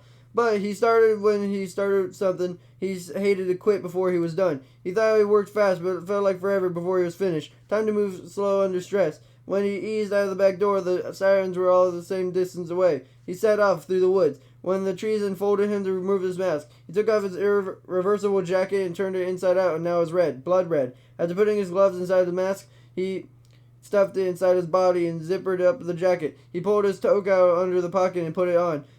Now he had been just a dude going for a stroll in the woods. When he came upon a small river, he walked in slow-moving water and the ice building along the shoreline. He made it to his car without seeing one policeman or police cruiser. He felt pretty good. Although it didn't work like he was planned, under the circumstances it turned out better than he had every right to expect. And now he knew about the alarms around the necks. He would have to work a way around those. He still wanted a girl in his pen, and Lucy was out there, running free. She wouldn't be easy to get to. After the mess he left behind here, but a lot more security for the remaining survivors. He would have to expect increased police presence, and who knew what personal protection they would employ. Interesting times ahead. He would wait for them. Wait until they lost interest and they did for Jen, and given enough time they would do it again. Or he would go take Lucy, Olivia now, before the cops got organized. He rejected the thought before it fully formed. He wasn't ready yet. Not for her. In a very positive frame of mind, he contemplated the mentality of rejuvenating effects of murder. He certainly felt better. Hell, he felt magnificent. He drove home listening to the angelic voice of Anna Maria. Chapter 24. Part of Olivia's day included watching the news. One channel, CP24, reported the news all day. They would rerun stories in a smaller window and the rest of the screen would be filled with sports, scores, and weather. A nice drone in the background while she made the rounds of the house, ensured all windows and doors were locked before settling down on the couch and streaming tea beside her, and the iPad in her lap. The tension she felt upon escaping the pink room was fading with time. Before, she would jump at the house, settling her strong and rattling window in the frames, and she would examine the snow around the house, peering through the window if any new footprints appeared overnight. Certain at some point there would be. Olivia used the couch under windows when she passed the convenience of the jackal hid outside, waiting for a glimpse before he rushed and snatched her. He had ground her teeth into her jaw hurt and clenched her muscles until they spasmed from unending fear of the jackal returning to her, free in body, prisoner in mind. As part of the Olivia's morning ritual, she still checked the snow outside the house for footprints, but she said no longer certain if there be any. Even though she double-checked every door and ensured the alarm panel's green light indicating operation still blinked cheerfully and the press of air didn't weigh as heavy, she didn't feel eyes on her all the time. She no longer twitched when she clicked boomed in the basement and turned warm air through the vents. With time, she might have become normal. Her hand rose to her ear, as well as normal she ever could be. She frowned and resumed her battle in the iPad with Candy Crush, determined to advance. Between listening to the news, playing Candy Crush, and sipping her tea, Olivia looked forward to move with fear and excitement. After Frank committed with helping him, which still surprised Olivia, they moved ahead in buying the place. The purchase was conditional upon sale of the house now lived in, but no one considered it an issue. On the weekend, she and her dad were going to clean the place up, splash some paint around, and get rid of the clutter and prepare for the house for the viewing. She wondered what she would do when the people came to the house for the viewings. Weekend or evening viewings would be best. She didn't like leaving the house without her dad, and she wouldn't leave the house with anyone else. Not Dale, not Frank, not anyone but her dad. Maybe she didn't trust Frank and Dale as much as her dad and thought it was unfair that she might have to work for trust issues. She thought Dale often and wondered what type of relationship, if any, they could have with each other. They were two very different people now. They related to each other, though shared remembrances, and she suspected they were already beginning to drift apart. She didn't want to bring up that she had been through, which was good because she didn't want to talk about it. Not to him, not yet, but instead, they ended up talking around it. She would not discuss what she had been doing for the last 5 years, and since they both knew that she had been during this time, their conversation drifted to movies and music she hadn't seen or heard. Nothing to relate with the other. They appreciated this concern, knew it was genuine, though their conversation soon grew awkward and filled with long pauses. She felt him drawing away from her and found no reason to stop it from happening. The one pleasant intimacy from high school didn't exist any longer. They were both very different people than they used to be, alien to each other. To be honest, they were on different planets. He wanted to maintain the friendship. She knew that. He admired her and told her he thought of her stronger than he could ever hope to be. Circumstances drew her strength, and she didn't know she had, and she wouldn't wish what she had gone through on anyone. She had strength, sure, but the cost had been too great. Deep in her own thoughts, her remaining index finger moving the candles around on the screen, it took a moment for the news and the TV to register when it would happen. Her mouth hung open as she dropped the tea in the carpet. Unconcerned about her tea, her eyes riveted to the TV as though pulled by some inextricable string. She had been reported it didn't make sense. Jen had been murdered. Jen's mother had been killed. I slipped the knife out of her holster at her side and held it, the way a child would with a teddy bear for reinsurance. Then the phone rang and she screamed. She pressed the button on the cordless and held the phone to her ear before realizing she could be making a terrible mistake. What if it was him calling? But then he wouldn't call. He had never spoken to her. Her dad's voice flooded her ear. He would come home soon. He heard the news, too.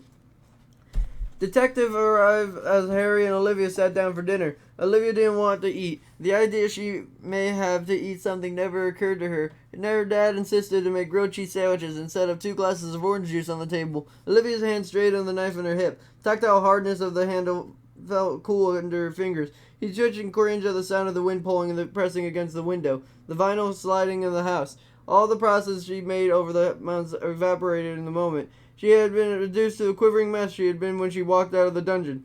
The news of the murder rattled her father. He kept wiping at his lip. She wanted to drink real bad. She wanted to tell him to call someone from AA, but that would take him away from her, and she didn't want that. Needed him here, and he knew it was selfish, but right now she didn't care. Maybe later, when her insides weren't pitched so tight, when she had time, she could feel guilty and go on an AA meeting with him. If she could summon the courage to leave the house ever again. And it was a big if. The detective knocked on the door and Harry raised a sandwich to his mouth. Olivia had expected someone from the police hours earlier. Considering she and Lucy were likely next targets of the maniac, she thought the detective would have been out there trying to quell the rising fears. After the news had aired, 2 patrol cars arrived and parked out in front of the house. Not long after, media vans swung the curb. One officer, a young female with dark-rimmed glasses, knocked on the door to tell the detective to be there later. She didn't think later meant hours later, after it got dark. Olivia stood as the detective entered the kitchen, mid-30s with an air of competence. He appeared slim and well-groomed. His gaze missed nothing, and although she sensed compassion in his eyes, there was a bit of steel there, too. He wasn't one he met before. No outdated mustache on the guy's face. She frowned. "Who are you?" "Detective Constable Davis." "What happened to the other guy?" "One with the terrible mustache." Davis blinked and smiled and said, "I'm the new detective assigned to the case. The other guy was on file coordinator, and yes, the mustache is terrible. Word is his wife won't let him shave it. Says it makes his chin look weak, whatever that means." She stared at him. He swallowed and said, "Well, I'm not exactly new. I've been working for this a bit now. You knew me? You're new to me." Yeah." She folded her arms over her chest and said, "And you're only introducing yourself to me now? I've had a lot of material to review. Video interviews, witness statements, physical evidence. It takes some time to get through." His hairlines beaded the sweat under his scrutiny. He said, "Is it hot in here?" Olivia said, "I'm quite comfortable." Harry said, "Would you like a drink of something, detective? Something cold?" "No, I'm fine, thank you." Olivia's fear commingled with her irritation. Fear of the jackal, irritation had not been told in a new investigator. When did this guy get assigned? She thought the police would involve her with considering a prisoner of a freak where they were investigating for 5 years. She didn't think he deserved to be treated this way, like some lame cast-off character, the gruesome thriller, and waiting all afternoon for this guy to walk in and casual and cool, but her life wasn't a risk. It stunk and pissed her off. A sneer curled up in her lip and she said, "Better have something, detective. You're going to be here a while. You're going to tell me what the fuck is going on and what you intend to do about it. I want to know your theories, if you don't have any, and I want to know what you're going to do to keep me safe. I've waited all afternoon for you. You're not going anywhere until I'm satisfied you've told me everything. We understand each other?" Even though he was older than her, he deferred to her in respect. He was an amazing teacher in grade school. He nodded and said, "Yes, ma'am," to Harry.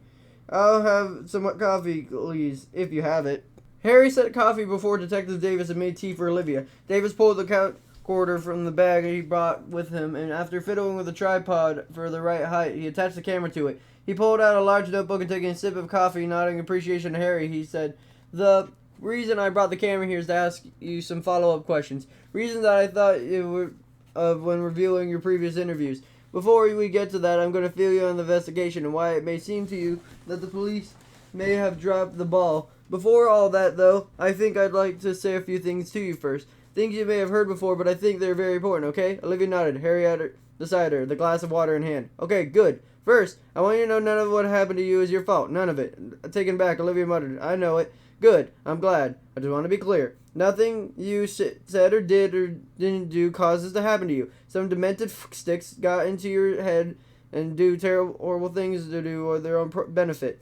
No matter what you think you may have done, no one deserves what happened to you. No one. I think sometimes victims tend to appropriation blame onto themselves. I want there to be no confusion here. You did nothing wrong. Olivia's eyes shined and she said, "Thank you." She understood what Davis meant. Years in prison, she thought some type of awful thing to her was her fault. If she did what she was told, acted a certain way, maybe they would have taken her toes. Maybe she would have still have an ear. Deep inside, she believed that they found a reason to mangle her and torture her because it was in their nature to do it. They caught off on it. Believing it didn't lessen the feeling it was a fault. It didn't help that the girls told her she was to blame for the mutilation over and over again. Now this detective told her what she already knew, yet it helped to have someone else reaffirm it. Someone who knew she needed to hear it. Maybe in time she could believe it was assigned to the blame where it belonged. I'm the bastards who did this to her. No problem. Now I'm going to tell you everything I know. You deserve nothing less.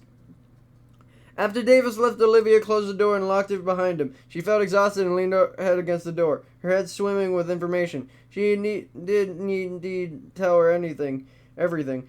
He gave her a candid rundown of the investigation he had told her that scared her. Maybe it would have been better if she remained ignorant in certain things. Too late now. Once to learn, she couldn't unlearn. "Would you like another tea?" Harry said. "No, I'm good. I think I'm going to bed. I have a lot going through my head right now." "I bet." Harry put a hand on her shoulder and gave it a squeeze. "What do you think of Davis?" "I have faith in him and the other guy. Determined for sure, which is good for us." "Yeah, I like him too." "Good night, Dad." "All right, hon. If you need anything, let me know." "I will." Olivia climbed the stairs to her room and rubbing the handle of the knife on her hip. She turned to her iPod attached to small twin speakers and flopped onto the bed, too tired to remove her clothing. The music proved a soothing backdrop of the turmoil of her thoughts, and she reviewed her conversation with the detective.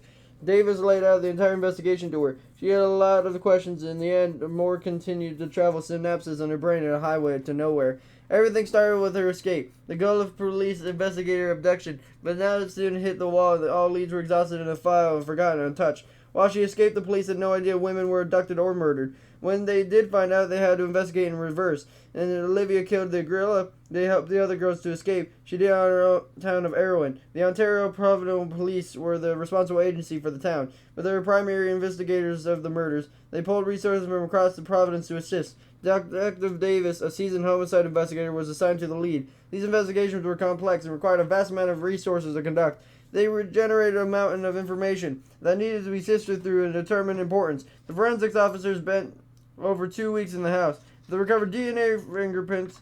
They recovered and identified the two poor women in the freezer. They found body parts of the other women that would identify. Victims generally don't have the DNA or fingerprints on file, or there are no dental records to pursue. How they match to an arm and a description of a missing girl, or a femur for that matter. They were asking the family reporting missing girls to submit DNA for comparison. It was a shot in the dark, but they took it. Anything to do for now to end the pain for someone waiting for the news. For now, the police could do nothing to give them closure. The gorilla, Sean Grady, left evidence of himself all over the house. Why wouldn't he? It was a place according to the bank records of the land registry office. The jackal left DNA and fingerprints too. However, he wasn't on file anywhere.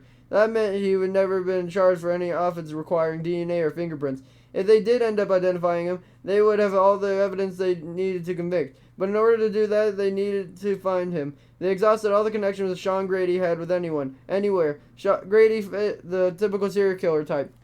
He was a loner and a social enough to fit in, but no close friends.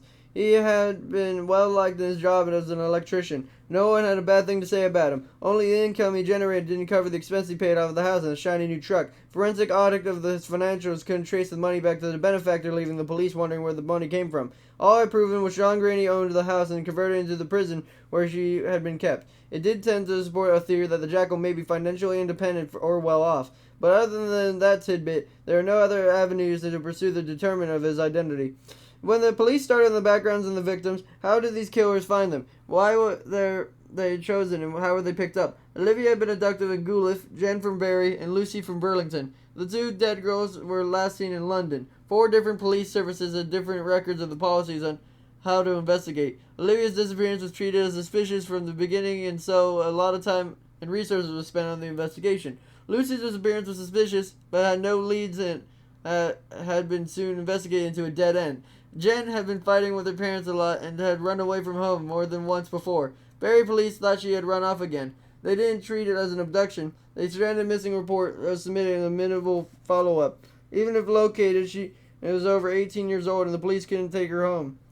they could only determine her well-being. The girls from London were escorts, advertising their services on the internet, meeting strange men in motel rooms. Sad to say, those girls vanished all the time. No one investigating these disappearances thought they had been serial rapists or killer running loose, and the police services didn't communicate to each other, and other than putting the girls' names on the police computer database was missing. This sort of thing happened more in Bruno and Homolika. Bernardo, a prolific rapist operating out of Samburo, met and was encouraged by Homolika to escalate the torture and murder. Although Davis had said Bernardo didn't need the encouragement. After what happened to the police put a system into place of the track similar indecents across Canada. That way, if a guy like Bernardo commits crimes in Burlington, Scarborough, and Brampton, the information would be collected in one database, and the police agencies would be notified of the similar incidents and then pool the resources to find the perpetrator. This system is called VICLAS, collected incidents of a certain nature. The abductions involving Olivia, Jen, and Lucy were also unremarkable and dissimilar. They didn't fit the criteria for a VICLAS submission.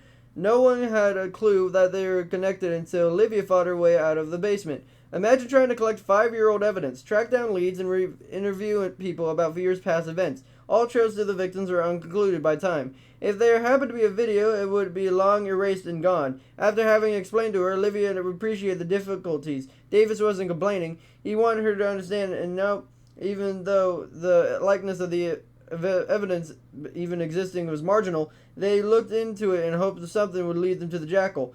He knew she wanted to find him and wouldn't stop until he did. His determination swam behind his eyes.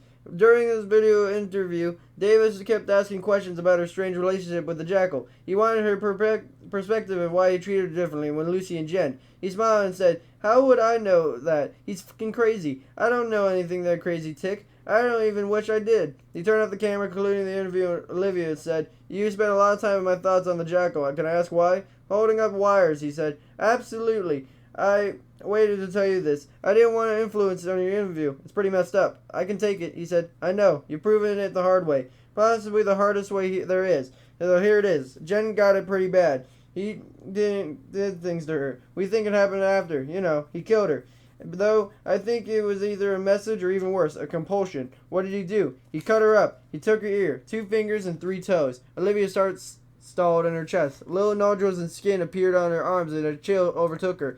He said, "Like me. He made her like me." Davis picked away the gear and clicked his hard case shut and sat before her. He placed a hand over the mangled one and didn't flinch. Not even a little. She liked him for that. "You are the key, Olivia. I don't want to scare you, but you need to know these things to protect yourself. I think those other girls are practice. I think the jackal wanted you from the start, from a long time ago. That's why all the girls looked like you. The gorilla, just a game to him. All the girls were less than human, playthings for a twisted dollhouse. To the jackal, though, you were something special, something he fantasized about, and if he took you, or killed you, the illusion he built up around you would shatter, and then what would he have? I believe the jackal knew you, and wanted you for years, and took up a partner to mold and intimidate for express purpose of one day owning you. The gorilla was a buffer, a straw man to the jackal. You were always the prize. I know for some point in your life you met the jackal. It wouldn't surprise me if you learned you knew him, and we can catch this asshole." Sweat dotted her brow. Know him? The jackal? Why is it so absurd? Didn't she have these very same thoughts before? Why else the extra care the jackal spent on her? Olivia said, "Wait, is this why you're asking about the guy from the recreation center? The guy I had seen in university the night I was taken? I want to know who he is. I don't want to know why he was there. And I'm going to talk to everyone that ever swam in that pool or talk to those halls until I know who he is." She stood. "I gotta go. Here's my card and my personal number. Call me anytime. If you have any thought you think is silly, call me anyways. I want to know. After spending so much time with the jackal, you have insight I think would be stupid to ignore." Davis nodded at Harry and said, "Look after each other. You can bet on it." Davis left, creating as much mystery as he dispelled. Did he know the jackal? The idea he already know the jackal, maybe spoken to him before, maybe even bumped into him, made her hair on her arms stand at attention, and he let her know fear has no limits. He fell asleep on the top of the blanket with her iPod still playing. She dreamed of the jackal that night. She snuck into her room, sat in her bed in her dream. He woke him up and stroking her hair. Her head lay on his lap, and he looked up to him. She asked him to take off the mask. He did. Before he could see his face, she woke up, sweat making her clothes cling to her body. He drank from the tap of the washroom, returned to her room. She put on pajamas and lay down. She didn't turn off the iPod. She liked the background noise and her thoughts sprayed. Olivia slept with her knife in her hand. After all happened, she needed it. It was her shield against the night. The investigation plodded on. Davis contacted Olivia once a week to update her and see if they were okay. It was different from the last time. Before, the police practically ignored her in interviewing her. Now Davis called her weekly with updates. She felt good about that. Once again, after some time, the media vans left without a word from Olivia or Harry. The police stopped maintaining their daily vigil and opted to increase patrols in her area again. If she stood at her window, she would see a patrol car swing by twice in an hour. It was good to see, but a lot could happen at the time the police weren't there. Just ask Jen. After Davis imparted the belief she knew the jackal, Olivia brooded over it, picked it and like a scab that wouldn't heal. It seemed absurd to think the jackal might be Dale. He would have been too young to the first girl to have been taken, and how would he control and intimidate much older and more violent Sean Grady? It didn't seem possible. I had never witnessed Dale get angry or hurt or anyone.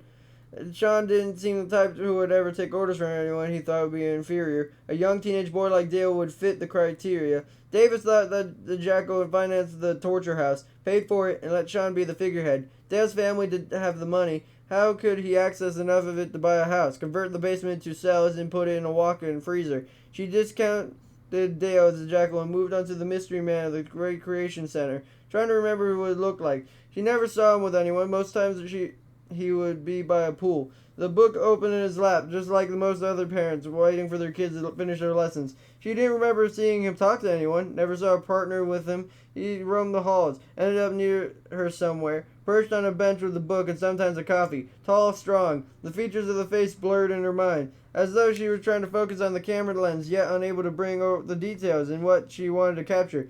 He wore a hat, most times, a black cap with a yellow P on it. She would stare at that Davis. Olivia called him and told him. He said, Pittsburgh Pirates. Excuse me? The hat. The hat was the Pittsburgh Pirates, a baseball team. Is that helpful? Absolutely. Another detail to use. Good work. I appreciate you calling. Please continue to do so. A compliment filled her warm glow, and she tried to remember more. She didn't want to push it too hard. She didn't think about him back then when she worked in Recreation Center. He happened to be one of the guys she would see a lot. It appeared menacing in retrospect, especially considering she had been in a Gulf on the same night as she disappeared. She wanted to be objective about him, like a good detective and recall facts. Coincidences like they were hard to ignore. At first, the news of Jen filled her with despair and had her own chances of survival. When she did think about the jackal would let her escape from him, he would wait, bide his time, and appear like a demon in the night, whisker a hidey hole, just to use at leisure. The thought brought on violent shivers, making her teeth clack together. Harry did the best to distract her from the thoughts of the new home, attempting to entice her in the conversations about the walls and take down what new tub and put in the rushroom. It failed. After the news vans left, the police moved from their static post to the periodic checks. She revisited phase 3 of her how to get healthy plan. She wanted to institute it, and she moved into the new house. In order to move into the new house, they had to sell this one. She needed to get moving on. She did by spending more time in getting the house ready for the view. Busy hands, busy mind. Olivia still startled by the noise, and a light sheen would appear on the forehead when moving shadow would entice visions of the jackal. She walked around the inside of the house, gazing at the windows for new footprints. Sometimes, when the sun hid behind the cloud and darkness descended seemingly in blink, she would stop under a window in a shiver, expecting a tall animal ears in the bask to walk by her window. She hated darkness. She hid so much. Despite these setbacks, the clutter disappeared. Furniture rearranged at equivalent space, and the walls were coated with fresh paint. Her home was ready to view. We sold it. Wait, really? Olivia knew something was up when Harry walked through the front door. He didn't say a thing. He lifted a bag of Swiss chocolate takeout in his hand, and a smile stretching his cheeks and threatened to engulf his face. It wasn't until he set his bag up on the table as he spilled the news. Yep. Did we get what we asked for? Double. Yep. That's wonderful. That she hugged Harry for the reason she couldn't explain. Crying overtook her, reducing her putty. Her small frame shook in Harry's arms. He began to recite expectant platitudes, words that he hated her to hear because they were expected. Hey now, it's okay. It's going to be better. We just need time. He didn't hate the words today, even though they're all terrible things she had been through. The jackal put lie to those words. How can anything get better? Jen's dead. The jackal's still out there, maybe watching her, waiting for the right time. Despite all that, at the moment in her father's arms, she dared to believe him. Chapter 25. Moving day arrived with surprising speed. She remembered packing boxes, labeling them, and setting them aside when their dad was pulling her shoulder, telling her to stop and getting started. The sleep tousled her hair, standing straight up in her head. Harry rented a U-Haul truck at the move, and they estimated 2 trips to get it done. All in all, it took 3. Frank showed up to help, and so did Dale. To Olivia's surprise, so did Dale's parents, also pitching to help. Dale's mom, Angela, teared up at the sight of Olivia and pulled her into a hug. Olivia swallowed a lump, didn't yield the temptation to cry. She had done enough crying. Angela smelled of peanut butter cookies, and it brought back pleasant memories. Dale's dad, Carl, patted her on the arm and wanted to shake her hand, but dropped it and awkwardly hugged her, and with a quick 1-2 pat on her back, let her go. Dale's parents looked the same, only older. They were both fit from the time of the gym, and Angela boasted with winter tan, no doubt, earned from her frequent visits to the tanning bed. Frank lasted 1 truckload before he received an opportune phone call from a client demanding his immediate attention. The most surprising addition was the police showing up to her house. Davis and 4 of his cop friends showed up to help on a day off. So before 3 in the afternoon, they emptied their old home of any evidence of their presence and filled up their new one, cluttering the house with cardboard boxes covered in tape labeled with black marker and furniture that didn't find a permanent spot.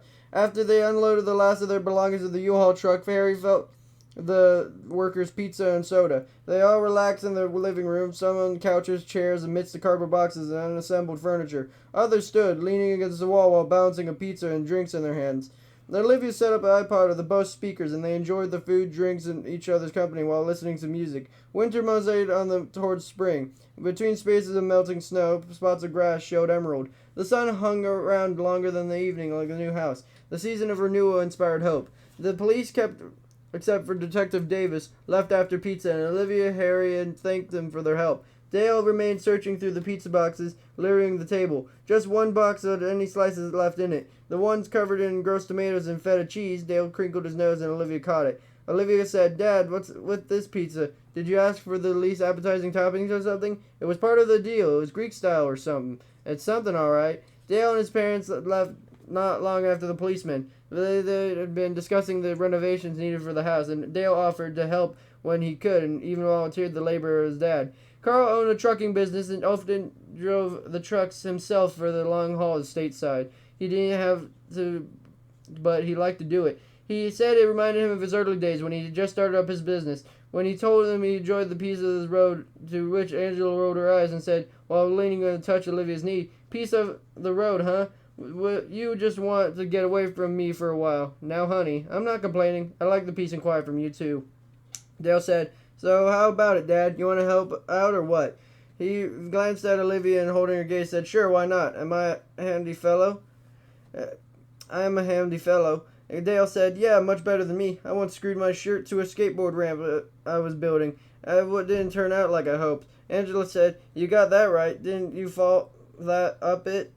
Olivia said, "Wait a minute, you fell up a ramp? It's easier than you think when the bottom of a ramp isn't level with the ground. I chipped a tooth." Olivia couldn't help it. She laughed. "Now that's my embarrassment complete. I'll take my leave." Angela stood and said, "It was great seeing you again, Olivia. I can tell how happy I was to learn you were alive and home again." "Thank you," said Olivia. Carl said, "Have Frank give me a call. Give his renovation thing going." Despite what Angela says, something like that would help me close to home. Just like the way she likes it. Yes, I'm all aglow with the excitement. They left, with promises to call and see you soon. The silence between songs broken and dripping and melting slow from the ever-troughs. The day proved warmer than forecast, and everyone was there. Olivia opened the back windows and let the breeze in. The cool air refreshing at first, but soon turned cold. Olivia suppressed the chill. She wanted to close the window, but full belly exhaustion of moving left her without energy to do so. She glanced at her dad. "You feeling cold, Dad?" "What?" "Because if you're cold, you could close the window." "No, do you want me to close the window?" "If you're cold, you were going to say anyways, and sure, that'd be nice." His eyebrows climbed his forehead. He wasn't very subtle. He groaned, stood, and closed the window, slept on the couch, almost lying down. Olivia smiled, triumphant. He moved to her eyes of Davis. "You feel good about Dale?" "You tell me. You know both of them, and Jackal and Dale is better than I do. What's your gut feeling?" "Gut feeling? If I had any kind of gut feeling, I would have sensed this madness and never would have been grabbed." Davis shook his head. "That's not true. That'd be trying to sense a lightning bolt. It's just a whole guilt thing I see victims struggle with.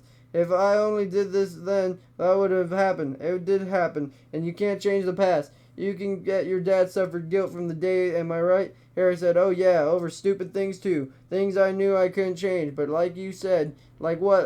Olivia said. I kept thinking, I should have convinced you to stay home another year, or go to school closer to home, so you would stay there. I felt a lot of times me losing you was my fault, and I punched myself for it. Olivia grimaced. That makes no sense. They're all my decisions. You couldn't have done anything to change it. Davis said, guilt doesn't have to make sense. It just is. Maybe it's because we think we're in control when, in reality, we control so little. We are a star of our own movies, and we all want a happy ending, don't we? Except we're not the directors. There's no script, and we all can ever do as best we can be. Day to day, he took a drink of Coke and smiled. So really, what do you think, Dale? Olivia shook her head. Not him. I've thought about it a lot. Dale is not as big as the Jackal, and I don't know. It's not as mature. The Jackal just feels older. Something about the way he moved and acted. I keep thinking about it, the relationship between Sean and the Jackal, too. I'm positive the Jackal was the leader. I don't see Dale as a strong enough personality to control and intimidate Sean. Besides, I don't let him help me move if I thought he was a Jackal. He would know where I lived. I wouldn't want to make it easy on a prick. Davis laughed and said, You're an interesting person, Olivia. How so? Other than the obvious, you mean? Let's say I've dealt with and had the privilege to meet any victims. They carry a past on them like a backpack. Some people it weighs on. The others carry it along. I'm comfortable with it because it helps shape the person they are. Those people realize they assign how much weight in the backpack holds. They decide how to bow their back or if they'll straighten up underneath it. The trauma you've been through, it would have crushed you. It crushed Jen after meeting Lucy if she'd been in there as long as you, and I'm sure it would have ruined her too. You, though, you thought your way out of there and, from what I've seen, you continue to fight. Like I said, you're very interesting. I hate to get on your bad side. He stood up and stretched and said, I better get going. Looks like you guys have a lot of work ahead of you. She followed him down the hallway and closed the door behind him. She liked him. Her dad, sitting on the couch with a soda in hand, said, I think he likes you. He was oblivious to his daughter, blushing in the shadows by the front door. Chapter 26. The security company installed the alarm the next day. Olivia waited a week before they returned to install the video cameras. She wanted the cameras to cover all sides of the house with the compatibility of recording. Olivia fiddled with the string settings, learning how to adjust the camera angles and zoom features. They recorded in 24-hour intervals, and the old footage was deleted to be replaced with the new. Olivia's routine, after her father left for work, including checking the doors and sitting down at the computer and reviewing the footage the night before. Satisfied no one had crept upon the property, Olivia bruised herself on unpacking boxes and studying the layout of the house, thinking of ways to improve it. The windows were large and allowed plenty of natural light. Instead, though, the rooms were small and cramped. Olivia wanted to open the place up. She would ask Frank about the walls would be safely brought down. She made notes about her ideas, and then Harry returned that night. They reviewed them together. They invited Frank for the first weekend. He declined. He said he would be out of town on business. Sunday evening, when the fading light brought shadows on the property, Olivia spoke to her dad about phase 3 of her plan. She was nervous about it, and she was aware of Harry's feelings about her since she was a small child. She needed it, though, to feel safe and hope she would convince her dad of it. It would go a long way to helping her heal. Harry declined the love seat and the top button of the pants undone. After the second helping of the dessert he didn't need. Head heavy, watching Sports Center. Olivia chewed a nail and her iPad on her lap. A video photo of a impending discussion on screen. Dad? Yeah, honey? Remember how I talked about the 3 stages of the plan I had? Yeah. I want to start it. Phase 3. Okay, what do you need? I want a dog. I want to train it. I want it to guard me. Harry hadn't spoken of it much, and she knew he'd nursed healthy terror of dogs. She had pestered him as a child for a puppy, and he always said no. No arguments. He had used, and no amount of tears would weaken his resolve. Intermittently over the years, when she would see a puppy being to lick the face of a child, she would ask Harry for a puppy. He would say no. She would ask him why, curious, as if to deny her this and denied her little else. She told her when she was a kid one of his friends had been mauled by a lab, and the most gentle of breeds. His friend lost the use of an eye. Harry had seen the attack ever since then, and the mere presence of a dog filled him with a nervous anxiety. He walked wide around them, even the little ones. The fiery beast terrified him. After she learned of it, she let it go. She never wanted to be the cause of her dad's discomfort at the time, realizing the selfish goal was not worth pursuing. The thought of wanting a dog had never crossed her mind since. After being taken and being shown how helpless she could be, her mind turned to ways which would improve her safety. She considered taking judo or jiu-jitsu. She had read those martial arts that opponents' weight lets them, and a smaller person such as herself would be good technique, could overcome someone larger and superior strength. She would have to leave the house to do it, which was bad. It took years to become proficient in the arts, and with the jackal out there, she didn't think she had time, which was worse. Thinking on it more, she didn't matter how good she became because her success would depend on her attacker not carrying a weapon of some sort. A dog, though, a dog would be trained to attack those who would do her harm. A dog would love her and defend her, and would give her something to love and want to defend in return. The dog wouldn't have to go to work or leave for hours. Its job was to be with her and be her friend. It wouldn't care about her missing fingers, toes, or ear. It wouldn't care if she had been raped and imprisoned. It would only care about her. Knowing her dad's terror, a part of her felt shame for even asking. He would be living here too, in terror, like she had been. She had believed after living with the dog and seeing how well it could be trained in a useful part of the family, he would overcome that fear. Harry tensed. His eyes widened slightly and his throat moved, making the struggle to digest a request visible. What kind of dog are we topping here? A Chihuahua? A furry alarm that could fit in a purse? Trying to make a joke? Whatever, she expected him to attempting to make light of it, wasn't it? No, a German Shepherd, like the dogs the police use. Oh boy, Harry said and rubbed a hand along his lip. Uh-oh, thought Olivia. I got him wanting a drink. Guilt overcame her. You know, Dad, let's forget it. Stupid idea, you know? Harry coughed and rubbed his hands together. He said, No, honey, it's a brilliant idea. I think we should do it. Dad, come on, look at you. You look like you want to vomit. I did, a little bit. I swallowed it back. He offered a shaky smile and said, I'll get over it. It'll help keep you safe. I'll feel better going to work and not leaving you alone. Dad, we can think of something else. You know, too much stress brings the urge to drink. You being sober is more important to me. You've done a wonderful job, and I don't want to ruin it. You know what I learned in AA? What's that? I always want to drink. Always. Not my own personal storm cloud hovering above me, ready to rain down at any time. For any reason. This fear of dogs, it's in my head. I know it, and I can beat it. Not every dog attacks kids and people. If I were the case, who the hell would bother to own one? I also know I can't lose you again. I'm not strong enough, and if this will improve your chances to continue to live free of fear, then fucking right we're going to do it. And we'll be the meanest, ugliest bastard of a dog out there. Okay, and thanks, Dad. I think this will be great. He bared teeth.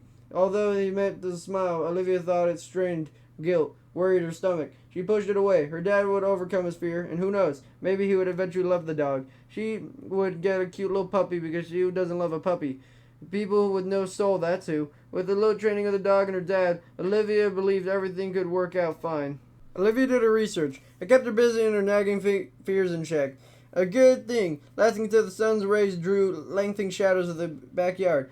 A prelude to inevitable darkness. That's what she learned isn't hurting. Purebred dogs were expensive. Popular breed, the German Shepherd proved to be an exorbitant, ranging from $5,000 to $8,000 on an untrained pup. After buying a new house and the cost of renovations, Harry did not have the money she would expect her dad to fork out more. She turned her questing fingers to the pursuing internet sites for rescue dogs. The prices were much more affordable. Still, in her mind, she pictured a majestic German Shepherd patrolling the property, keen senses of probing for danger. In her vision, she pictured it wearing a cape. German Shepherds didn't show up on the rescue sites too often. She had trouble finding one. As the week passed, her disappointment grew. During this time, Frank and Carl popped in to make measurements and run ideas past her. Dale showed up and had his dad at times, admitting to her all this stuff hurt his brain. He wasn't great geared towards working his hands and grudgingly admired Frank and his dad. They made the work look easy. Frank learned soon enough Olivia was one making decisions and stopped bothering to call Harry when the question arose.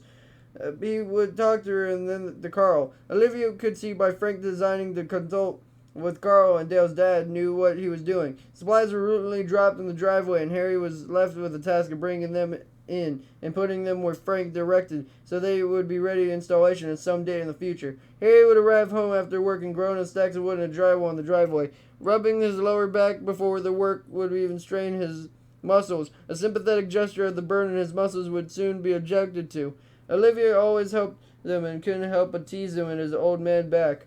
After one or too many onerous trips back to the driveway and into the house of the length of the drywall, Olivia stumbled upon a photo of a dog in a not-so-local shelter.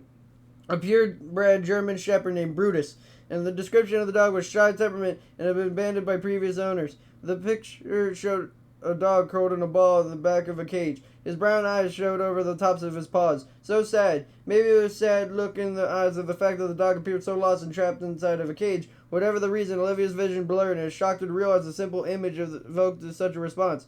She would have this dog. She glanced at the posting. Brutus arrived at the shelter 3 days ago. Would it still be there? She shivered as the thought he may be gone. 3 days is a long time, especially for a purebred German Shepherd. She glanced at the time, 6:17 p.m. The shelter closes 9 p.m., about an hour away. They could make it. She dialed the number of the shelter hard in her throat, and she actually tittered when they told her Brutus had been adopted yet. She said they would be there in an hour. Her heart swelled with excitement. This felt right. Perfect, even. Harry dropped the drywall behind her with a curse.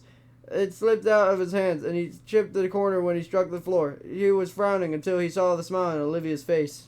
When they arrived at the shelter, the man who greeted them was behind the counter with a celebrity gossip magazine open in his lap and a can of Coca-Cola in his hand. He offered a smile and stood large and florid, friendly face. He extended a beefy hand and introduced himself as Mark. He paused, noticing her missing fingers and a slight pause, making it easy for Olivia to deal with because it was over so quick. Olivia said, "I called earlier about Brutus." She half expected him to say sorry. He had been adopted for an incredibly long hour it took for them to get there. Ever since being in the basement, it took an effort of will to nurse hope, such a fragile thing. "Who, you the one who giggled on the phone? I thought you'd be younger," he said with a wink. He walked out of behind the corner. "Would you like to meet him?" "Yes, please." Olivia and Harry followed Mark through the double door past the rows of cats and cages and through another set of doors and larger cages for the dogs. The room smelled musty with fur and a stronger scent of urine and feces. Olivia spotted Brutus in the back against the bar's cage. His eyes darted from Mark to Harry and even then settled on Olivia. The tip of his tail wagged in smidgen. Other than Brutus, 2 other dogs occupied cages in the room. A small Yorkshire Terrier yapped happily and spun circles around the enclosure. Another dog, older, cracked an eye and saw nothing of interest, then went back to sleep. Her attention focused on Brutus and she knelt before the cage. The tail moved intensively. Harry said, "Does he bite?" "Brutus? No, not him. Mops around mostly. His previous owners moved out of the house and left him behind. Real shock for people moving in. No, if you ask me, he's heartbroken. Some people say that's nonsense, a dog being heartbroken. I know otherwise, though, working in here." Olivia held it back to her hand to the cage. "An offering?" Harry said, "Maybe you shouldn't do that." "Relax, Dad, we're friends. Even Brutus knows it. Don't you, boy?" Brutus' tail twitched in agreement. He edged his snout closer, nostrils flaring. His pink tongue darted out and licked her hand. Dark said, "I would say he does." Without taking her eyes from Brutus, Olivia said, "I'd like to take him home."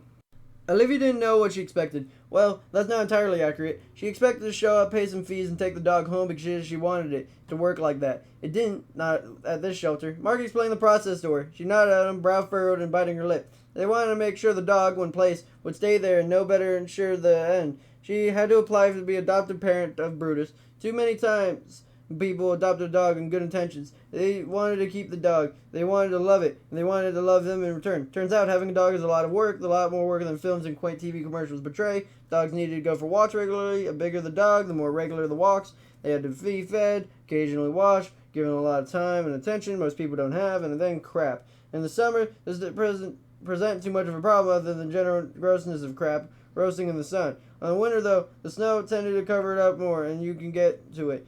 Come spring, when the snow melted, the backyards would smell mindful of brown, soggy lumps. All in all, dogs are a huge responsibility with the surprise of a great many people. Mark said the shelter instituted guidelines for the application process. The adoptee would be interviewed and a form filled out. If satisfactory, the employee would attend Olivia's house and the home visit and would see if the property were conclusive to a dog. If all worked out well, then the dog would be placed into the care of the applicant. The whole process seemed overwhelmed and at first quite ridiculous. How would you expect to place dogs? Intimidating as they least, but induced unexpected anxiety in Olivia. She had thought it would be simpler. After Mark explained about using the process, they drastically reduced the home return rate of dogs. She understood it and accepted it, even though it still felt a daunting and scary venture.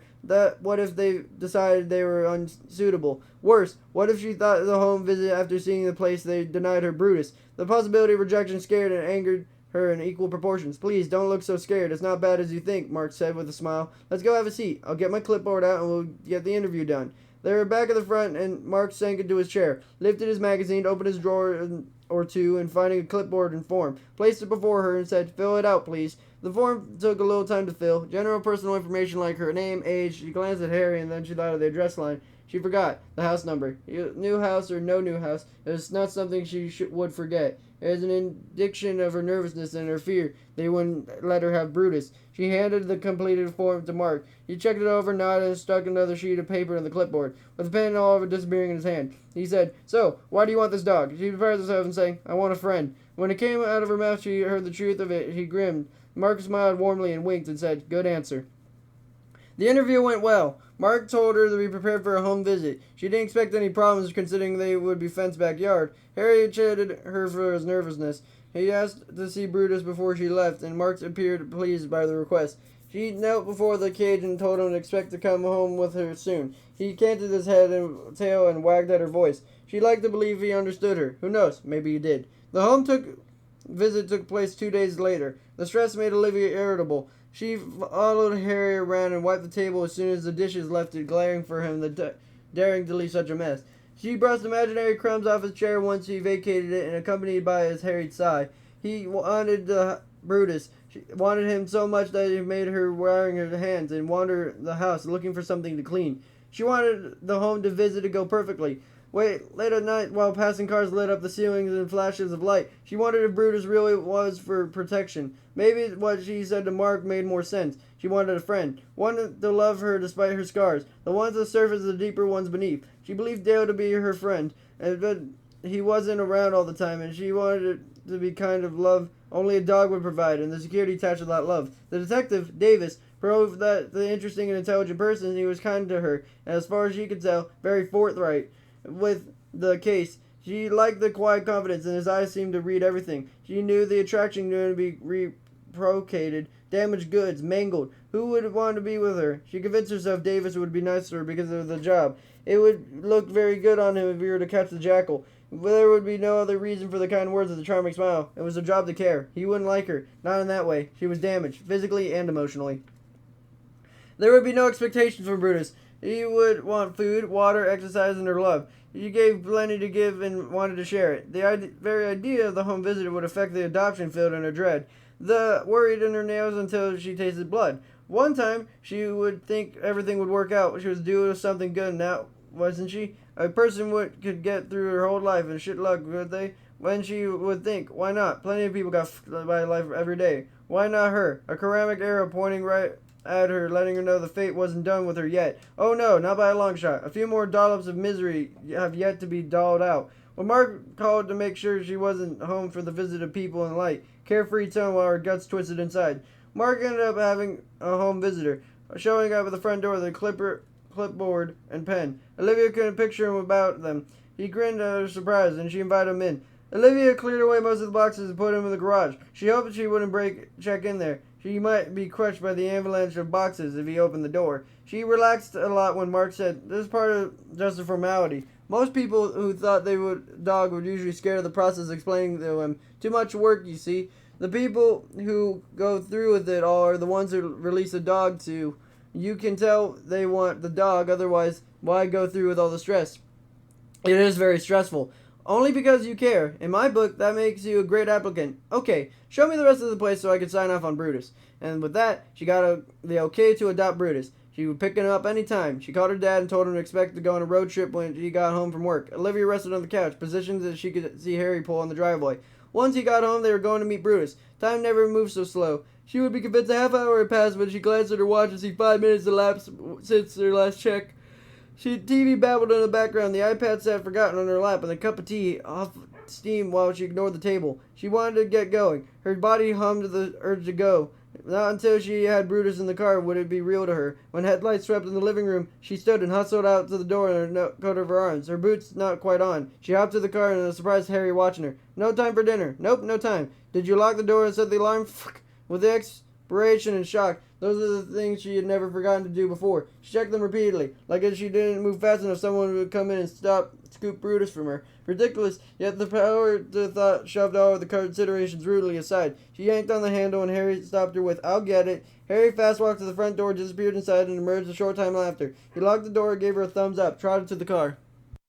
"Ready?" She nodded. "Can we get something in the drive-thru on the way?" "I suppose so, if you must." "Come on, honey, what's the rush? It's not like the dog will be gone when you get there." He shakes out heavily. "I know." Mark greeted them with a smile and a handshake. He handed Olivia paperwork for the shots and licensing and recommended a good vet near them. Olivia, flushed and excited, handed the papers directly to Harry. She kept forgetting his fear of dogs and wondering how he was holding up. He hadn't wiped out his lip, a good sign. He may have been, in consideration of her trying to conceal the terror, feeling great affection for him. She put a hand on his arm and said, "Thanks for this, Dad." "No problem." Olivia turned to Mark and said, "Okay, I'm ready.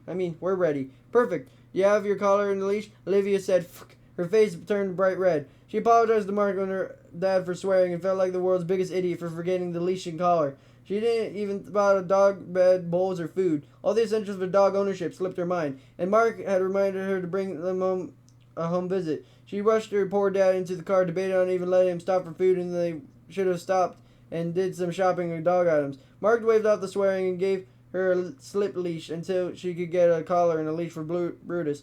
All of her self-recriminations and doubts faded when Mark walked out of the back room with Brutus on a leash. Brutus gazed at her with amber eyes, furtive, and she didn't notice the swish of his tail upon seeing her, and the thought of it was a good sign. Mark handed her the leash and she clasped it. Her heart thumped. Her eyes burned as she swallowed. When she found her voice and said, "Thanks for everything." "No need. I'm sure Brutus here has found himself a great family. I'm glad for him and for you." She offered the back of her hand to Brutus. Like last time, he sniffed and licked it. She scratched the top of his head, between his ears. She closed his eyes and tail flicked with enthusiasm. "Yep, I'm sure you two will get along fine. Now your dad here, he might take some time getting used to Brutus." Olivia turned to see Harry pale with a line of sweat on his brow. Harry laughed, nervous, and said, "I'm sure it'll be fine." Mark recommended a good store on the way home to dog supplies. He provided a list, and Harry took it and stuffed it in his pocket. Olivia said, "Ready, Brutus?" Brutus' tongue darted out, licking her pants. "I'll take that as a yes." They walked to the car, and Harry chuckled, a high tittering sound, lined with anxiety. He said, "I forgot he'd be riding in the car with me. Stupid thing to forget. I mean, how would you even get him home otherwise? Like forgetting a leash and a collar? Not so stupid, Dad. I'll sit in the back with him. Just don't look in the rearview mirror too much. With luck, you may even be able to forget he's there." She opened the door, and Brutus climbed in with his tail between his legs. When she got beside him, put on her seatbelt, and Harry drove them home with the new furry family member. 7. The jackal always liked a preparation prior of an abduction or murder. The planning built anticipation. It juiced his veins and electrified his heart. It allowed him to visualize how he'd carry out the plan, and what he would do to the unfortunate once he had her. It never failed to give her rise in a painful erection.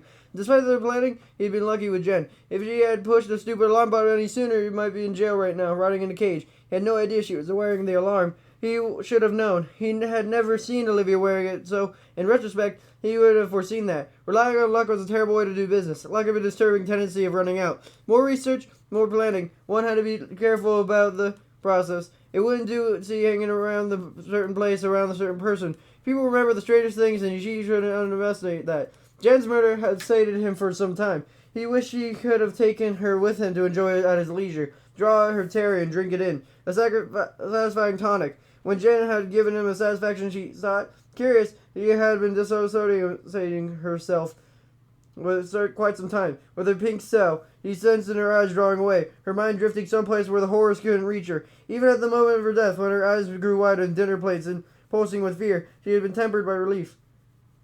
She wanted it to end and enticed him to do it. He didn't like that. He had manipulated him. Control belonged to the jackal, not the victim. He shrugged it away. It was something to learn and move on. She had killed her and left an unmistakable message for Olivia. He intended to do the same with Lucy. He had to get a way to negate the alarm around the neck.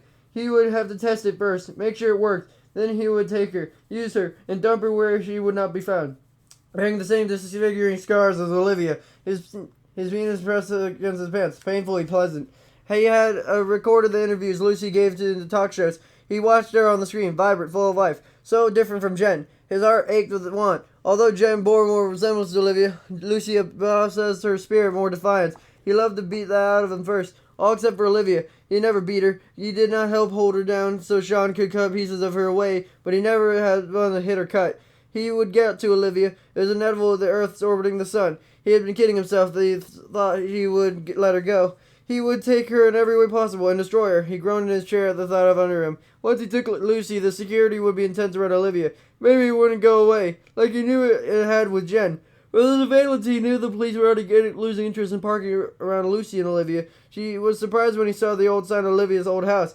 He hadn't known they were selling it, and had no idea they would be moving, or to where. It didn't take much effort to find out, and when he did, he saw the police were already in the area. But after the time, the patrols past the home were occurring less and less. They didn't have the time or resources to keep up with the sustained watch. If he looked, Lucy might change all of that. They might hide Olivia from him. He had his ways to find her through penetrating the security while maintaining the anonymity. It would all be impossible. He would have to reevaluate his plans of talking to Lucy or Olivia. If he waited a little while longer, maybe he could figure out a way of getting them both at the same time and end his longing. He tossed himself through his pants and watched Lucy's interview on the TV. Lucy smiled on screen as it was like he was smiling at him. A dazzling symbol of youth and beauty. He might cut her lips off first, Something so powerful about destroying a beautiful thing, and all it took was a knife and the will to do it. He undid his pants. He needed some release. Chapter 28. Detective Davis stared at the chart of the wall of the office at home. It contained photos and small notes of the case referencing page numbers in the major case file, heavier than an Old Testament Bible. Sitting in the corner of his desk, he liked to have a paper copy as well as an electronic one on his computer. His gaze roved all over all, trying to get something he missed. Frustrating his case, it kept him up some nights, morose and sullen. Feared like it was an unintelligent slob. The stress accumulated on his shoulders. The pressure from outside was beginning to wear on him. The press, his bosses, the public, Lucy and Olivia were all looking to him to solve the thing that they couldn't stop worrying about. His saw Jen's death was a huge stain, questioning the police's ability to deal with the matter. All the reporter pundits offered their own insight and criticism on how the police would be doing their job better. The stress from them didn't bother him. His boss would repeat words and phrases like public presentation and optics, as though he were the most important considerations in the world. Davis didn't give a fuck about that, and didn't feel the pressure of their words and stern gazes they were meant to give. Davis understood public precipitation and importance of it. Police derive their powers from the public support them. So yeah, they were definitely accountable for the public, and should be. His bosses were politician words. It didn't apply to pressure. The pressure came from himself. To Davis, stress is internal to a certain extent. We control our reactions to outside extents to dictate how to affect us. Sometimes that isn't true. Sometimes an outside trauma is so horrific against our own belief of reality, it gets inside, churns about, and consumes you from within. Not quite a stage. Davis would feel it growing, from an impending menace, hurtling towards that cage. Davis could feel it growing, an impending menace, hurtling towards him. His stress came from the death of Jen and her mother. Based on all what he knew in the investigation, reading sports, reviewing interviews, how could he not anticipate the jackal going after her, or any of them? Could he have foreseen it? No, he would have survivors to protect themselves, and would have had precautions, because that's what you're supposed to say when a bad guy gets away. But he didn't believe in the bad guy would come back. The bad guy who took great pains not to get caught and identified, so Davis didn't think he would show up again. He thought the jackal was gone, like all the other guys. He thought the jackal upped and vanished, never to be seen again around there. To go after any of the girls and went against the premises, and one believed he could do it. Davis believed that he would act again, somewhere new, in town, far away, but there was no way he believed for a second he would go after Jen. Suicidal to do so. He was almost begging to be caught. But he didn't get caught, did he?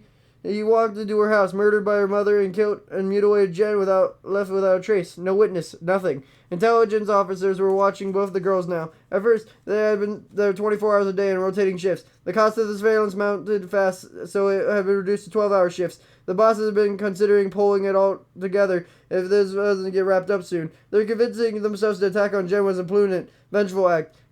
Sad truth of the matter was about money dictated so much in policing.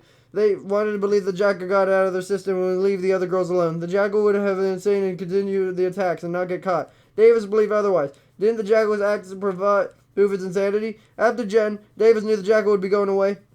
He would be waiting for his opportunity. The jackal had other girls to kill, and Davis felt certain Olivia would be the last one. His arrogance is too large for him to let Olivia and Lucy go. Davis vanished as he'd been deduced that before Jen was murdered, he would get the brass pull the surveillance. Not before he found the bastard. Olivia was the key to it all. He felt it in his gut. He had interviewed all her teachers from high school and all her friends. He questioned her fellow workers and her boss at the recreation center and got nothing. He got a good idea of Olivia as a person before the abduction. For all accounts, they described her as a kind, conscious person. Nice sentiments, but not very helpful. None of those would lead to Davis to the jackal. He appeared to be an investigative dead end. When he and his team worked in every angle, did Sean agree to get the money to buy the little terror house. They traced it back and got nothing more than accounts owned by Sean. The jackal used Sean with incredible skill. Hiding behind him had become all but invisible. It was clear the jackal possessed better than average financial resources, but where to start based on that? The creeper at the pool, the guy who didn't show up at the university night Olivia had been taken, needed to be found. Security video? Long but erased. He had spoken to almost all Olivia's co-workers and learned nothing helpful. He requested the recreation center provide him a list of all people registered for the use of facilities during the time Olivia worked there. Over 5-year-old records. No one he spoke to knew where they had been kept or who kept them. He assigned one of the junior officers the task. As far as he knew, she was still working on it. He would have to go through the list and see if anyone remembered the vague description of mail provided by Olivia, who had last seen the guy over 5 years ago. Fuck my life, he thought.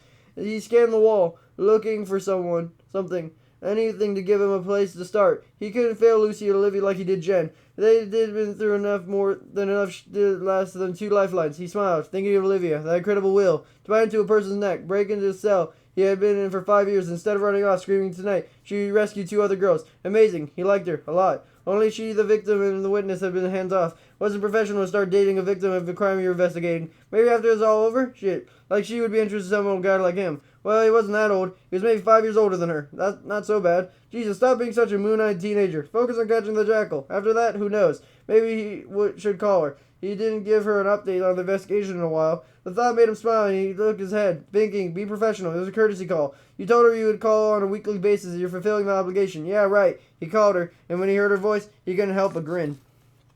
Chapter 29. Olivia learned to relax. Brutus taught her how. The routine arose without contemplation. He would wake up with Brutus, loud, groan, yawn, and fall to the bedroom, leaving the indentation behind of his dog bed. He would sit by the food bowl, eyes following Harry and Olivia as they worked on coffee and breakfast. He would feed him and let him in the backyard, not as concerned as the shadows as before. He sat at the door, then wandered back in. He would wait and stay near her for the rest of the day, wherever she happened to be. He sat close by, and her hand would stray and scratch behind his ear. He loved him immediately, and Olivia felt loved by Brutus. Harry tolerated Brutus for Olivia's sake, and his fear dissipated from the constant exposure. If Brutus barked or growled, it would have been harder on him to cope. Hell, if the dog barked, Harry might have screamed or crapped himself. If it came to that, he was sure he'd rather be a former. Harry thought a dog must be sensitive to discomfort, because for the most part, Brutus gave him space. He never sat between Olivia and Harry, even though he was always remaining close to Olivia's side. It got harder for Harry to dislike the dog. A grudging respect for Brutus grew because of his effect on Olivia was noticeable. Before, even in the reclining state, Olivia wore a worried frown and searching eyes. With Brutus around, her features smoothed out, and it seemed like she breathed easier. After a week, Olivia convinced Harry to go outside with her to take Brutus for a walk. A big step for Harry and Olivia. Even though she went to the AA meetings with Harry and the dog shelter to get Brutus, he preferred to stay inside for her to not want to go out for a walk in the block or wherever there was a sign of her healing. He did his best to keep clear of Brutus in the house, and now Olivia wanted him to walk the dog's side. Well, maybe he could walk on the other side of Olivia, further from Brutus. Still, the idea lifted his hand and swiped his upper lip. Harry wanted to see his daughter go outside, but it would be nice to see her grow confidence and venture away from the house, and who knows, after a while, she may go on without him. For that reason, he couldn't say no to the dog walks after dinner. He would feel bad, like a bad parent, to deny her a simple request. He wanted to walk Brutus every day, but was still at the point of being fearful outside world without someone by her side. While talking with Olivia, he kept a wary eye on Brutus. Brutus, for his part, ignored Harry. He never pulled on the leash and yanked her on the side to investigate a smell. He would pause and glance at Olivia, and he sensed something she wanted to investigate, and if he noticed this, she would let him lead her in what nose found so interesting. Brutus plodded beside her, nudging her on occasion to invite a pet, or, if that didn't work, he licked her hand. She sniffed the other dogs and allowed him to smell him in calm acceptance. All in all, Harry grudgingly admitted to himself Brutus was an exceptional dog.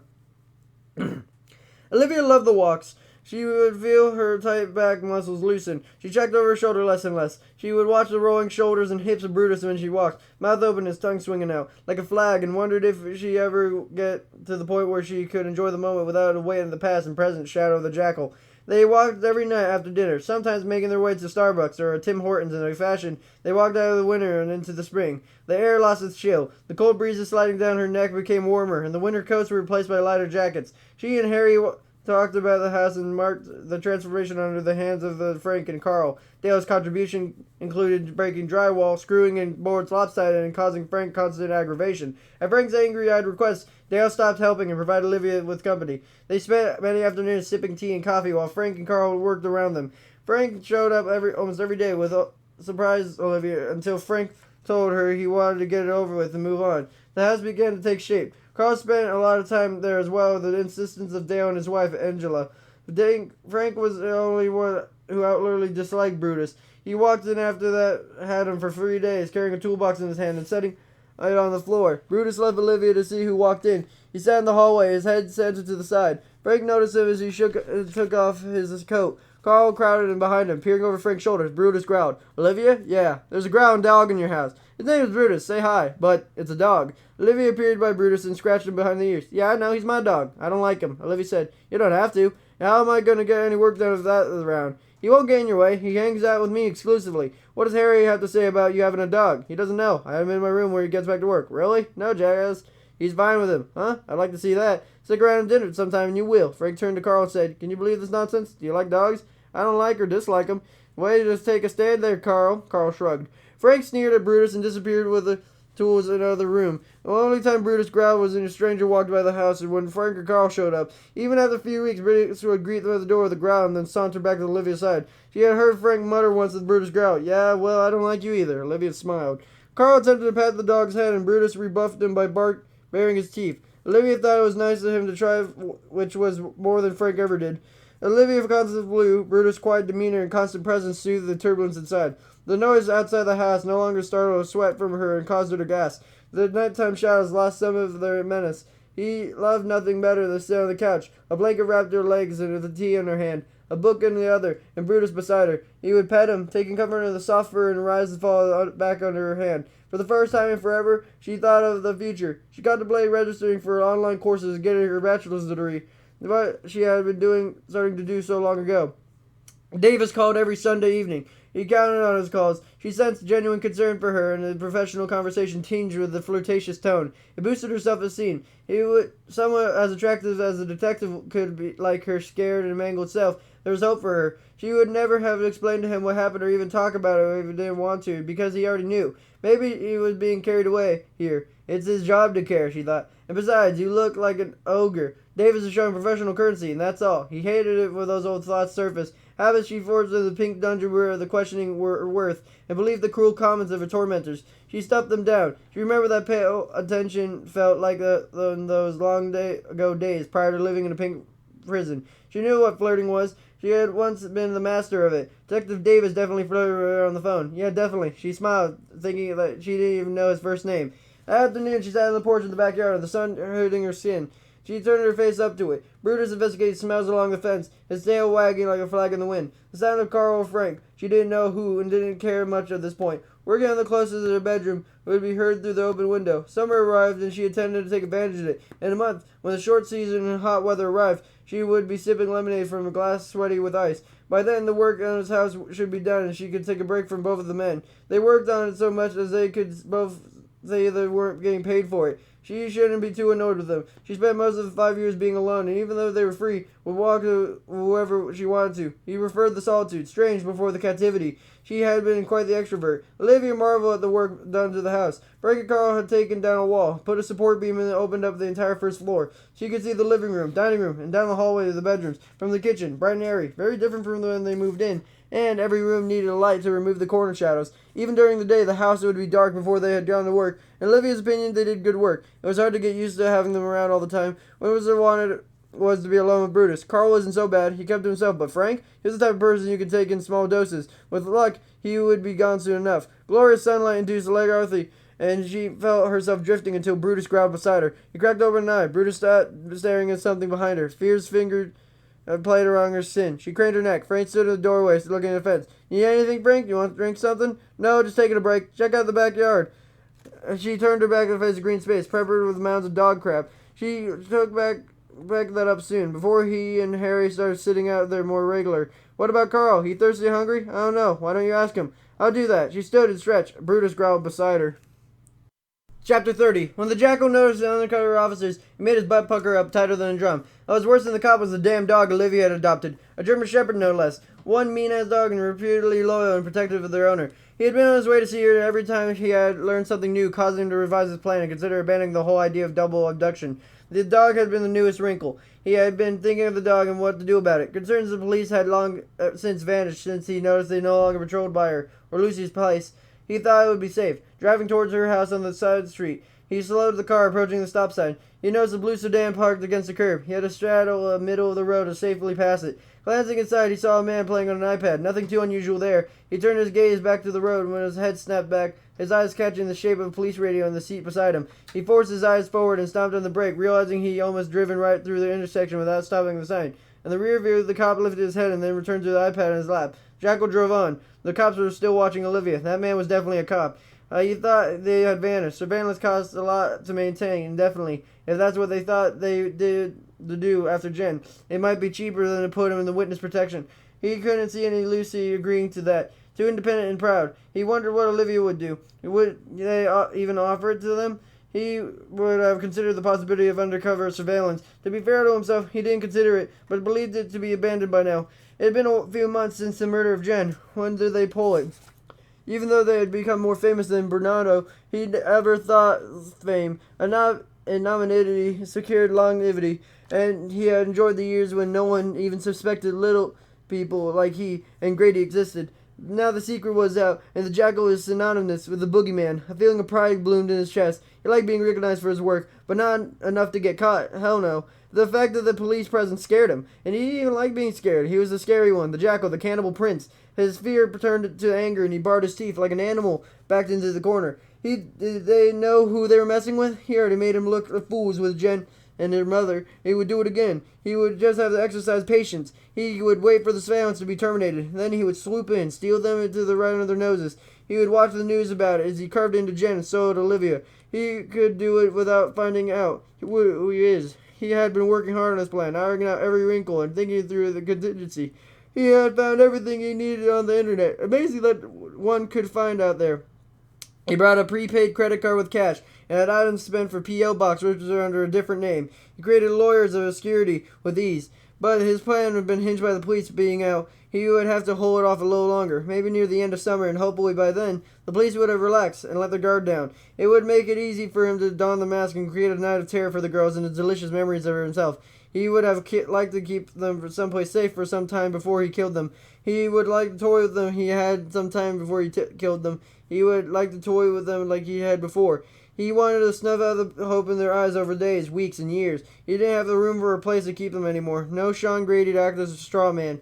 What he was going to do was risky enough to keep him like he did before in an invading disaster. One night would do it. He could destroy them both, hide their bodies, and the police would be no busy looking for them. They would spend less time looking for him. So he hoped. Either way, he would get Olivia out of the system and show Lucy there was no escape from him. Only a short reparative. Remembering Jen's terror calmed his quivering heart. The adrenaline drained from his system. His hands shook at the steering wheel and steadied his breathing. He would have to Olivia and Lucy. Planning, preparation, and patience could ensure it. It would be well worth it when he could play with Lucy and Olivia minus his mask. Especially Olivia. He pressed play on his iPod and relaxed to Anna Maria, the song he and Olivia shared. He turned it up and drove away from Olivia's. He would see her soon enough. Chapter 31. Harry could not believe the change in Olivia. He'd gotten used to the Olivia who clawed her way out of the basement, a wild-eyed person frightened by the errant noise and passing shadow, a young woman who cowered in her own home, believing the horror would visit her again, expecting it to descend on her any second, caressing the knife on the belt while her eyes forever roved. Never resting, never feeling safe. She skirted the house when shoulders hunched and bent as though anticipating a beating at any moment. It hurt him to see her so damaged. He feared she may never recover, the bright, confident, and considerate young woman who left for university never returned. They did taken that from her, and she wasn't sure she would ever go back to it. She had proven to be a fighter, but Harry had known that before all this mess. She had always been strong and very stubborn. She didn't know quitting on her, and even though she struggled adjusting into her new life, she made plans and thought of the future. She got him to stop drinking. She got him into a nice place closer to his work. Near the police station, he got herself a dog, incredibly resilient, his daughter. He would have to give credit Brutus for the change in the demeanor. They were perfect for each other, such contemplating the other's insecurities and imbibing confidence as a result. He never strayed far from her side, watching her to amber eyes and licking her hand at every opportunity. The only time he went off her side was to do business in the backyard. He would sniff along the fence looking for a place to pausing to look back at her, as though to make sure he hadn't left him. Harry wondered about Brutus. Did he understand the first family abandoned him? Is this why he appeared concerned as Olivia's whereabouts? In contemplation of Brutus' calm and conscious demeanor, Harry's fear of the dog receded. He was getting used to the dog, and against his instinct started to like him. It was hard for him, though. He had been afraid for so long. He didn't know not to be. He had to learn, for Olivia's sake. The first night driving home in the car with Brutus, he was so scared and nervous his shirt clung to his sweat-soaked frame. He kept expecting those drops to climb around his neck while he drove. It was stupid. He knew it. But the image was so strong he thought for sure it would happen. He couldn't wait to get out of the car. They stopped for the supplies and Harry volunteered to go in and get them. Out of sight of Olivia, he stood inside the door, breathing it through the mouth and out through his nose. A technique he read about reducing anxiety and returning his heart rate to normal. It had been useful to him ever since he quit drinking. It would get used to Brutus. Olivia smiled more, and the tension would draw her shoulders up around her, and her head grew less pronounced. As dogs went, Brutus was remarkable. Brutus possessed an almost human awareness of the discomfort and respected it. Harry anticipated that one day Olivia would have the courage to leave the house without him. As long as she took Brutus with her, of course, he hoped she would someday continue to getting her education. She could take online courses and complete university that way, get a degree with never leaving the house if she wanted to. She could get on with her life and maybe heal from the cruel interpretation. She wished they caught the bastard jackal. Maybe Olivia would be as scared of the night or strange noises if she knew he was in jail. Detective Davis believed that it would make another appearance, especially after carving Jen so she would resemble Olivia. What was the connection to Olivia? Why was she so special to the sick bastard? He wished he had some idea, even with an inkling of why. With a shadow and overhanging presence, would Olivia ever have a normal life? What if he came for her? Would Harry be able to protect her, and would he end up another victim? Like Jen to her mother. Isn't it fair or Olivia to live this way? It wasn't fair for either to taken. He sighed. Life was indifferent to fairness. It had been taking a long time for Harry to learn that. All a person could do is try to be prepared. But now objection had been violent and unpredictable. He sighed, watching Olivia sit out back. Brutus lying on the side, her hand absently scratching him to stop on his head. He tried an alarm around her neck, and the house alarm of the video cameras, her knife, and now Brutus of the yard dog. She should be safe. Summer arrived in July. According to the calendar, the first day of summer is supposed to be June 21st. The weather did not acknowledge the calendar and reminded the relatively cool until halfway through July. When the typical Canadian fashion it got hot, people complained and forgot a short time ago they were whining about the cold and bitter winter. Olivia had never complained about the summer heat. For her, the hotter the better. She refused to turn on the air conditioner, even if the breathing caused her to sweat. Harry would inevitably arrive home, moan about the heat, and the hum of the AC would begin before she completed his complaint. To Olivia, summer lasted only for a blink before the cold air swooped down in the north and reminded everyone that yes, they lived in Canada. Olivia decided to take advantage of the weather and spent most of her time outside, soaking in the sun, reading a book and music emanated to the windows of the house. The first summer in 5 years she could spend outside. She wouldn't waste it. Frank and Carl visited the renovations. It took longer than both of them expected. Wood revived the house. They had to replace their closet and their daylight. It was considerably bigger than before. Olivia invited them both over for dinner to thank you. Carl accepted. Frank declined, citing the workland had built up while he worked for them for free. He had never tried to work. Reminded her and Harry that he was renovating their house for free. They were done, and she felt relief, no longer than them around. She enjoyed being alone and thought she might be turning into a hermit. Do hermits live with their dads? Their routine consisted of getting up and Harry eating breakfast with him after feeding Brutus. He quietly enjoying the rising sun brightening the windows. After he left, he would set alarms, monitor doors and windows, check the same windows manually, and review the video of the previous night. Then she would catch up with some news, hoping to hear the jackal was either dead or caught, preferably dead, torn apart by a pack of ravenous dogs, or some irony of it, and an intense pain he would experience before he died. She checked every day, although she knew Davis would let her know before the news people did. Once the news failed to relate the horrible death of the jackal, she would make her tea, iPad and book onto the backyard with her, Brutus tongue lolling and walking beside her. Some days after tea, she would mow the yard and pluck violet dandelions. After she picked up dog crap, of course, she moved her over her droppings before, and she had to spray it with exhausted brown haze, and the accompanying smell added tasting bile. She preferred never to do that again. Other days she would zone out her book until she would need a break and then toss the ball to Brutus. She kept the knife at her hip, attached to the belt in her shorts, continued to pat it on times in nervous contemplation. She thought of Lucy often. She had Lucy's phone number. Davis had given it to her a long time ago with a business card. The card had sat ignored in the stand behind her bed. What did Lucy think of what happened to Jen? Did she hunker down at the sight after she heard about it? She didn't seem the type to lie low. The hazy, lazy days removed any urgency to call Lucy, and she kept putting it off. The summer lodging was too nice and lousy to stressful conversation on the jackal. She wanted to move ahead and leave all the memories behind. That would be easier to do if the jackal wasn't still out there. Besides, Lucy didn't feel the need to call Olivia. Olivia sighed under the heat, the sun pressing down on her with her heavy hand induced to the delightful indolence. Brutus suffered a heat and be near her, and she had felt bad about it. His tongue grew long out of his mouth, and his panting took on a hectic cadence. She had Harry bring home one of those little turtle pools, and she placed it on the end of the deck, filled it with water. Brutus showed how grateful he was by hopping into it and lying down. He submerged his face in it, and he would take his pink tongue darting out of the lap of the water. Once satisfied, he hopped out, made sure the pad near the before, shaking the water off as though wanting to share the refreshing glory of the pool.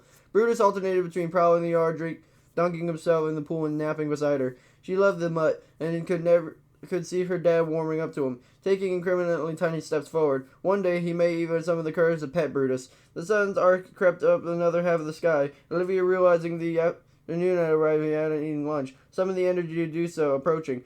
September loomed over before her. The days had passed in a blur, and there was still no end in sight of the investigation and identity of Jackal. How long would he have to hide outside the world? Should she be more eager to go out and join if the jackal was caught dead? And hard to answer. She liked to think, but she would always have a fear, irrational or not, of being snatched off the street and disappearing. It happened so quickly the first time. Rude eye opener to realize how helpless a person could be surprised superior strength. She patted the knife at her waist. Brutus' claws clacked on the floor behind her. She opened the fridge, turned her thoughts towards something more productive, like lunch. She sang along with the iPod, content for the moment. She patted Brutus on the head, removed cheese from the fridge. Crackers and cheese, plus lemonade. Delish. For the moment, she felt safe. Chapter 32. The jackal packed a white paneled van and the gear he would need. He stole it from worksite, and being Saturday, he figured no one would notice or report it missing until Monday morning. And only if they happened to need that particular van, so he had a good window of the van being safe to use. He liked the camouflage the white work van afforded. It aroused no suspicion. They were a common on the road and seagulls are at the beach. Not even the cops would pay him much attention. He could leave the police still sat there, day after day. It must be costing them a fortune. He thought of himself as a patient and malicious man, and as such, going after them without police watching was a bad idea. Going after them with the police watching was a damn near suicidal. He should leave both of the girls alone and move on, or at least wait until the police would go away. He always believed himself capable of controlling himself enough to be able to move on without backwards glance. He would be able to play it smart and just quit. He had his fun, years of it. No good things ever last. He couldn't let go. The very idea he could was a lie. It made him wonder who was in control, him or Olivia. He had read of a convicted serial killers, a repeating theme of them being caught when they were victims of their own laziness, competency, and arrogance. A dangerous mixture. The jackal didn't believe this affliction could be called laziness. No, the danger in him lived and breathed and called him out of the room. Olivia was the danger. He couldn't stop thinking of her. He couldn't stop wanting her. It was a drug addicts go through, attracted to being needed something clearly harmful to them. He even scoffed at him. Once upon a time, but no longer. He was decided. Tonight was the night his torment would end. He would have both his prizes, spirit them away as the police supposedly watched her from their cars. He went inside this house, and one of the family didn't know about, and ate a steak dinner. The steak was good, but it didn't compare to the flesh of his ladies. Terror added to the distinct flavor of flesh. He would taste it again soon enough. After he washed the dishes by hand, dried them, and put them away, he ambled to the back porch with a glass of lemonade. Ave Maria on repeat played in the background. It was their song, his and Olivia's. He sank into the outdoor recliner. The sun drifted towards the earth. This is what Olivia liked to do, sitting on the backyard with the sun and warm companion. He liked it too, because it helped him feel close to her. It's what she had done all summer, and he had to admit it was peaceful. Stars dotting the darkening sides. Finished his lemonade, and the jackal stood, made ready to leave. Tonight, he would be reunited with his lovelies. Joy tempered his temptation. The jackal anticipated his unforgettable night. Chapter 33. Harry sat in a lazy boy chair that applied Saturn as an eyesore to Olivia, but he rated the Toronto Blue Jays on the TV. A once hot coffee sat forgotten beside him. He complained about her bitterly Blue Jays and her inconsistent performance. She feigned interest and needled him from time to time with phrases like, well, if the owners cared, or that guy was always getting injured, isn't he? Setting Harry off on another triad of why individuals should own teams and not corporations. According to Harry, corporations cared about money first and the World Series as an afterthought. They were in the last couple weeks of the season. The Blue Jays would not be playing any postseason games. They were too low in the standings. Olivia grinned at Harry espoused his opinion on the sorry state of Blue Jays baseball. Baseball bored Olivia, and the game could never hold her interest, and she suspected it never would. Her dad loved it, and so she suffered through it, and tried to amuse herself in any way she could. She would sit on the couch, her feet tucked under her with her latest book in her hand. Brutus dozed off on the floor under her. She enjoyed the moments of normalcy. The phone rang, and deciding not to interrupt her dad's time was with her disappointing Blue Jays. She answered the wall-mounted one in the kitchen. It surprised her to notice the darkness outside. Since her escape, she'd been obsessively aware of the dark. Today she had paid any attention. Other sign of healing? She hoped so. Hello? Olivia? Hey, Davis, what's going on? We got him. The rec center guy. We're bringing him in now. I just wanted you to know before I interview him. Flustered, Olivia didn't know how to respond, and so she remained silent. Olivia? She said, is it he the jackal? Well, you know, right now it's pretty circumstantial. We mostly got is coincidence, but the guy is going to get full treatment. Financials, background checks, freaking grade school records. We're going to get as much as we can. By the end of it, he'll think an enema is less intrusive. What? His name? Darcy Bowles. Mean anything to you? No, nothing. Hey, Davis, yeah? Do you think it's him? Do you think he's the jackal? It doesn't look good for him, that's for sure. If you're asking for a definite answer, I can't give you one right now. I need more information. We need to process his DNA after we get a warrant for it, of course.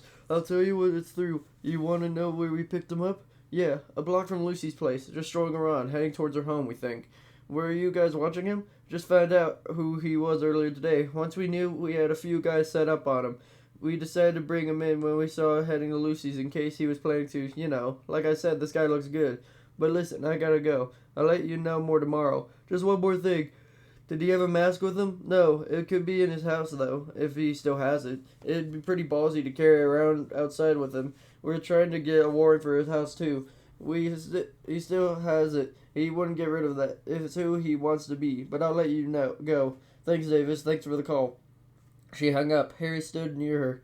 When did he leave the TV? Harry said, "What's up? You look a little peaked." That was Davis. They think they got the jackal. That's good news, right? Yeah, definitely. Only I don't think it'd be this easy. It seemed easy to you. No, well, I don't know. I was kind of hoping he'd be killed. Resisting arrest or some shit like that. He had to feel good about him. Suicide by cop instead of capture. I can't picture him going to jail. Not willingly, anyways. Cheer up. Who knows? Maybe someone will murder him in prison. Olivia, shaking, began to cry. Harry pulled her into a hug. I don't know what to do. They think they have him, but they can't say for sure. I don't know what to think. I should be relieved, but I feel so anxious I want to scream. Okay, nothing has changed, honey. We'll keep doing what we're doing until Davis calls back and says they definitely got him. Until then, don't let our guard down. She controlled her breathing, listening to her dad's heart in her chest, and wishing she didn't feel so terrified all the time.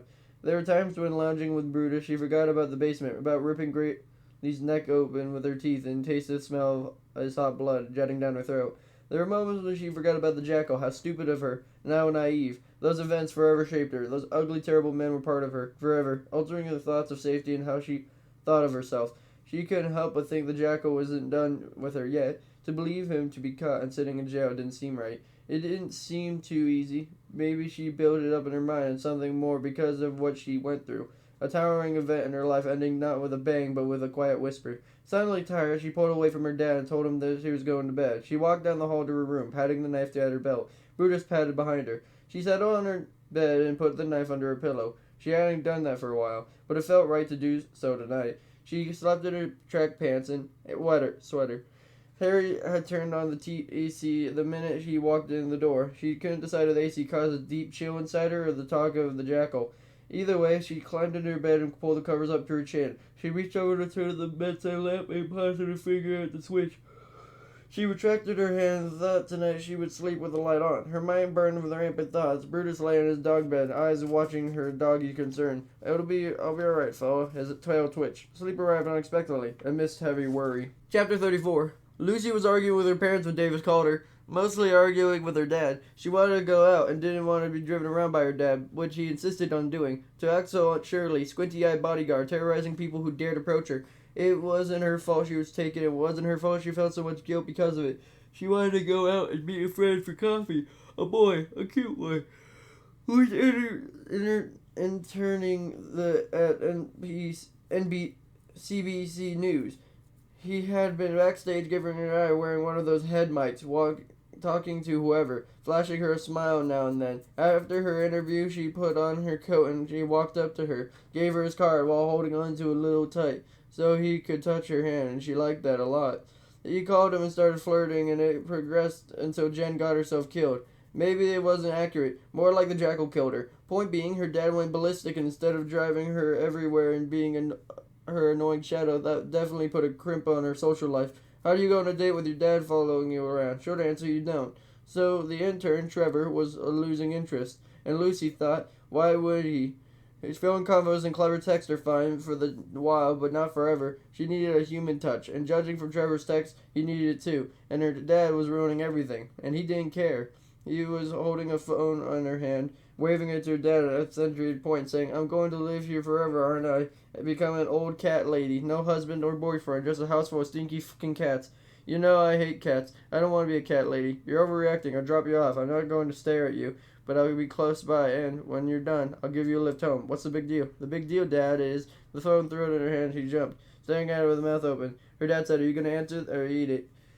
She glared at it, nodded, and said, "Yeah, but this is to be continued." Lucy slid her thumb along the answer button and said, "Hello?" Davis told her the same thing he did Olivia. He interrupted them when they said they arrested the guy just down the street from their house. Us outside? You're kidding me. He wasn't. Olivia understood what was possible. They didn't have the jackal in custody. Lucy chose to believe what they caught him. To her, they got the guy, and she could finally go out with her dad breathing down her neck.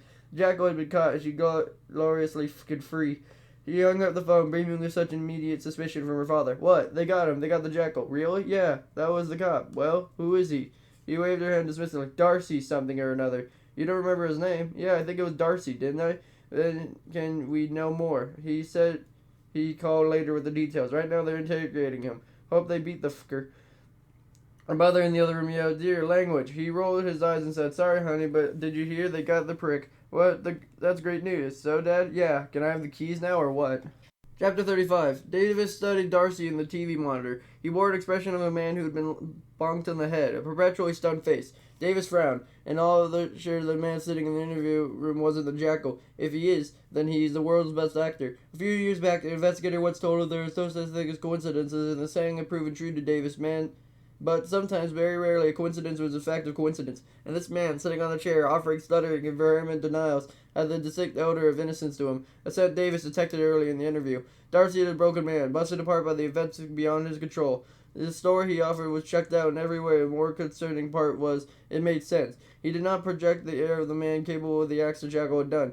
He didn't have the arrogance to skillfully manipulate a man like Sean Grady to his will. The purpose wasn't there. Darcy wanted to disappear, disperse into the background, escaping notice and being spared of the uncomfortable action of conversation. Physically, he appeared less match, tall, lean, and strong. That was the only way he compared to the jackal in Davis' mind. Darcy avoided eye contact, not in the way a guilty person would, where the eyes were slightly whenever a tough question needed to be answered. No, Darcy didn't like to look people in the eye. It made him very uncomfortable because it was too direct. Davis believed it would how he talked to anyone, and not just because he was at a police station being questioned and suspected serial killer. "What do you think? He our guy?" His direct supervisor, Sergeant Ben Arturo, stood with him, without watching Darcy stare into his lap. Ben held a coffee in his hand. Davis could smell tobacco smoke on him. He must have some just come in from outside. "From the interview?" "I'd say no. But I have been fooled before." "Did he consent to giving a DNA sample?" "Yeah." "On video?" "Yeah." "Sweet." Consent could prove tricky to deal in court. They wanted to know if the consent was truly voluntary, if the person giving in understood their right to refuse and the potential consequences. For big cases, Davis didn't believe using consent as evidence. He would rather go by the way of warrant, and he did a time or two. He still applied for the warrant. I told him I could be getting one for his DNA, and he offered it right then, no hesitation. "And that worries you?" Davis turned to Ben. "It doesn't worry you?" He sighed. Yeah, it does. Why can't ever be easy?" "I know. What do you have to say about the rec center and the university at Lucy's house? Can't be all coincidence, man." "I normally agree with you, but..." Davis shrugged his shoulders. "Shh. Yeah. What are they waiting on now? The DNA warrant's been signed. Just waiting for a tech to sample. They're gonna put a rush on it, and they could match the fingerprints to the ones with the lift in the house right away. The DNA takes a little longer, as you know. A couple of days at least. I'll tell you, boss, I'm not very hopeful. When we first got him, I fist punched the air, you know? I was pumped. Now, I got a bad feeling. A real bad feeling. I remember those. They suck." "Agreed. What's his story anyways? What'd he say about being at the rec center?" "Darcy'd been going there for years. He'd like to take his daughter, Lisa." "Oh, I know where he's going. She's dead, ain't she?" "No, but that's exactly what I thought when she started talking. He woke up one day, went to work, and when he came home, his wife and kid were gone. She just took the daughter and moved back home with the States with her family. And the daughter was born there, so now he can't go back to her. She won't even let him see her." "What's this have to do with the pool?" "Before his life split with Lisa, she used to take her swimming all the time because she loved it. By the way, we checked and Lisa Biles was registered for swimming lessons there for 2 years, right around the time Olivia worked there. After his wife left, he went to the pool to sit nearby. He would close his eyes and listen to the kids laughing. Sometimes I would hear a laugh very similar to Lisa's, and he'd pretend she was back. He said for the time it helped with the pain. Was Olivia there when he went back himself?" "Yes. See, Olivia worked there. He used to bring his daughter for the swimming lessons. She wouldn't remember him then. Why should she? He was like any other parent in the pool, dragging off the kid when they got out of the water and yapping at other parents about how special their kid was. But she would notice a man hanging out of the pool without any kids. It would be something people notice because it borders on creepy. If this all checks out, yep, track down his ex-wife. They were never married, kind of like, oh shit, you're pregnant, so let's get living together type deals. One of our guys spoke to her and the timeline was right. Damn, yep. Did she say why she left? Davis smiled. She said she couldn't stand Canadian weather. Hates the cold. Hates how in one day you can go 4 seasons, snow, rain, sun, and hail. Huh, she's right. Our weather can do that. Some parts of the states are like that too, though. Why didn't she bring Darcy with her? She was too nice. Too nice, is that a thing? I guess. He'd do anything for Lisa and her. She never got mad or miffed at whatever he asked him to do. He didn't think it was normal. She said she likes a guy with some backbone. A super nice guy? The guy we pegged as a serial killer as a super nice guy?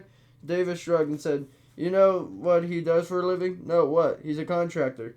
That's good, right? He'd be able to build a basement like that. He'd know how to do it. Yes and no. He said he had a job in Guelph at a time of Olivia's abduction. During work in university, some students ruined one of his dorms as they hired him to fix it up. He just finished on day the students were packing back at school. We can prove this? Guelph University keeps records that far back, so yeah, we can, and it did prove it. Fuck. Exactly. Even if he is our guy, the defense has great reasons as to why he was where he was. If it's him, there's no excuse in the world. It would explain why his DNA and fingerprints were inside the torture house. Davis said, I think by now we both know it won't be. God damn it. They shared a moment of disappointment. Ben said, what are we talking to Lucy's house? What he have to say about that? He lives in the area. He went for a walk. We spoke with a few neighbors. It's not uncommon for him to go out for walks. Turning into a real clusterfuck, isn't it? We were all about kissing your ass, graduating you in your awesomeness. The option is still viable. Here, drop my pants for you. You can be the first to kiss it. I'll pass on your ass. You're a goddamn poet, Sarge. Man with many talents. That's me. So what's next? We could work on it like he's our guy, like we're certain he's not. The fingerprints and DNA would prove it either way, and conclusively, I have no either leads to follow. Alright, I have to report to the inspector. She won't be happy. Davis nodded and said, I'll be here for a while. I have a few follow-up questions to ask. Ben stepped out of the room, and so Davis thought he'd gone. Ben poked his head back in and said, so, you're sure he's not our guy? I'll be sure when we get the DNA, but I have to say, at this point, this boy picked out. We've proven that much of it. Poop. Yes, poop. Call it if you need anything. Will do. Sergeant Benaturo notified the inspector of the disappointing news. The inspector, Mary Finch, had been preparing for a statement of the media. They were aware the police had made an arrest and were salivating for details. The inspector wanted to give it to them, and yet after speaking with Ben, she decided it would be pungent and vague. She would offer general nonsense. They were still investigating person of interest, blah blah, bullshit. She closed her eyes and said, fuck. She squeezed the phone in her hand with frustration, turning her fingers white. She should call Dave, the man in charge of surveillance of Lucy and Olivia. After they arrested Darcy, they pulled the incredibly expensive security. She had been under enormous strain and keep justifying the expense. All she ever had to stifle her questions and quiet suggestions with the mentioned Jen, but it wouldn't last forever. She asked them. She could afford not to have the remaining girls watch. The media and the public were openly critical over Jen's death. Harry thought they had every right to be out, but kept an opinion to herself. She would have to get Dave and his men back for the security detail, especially after the shitty news of Darcy maybe not being their guy. It was late, almost 4 in the morning. Darcy had been out of custody for hours. She wanted to wake up Dave, but she had to. She called him. Dave answered, groggy and disappointment coloring her words, and she would get the team back out there. She hung up the phone, feeling positive about the decision. She crept back into the bed beside her snoring husband, wanting to squeeze in another hour before the alarm beat in her ear. She fell asleep, not knowing what made the call too late. They never should have pulled the surveillance. Chapter 36. The Jack almost shit his pants. Not quite, but something might have touched Cotton. He driving over Lucy's place, doing laps near her home, looking for the cops. Thought he might be there. They're all oblivious. Lucy wasn't as fearful as Olivia. He hadn't enough time to teach her to be. The Jackal knew if Lucy were after his dad would follow, especially at night. He didn't care about his dad. He looked soft, weak, a jiggled gut and a rounded back. The Jackal didn't think he would pose a problem. He would have to kill him to have more time before the cops discovered her gone. They found out before. The police would go into full panic mode if it would ruin the chance of taking Olivia too. He could consider taking Olivia first, but in the end decided against it. He wanted to leave the best for last. The Jackal was nervous, though. This was sloppy, and it was too much could go wrong. He would be lying to himself if she didn't admit it excited him as much as it scared him. If they got him, he would never get out. It would be an ironic end to them, considering he and Sean had done to the girls. But no, he couldn't go to jail. He couldn't last a week. Even though he kept the girls in little more than sales, he couldn't be himself in one. He couldn't even picture it in his head. It seemed impossible. He parked on the side street, turned off the van, and moved through the back out of the driver's seat. It would appear unoccupied while he had a view of Lucy's house. He didn't know how he'd do it, but not like what he did with Jen. Hers had been planned out. Lucy's abduction depended on her leaving the house. If she didn't think it would pull off creeping at her window and snatching her, it would be problematic. Unless he crept in and killed the parents first, he would punch a knife in their throats, let them bleed out, and then snag Lucy. He trembled at the thought, a sight of the night of blood. In the van, watching the yellow lights of the Lucy kitchen winked at them, and behind the curtains he ran through the options, and that was when he saw the police. Two of them crept past his van. They were crouched low, Duck walking along the edge and staying in the windows, and Jackal ground his teeth, thinking, "This is it, they got me." It was his guts gurgling, he needed crap twisting his insides, and making ready to jump in the driver's seat and drive off with squealing toddlers, and then the two police sprinted away from him. A black sedan flew down the street and squealed to a stop. Two more cops, with police and Basil of the black and reflective yellow, jumped out of the car and tackled a man on the sidewalk. Four cops piled on top, and the Jackal could see the man's arm at the bottom flailing out. More cops fell out to the street and marked unmarked cruisers, blocking the road. All this was occurring less than a block from Lucy's front door. Jackal watched, muttering, "What the f—" The man was picked up, hands cuffed, and behind the back led to a black and white Up Cruiser. The Jackal couldn't pick the man's features, but from the way he swung his head back and forth, twisting the officer's grip, he was confused and scared. He was stuffed in the back of the cruiser and drove away with a befuddled package in the back. A long line of cars following behind. Two unmarked cars remained in the street. Four plainclothes officers stood in front of their headlights talking. One of them pointed at Lucy's house, two of them high-fived each other, and then they all piled into the cars and left. The neighborhood returned to a quiet in an instant. No one stood at their porch watching. No one had noticed the drama on the street. It had happened too quickly for a crowd to gather. The Jackal frowned. What were they doing by Lucy's house? Why did one cop point at Lucy's house? It never occurred to him that the police thought the man they just arrested was him, the Jackal. His ego wouldn't allow it. Instead, he pulled out his binoculars and pointed at something he saw on the sidewalk. He focused on the lens until the object came sharper. Black hat with a yellow letter P on it. He checked his watch, 9:43 p.m. It would settle in and wait. Maybe Lucy would come out on her own. If she didn't, he would go in and get her, and kill anyone in his way. It would prove to be a very interesting night. He would have to wait a while and watch. He had time. Chapter 37. Lucy's parents pestered her in the questions. She didn't have answers to, and in hindsight, maybe she would ask Detective Davis more questions. But she was too excited and wanted to take advantage of the Jackal's capture by going out with her dad following. They got him, right? It wasn't the important part. They wanted her to call Davis back and ask her more questions she would go tell.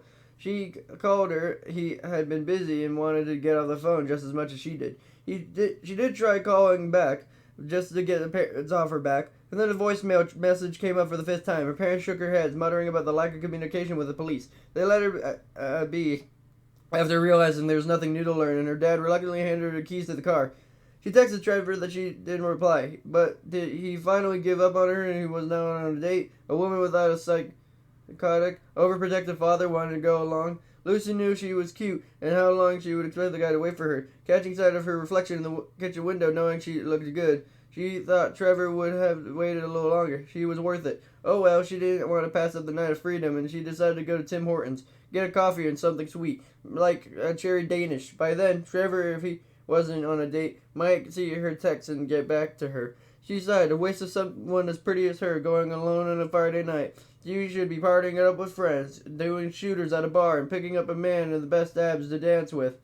Although, on the surface, it wasn't obvious. The time she spent in the basement hadn't changed her. She was no doubting it, and her friends failed to return home as they came by to see her here and talk to her. It was different. Her oldest friend, Gwen, had asked her about the basement with wide eyes and a smile, threatening to tilt in the corner of her mouth, like she was hungry for it, and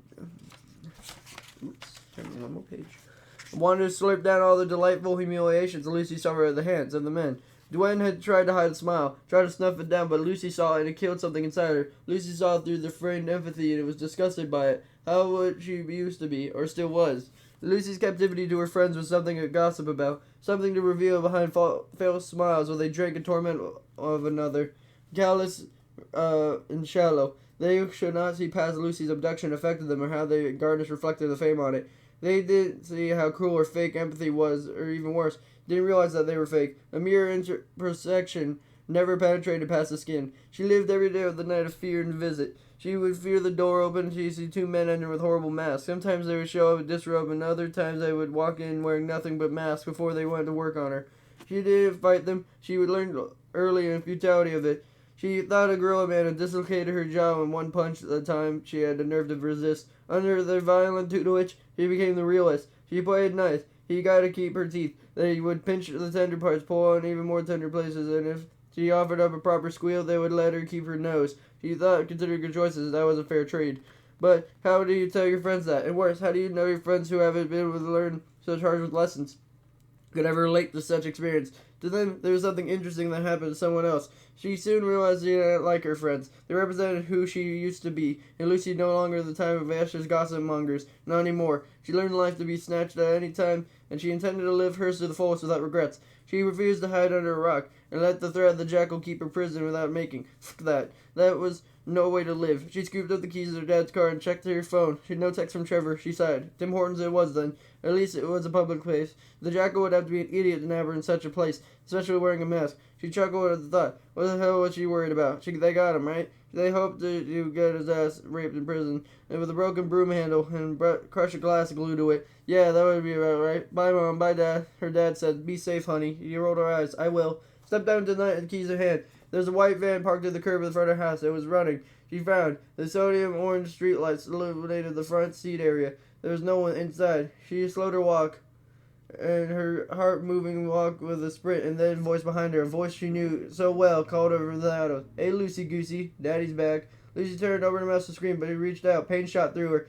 He couldn't control her body. Her legs wobbled on the ground and rose to meet her. Her head cracked off the hard ground, and she lost time, confused. Then she slung over his shoulder as he was off with her. He yanked open one door, and inside was darkness.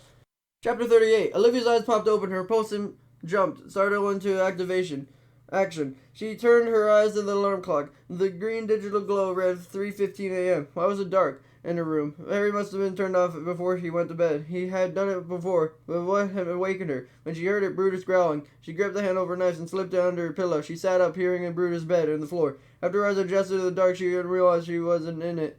The growl sounded again, a low warning noise deep in his chest. He turned to the noise and saw him sitting in front of the closet. He stretched his nose toward it and emitted another growl. There was something in the closet. Not someone, the jackal. He was the boogeyman. He was a red-eyed demon in the closet. There was no escape. Olivia's mouth dried out, and her arid in any desert, and she thought of control against the growing tide of panic. Think. No alarm went off. What does this all mean? "Dear Sherlock," she whispered. "It means Mr. Wetson. There's no one in the damn closet. There can't be, because no one in the closet without first getting into the house. Yes, elementary. So why wouldn't Brutus stop growling at the closet? Hey, Brutus. Hey, Brutus." Brutus acknowledged her and twitched of her ears. He didn't turn his head.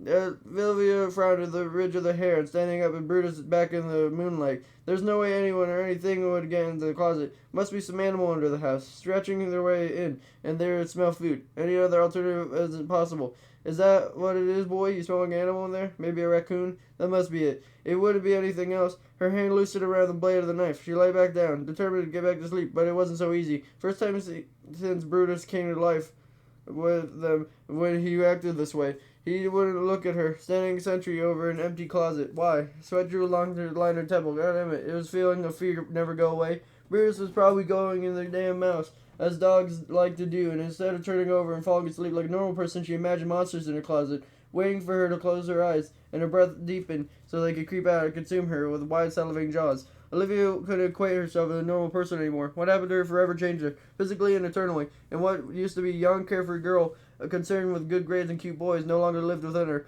She was damaged goods. She would forever be hiding in her hands less missing fingers now, or wearing her hair down in public to avoid eyes drawn to her missing ear hacked off by a maniac. Hell, she would even wear open-toed sandals at the beach. She could never forget or put his shit behind her. The mirror wouldn't let her. Any time she picked up a fork and knife, their missing digits would scream at her. Remember me, little lady? Don't even pretend you're normal. You don't even pretend you belong. She couldn't see herself sitting at the table in the coffee shop with the people around you, talking for the first word problems like they mattered, like they were problems. She couldn't comprehend what she had been through, and they wanted to because it disrupted the illusion of safety they created. And Olivia knew safety was just that, an illusion. She reminded them of the ugly side of life, a side that would swallow them whole, a place where you caught out for murder to it. They didn't want her around as much as she didn't want to be around their insipid mutterings, but oh, how she would love to be one of them, when she could go back to sleep and ignore the growls and strange posture of Brutus. He wanted to return to the normal, not this maniac, anxiety-ridden woman who had never seen too much and had done too much to ever fit in. There's no do-overs in life. She couldn't go back to her before time in the basement. This is who she was. Time to quit fucking around, let up, and know what to do, and have to do whatever you want to do. Fuck it, she muttered. She placed her feet on the floor with a knife in hand and padded out in her room towards the office where she crept with security monitors and controls. She would have to play back the night and watch it, convince herself nothing crept upon her while she slept. She flicked on the light and sank into a chair in front of the house screen. She turned on the monitor and split screens revealed the outside world. Nothing moved, except for an old car. She reached down to pet Brutus. He wasn't there. The realization caused a trickle of fear to skim across her skin. He always came with her, even when she got out of the washroom. She heard a click of his nails on the towel behind her. She exhaled, clenching her hand around the shaft of her knife. If it was a damn raccoon or something, no need to freak out. She exhaled and then fiddled with the controls. Olivia went back 2 hours into the night of the video and then rendered for 1.5 speed. She will see nothing and return to bed. While tired, to be honest, and very annoyed with Brutus, it bugged her that he didn't follow her and nuzzle her hand, and the nose of coaxed some affection from her. It felt wrong. She clicked her nails against her teeth with one hand, and the other was poised on the mouse button ready to pause if something appeared out of place. The screen had been divided in four views. They covered all sides of the house in overlapping views, not to spot the property that would be missed. She had been very specific about what she wanted. A good system, fairly inexpensive. She took her glance at the screen and peered down the hall. No Brutus. Was he still sitting in her room, growling at nothing? She had read somewhere dogs could sense supernatural, like ghosts and demons, but not just hippie nonsense to her. Even if a ghost did exist, what did she have to fear from the dead? The living were the ones with the sharpest teeth and the pointiest claws, in her experience. The living ones were just to be feared. On the screen, the shadow emerged. What was that? Her heart stuttered, as though it had been stun punched. She grimaced and pulled the knife at her towards her clutch like a pillow. She did see it, though. It was in a damn illusion. A shadow, moving from her fence, disappearing at her house. She rewound the feed, let it play. It was this time in slow speed. She leaned forward, and its glow screen bright at her face. Her breath became sharp, burst. The pulse at her neck jumped at her skin. Because let it be an animal, please, please, please. On the other side of the chain-link fence stood a thick brush. She had long wanted it gone, and thought of cutting it down in the middle of the night because it hid too much. The problem was she was afraid of the night, and she didn't think her father would approve because the bush wasn't on the property. It was one spot without a clear view. It offered shadows and darkness. She got to get rid of parts of the property and obscuring foliage. The bush she couldn't get rid of grew a man, just below the bush on the sidewalk, and then the street of the bush on top of the incline. So even though it looked like a man sprouted from the bush, it was just him walking up the hill, growing taller in the bush with every step. It was going up a hill, man. He was walking towards the property. The man saw up the fence, her fence, and approached the side of the house. He moved with confident stealth. He passed her under Olivia's bedroom window, close enough to reach up and tap it on one if he wanted. Then he disappeared. He could feel her pulse in her eyes. She breathed out, realizing she held her breath for the moment she saw the man. He wasn't wearing a mask, but it didn't matter, did it? Jacko would walk the streets with it on, would she? She rewound the video and watched it again, catching a glimpse of his face. Street lights shone in the back of him, so his face was a dark hole. She continued to watch and noticed he didn't pop up with the other camera. He had disappeared. Olivia said, "Where the f*** did he go?" Sensor light on the side of the house didn't even go on. He looked at the timestamp. The footage was 12 minutes old. Brutus yelped in her bedroom. It sounded terrible pain, similar to a scream. She didn't know dogs could scream.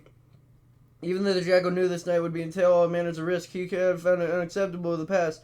He had made a plan. He accepted the police surveillance around both his girls' homes, and they had been there. Just recently as yesterday, he spotted the cops, and he wasn't impressed. They appeared to be bored and disinterested, and although they had changed their positions in regularity, they were still easy to spot. Had to know what to look for in the Jackal, and the Jackal learned it well. He believed some strategy and a little luck. He could take Olivia right out from under their nose. Wouldn't that be a pie in the face? He got hard thinking about it. The headlines would be furious. They would be more critical towards the police and would spew terror from every TV and newspaper in the country. And he would superstar. He would be right up there with Bundy, except for getting caught part. He would be Jack the Ripper of the generation. For years, people would wonder who he was. To slip in and out of both girls to escape detention, he needed to know the position of the police before he parked the van and made his approach. Then he got to Olivia's. He couldn't find them. No government-issued sedans, and bored men in ugly ties trying to fight off sleep. He checked all the places they were, and before him, nothing. Where the did they go? Where are they on to him? Following him right with Lucy trussed in the back. He checked the mirrors as though he could pick out the police by headlights. He scanned every street he passed, careful to drive the speed limit. Sweat dotted his forehead, upper lip. Paranoia choked him. Tendrils of fear filtered through the veins. Had they somehow figured out who he was and where they were waiting for him to now park, and they surround him and tear him bodily from the van?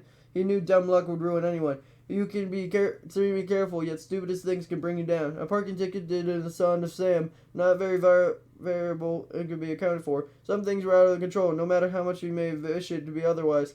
At least when he got out of the house, the chances of discovery was significantly reduced. If only fucking Sean Grady followed the rules. They were there for a reason. He wouldn't be here now, driving the dark street looking for police, waiting for them to swoop out of the sky and nab him. Remembering the man arrested outside Lucy's house, another idea sprang into mind. Is it possible? Could it be? Did he pull the surveillance? Did they think he had arrested the jackal? Could the explanation for the police around Olivia's house be that simple? A smile flitted on his face and tremendous as jello, as he was still unsure. It seemed too good to be true. He cruised the streets around Olivia's house. No cops. He saw flickering lights on the TV and darkened windows with unimaginative people watching the screen and ignoring each other and wondering how much a divorce would cost them after dust settled, or gossiping about their neighbors and worrying about their lawns, or busy creating mini versions of themselves so they could repeat the family cycle of married, buy a house, have kids, retire, die.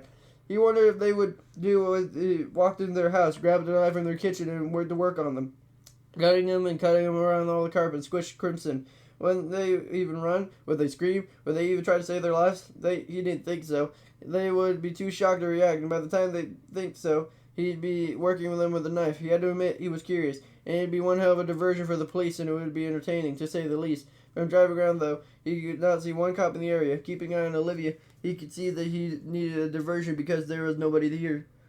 He spent another 30 minutes searching the side streets before he decided to get on with it. He knew at some point the police would stop protecting Olivia. Security like that was too expensive to keep going forever. Still, he expected it to last a lot longer than they did. Amazing. The police were going to get fisted in the media after he took Olivia. He gripped the steering wheel and bared the teeth and thought, not my problem. He parked the car on the side street, making sure he would park without being towed or a ticket, but close enough to drive over and carry away his prize. Lucy lay motionless on the floor, tied up as she was. He had no mobility. He had a stuffed rag in her mouth and taped it so that even if she screamed, he could hardly loud enough for anyone passing by to hear. Not that anyone would pass by at the time of night. He grabbed his backpack from the floor behind his seat and opened it. The eyes of the mouse greeting him. He ran a finger over the brow. It moved inside, and a couple checked the equipment he needed. Yep, all there. A tingle started at his guts, like he was nervous, as though he was going on his first date. It wouldn't be his first date with Olivia, but sure.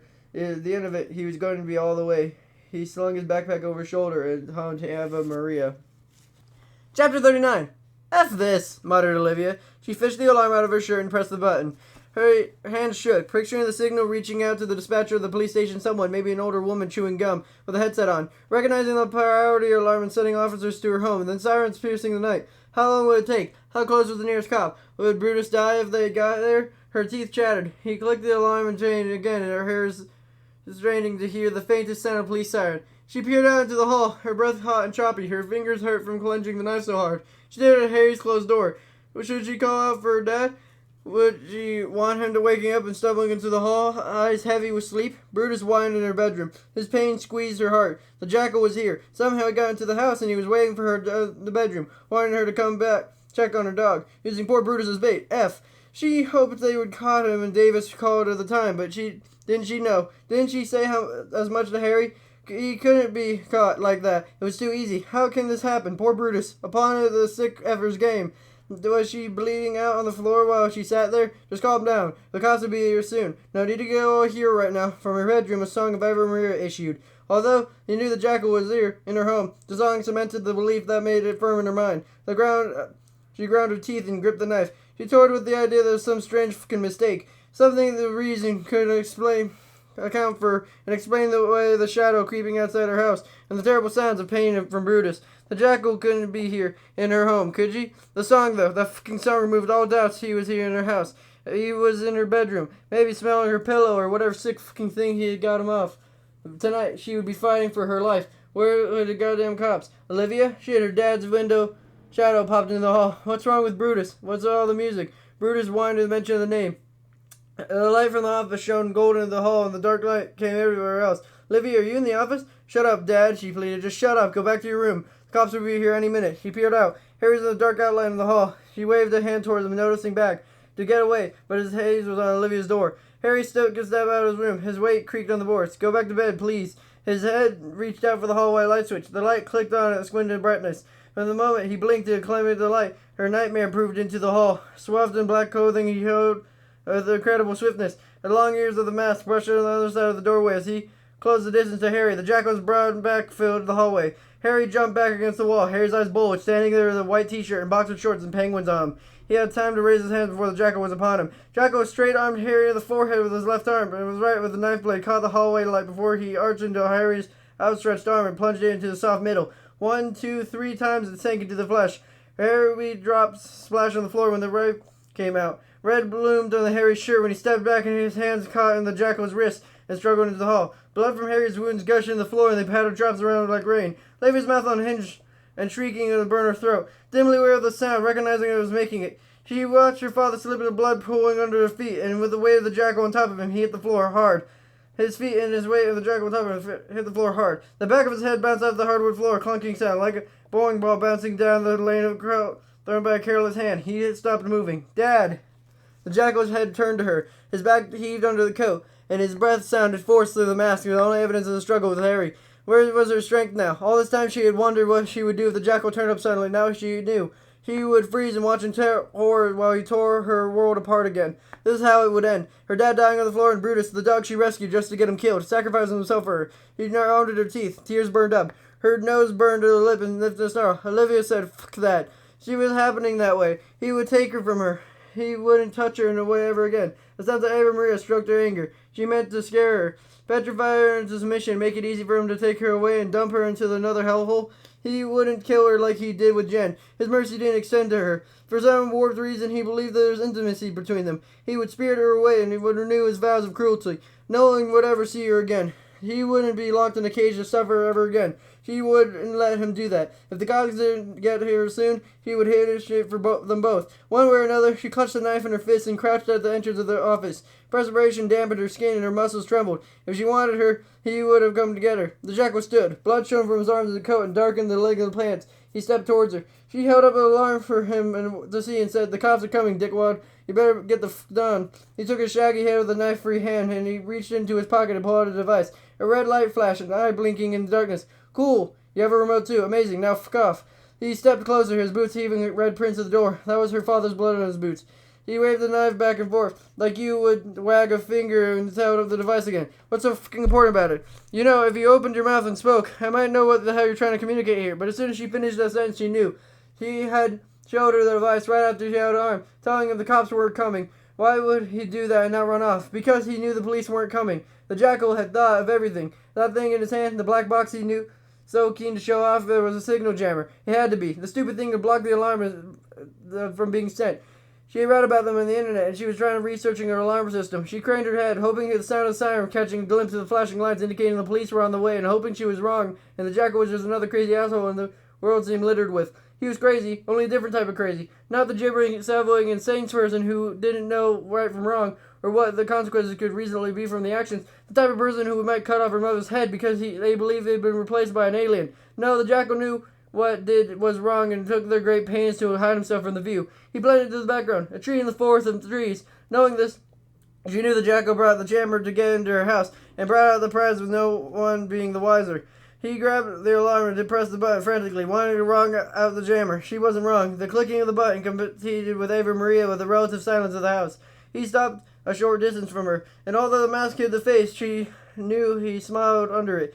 She could feel it, as overwhelmed by the hate it arose of her, acid in her veins, come in lead, with the fury pumping in her heart. It arose in her, an ugly grin, distorted with her normally kind features. Behind him, Harry's stomach rose and fell. Slow, though, too slow for Olivia's liking. Blood pulsed from the wounds of every exhale. Her grip tightened on the knife. She would love to run it through the bastard who stood in her hall, taunting her as her dad lay dying on the floor, and her dog, poor Brutus, may he already be dead in the room. He was a destroyer. This masked maniac, relentless. he would never let her go. Not as long as he was alive. Fuck him and his stupid games. This fun for you, you sick small pricked bastard? This is what you ever touch me? You want me to laugh at your tiny cock?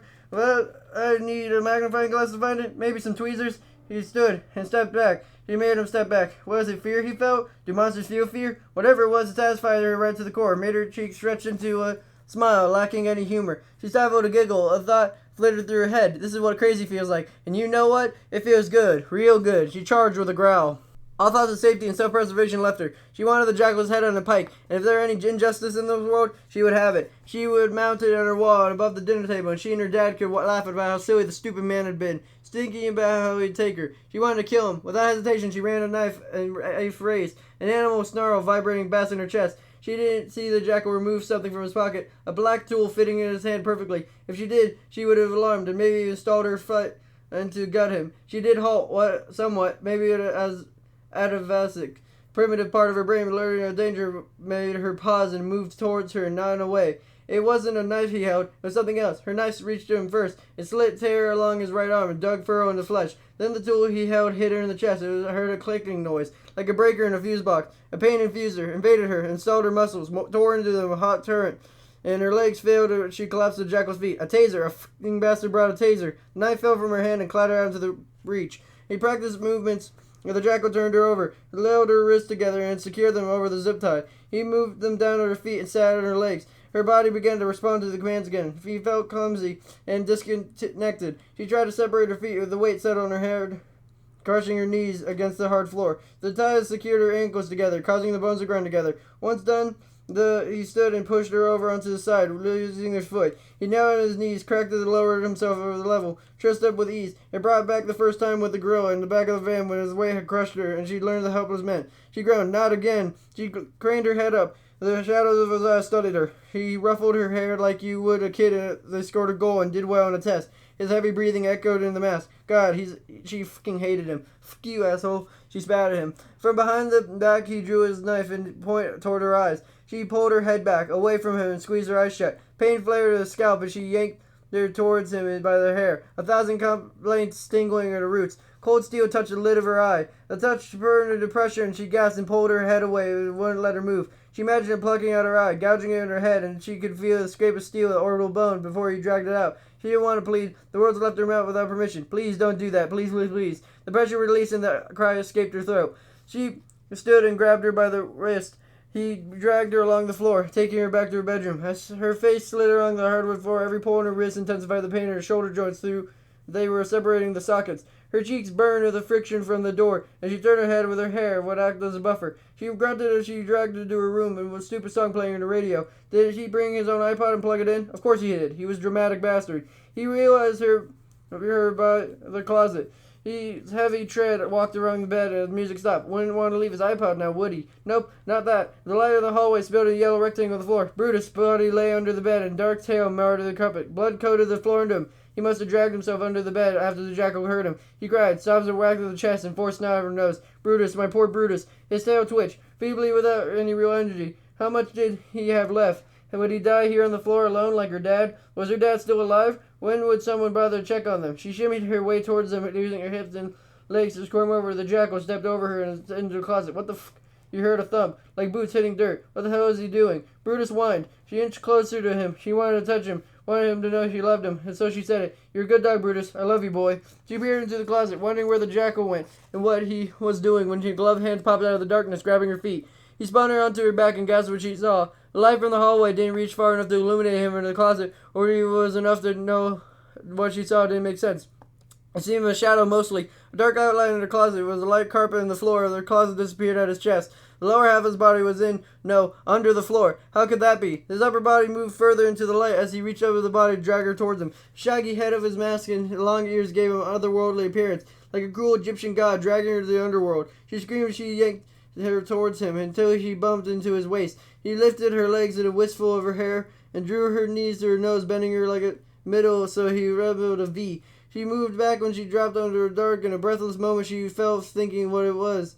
Was it there a hole in the earth, and how it would swallow her up? And then she hit ground on her back and knocked the air out from her. She restraints dug into her wrist, and her shoulder blades tightened at the skin across her back, stretching and straining. Her feet still stuck up out of the hole. She saw the shape of them above her feeble light, outlining her toes with a golden glow. Dirt puffed up when she hit the ground. She tasted dirt with her mouth and spit it out. She was under the house. She didn't know how it was possible she didn't drop into a hole or in a closet and hit the earth. She regained her breath and looked at the jackal watching her. Now how had she done this? She would have heard him cutting into the floor at some point. None of the night was possible. The light from the hallway silhouetted him, and she saw the long ears, the hair sticking up with crazy stingles. With her whole body chill, she understood. Monsters are real. That wasn't a mask he was wearing. This was his real face. And how he would take her back to his cave and she would disappear, and this time there was nobody to escape and no one to save her. She didn't think she would be able to save herself. Not again. And even though she had escaped once, it hadn't been the jackal not been there. No, he would have allowed that. The jackal would have squashed the uprising with a cruel fist and a liberal use of his knife and gardening shears.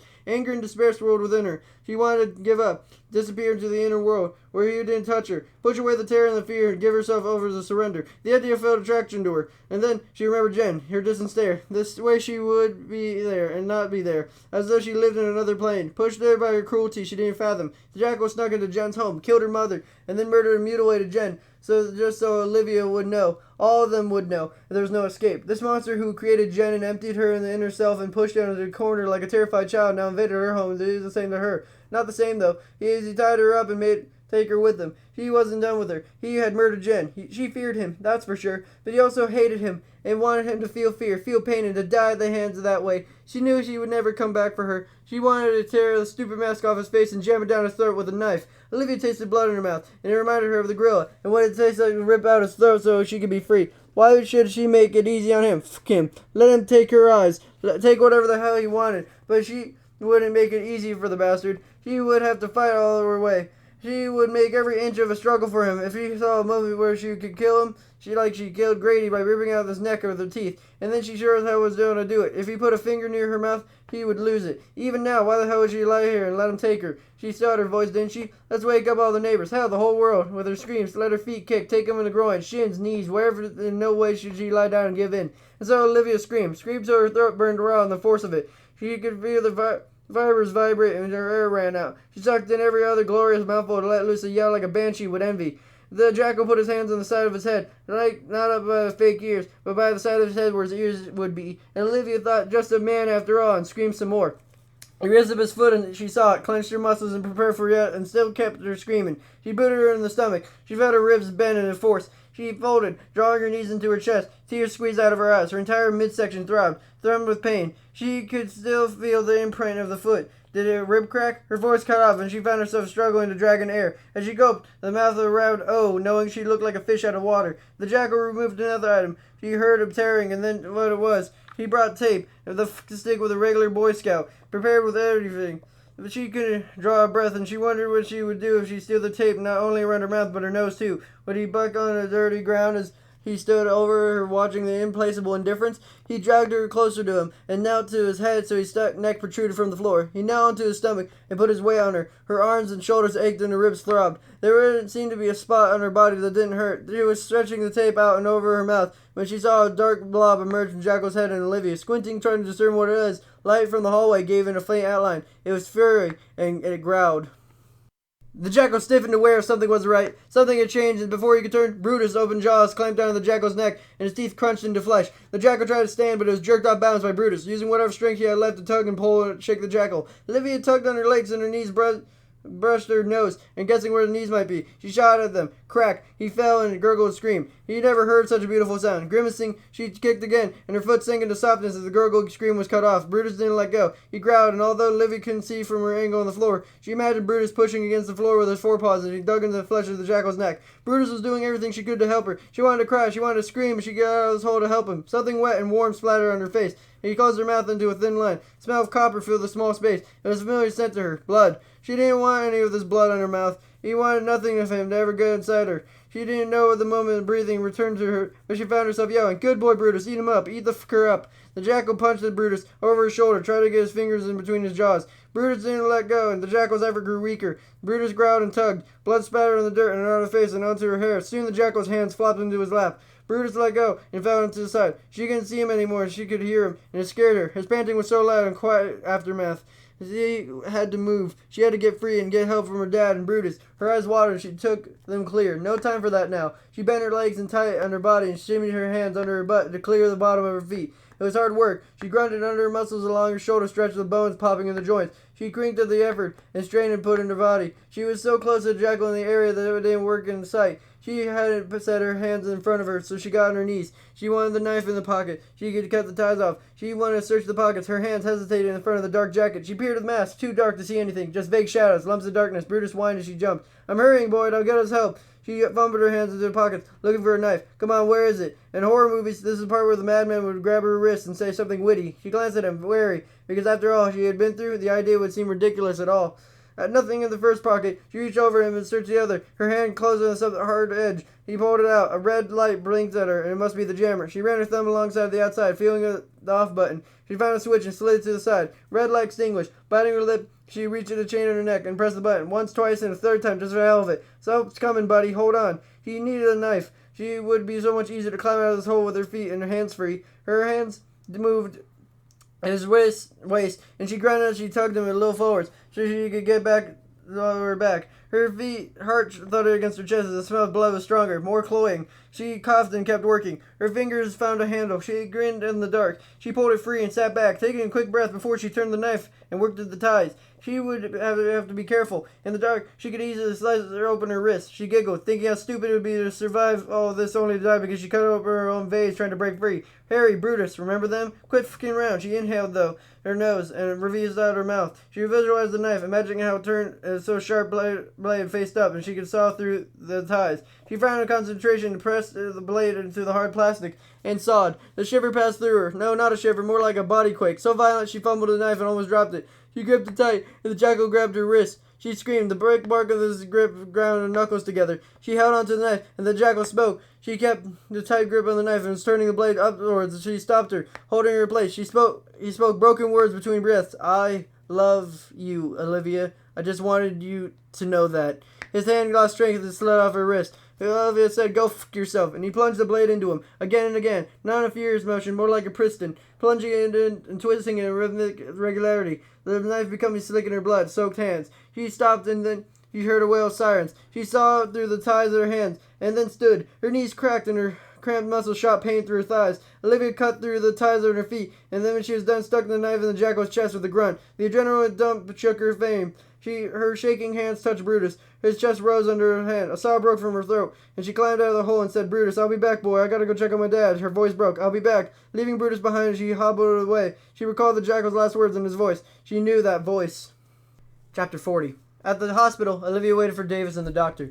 She wanted to know about her dad, and no one had told her anything yet. Although the way the paramedics glanced at each other, they lifted Harry onto the stretcher, spoke more words than she could ever want to know. She wanted to hope. Brutus had been taken to an emergency vet, driven there by the police officer, a young guy looking panicked as Olivia yelled at him, and she loaded Brutus onto the back of his cruiser, telling him to hurry the fuck up and be gentle, or I swear to God. His eyes round, his movements hurried. He got Brutus out of there real quick. After he was gone, another officer sat in the ambulance with her, while another police car, lights flashing and sirens screaming, followed behind. When they got to the hospital, they said their dad had been rushed off to the emergency room. A doctor approached her and her eyebrows raised, said, "Whose blood is that?" "Not mine." "Well, not all of it." The doctor glanced at the officer and said, "Has she been seen by a nurse or a doctor?" The officer shook his head. "Can you bring her to a triage?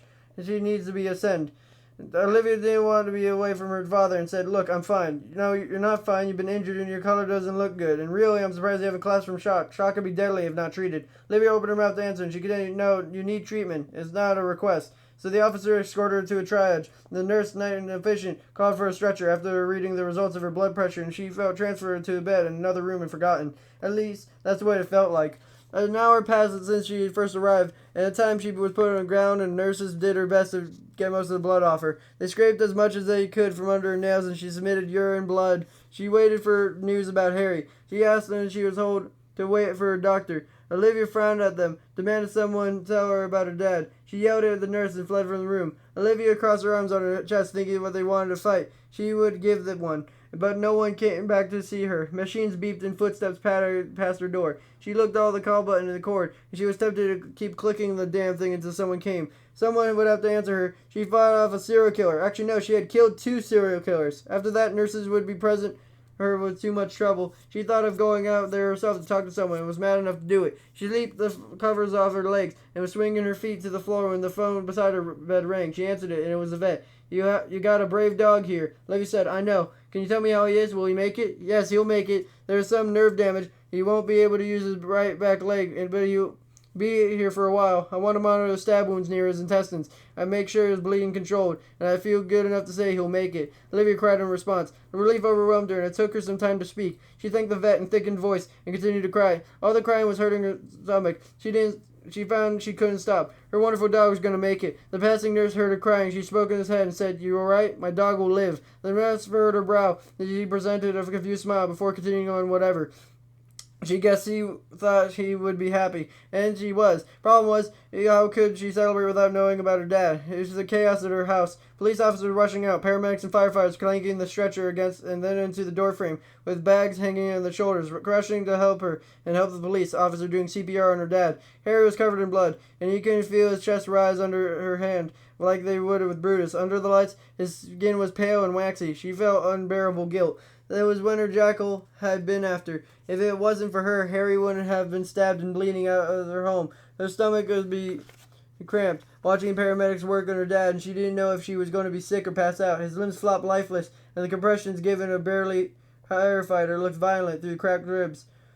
Harry didn't respond to any of it. She thought she would lose him, and that terrified her. He was her anchor, the first person she thought of when she wanted to talk and then she needed help. He was the man who taught her to walk and ride a bike, the person who always been there for her, her father. They lifted him and put him in the stretcher and continued compressions. They were using a hand pump to squeeze air into his lungs as they rushed him out of there. That was the last thing she'd seen.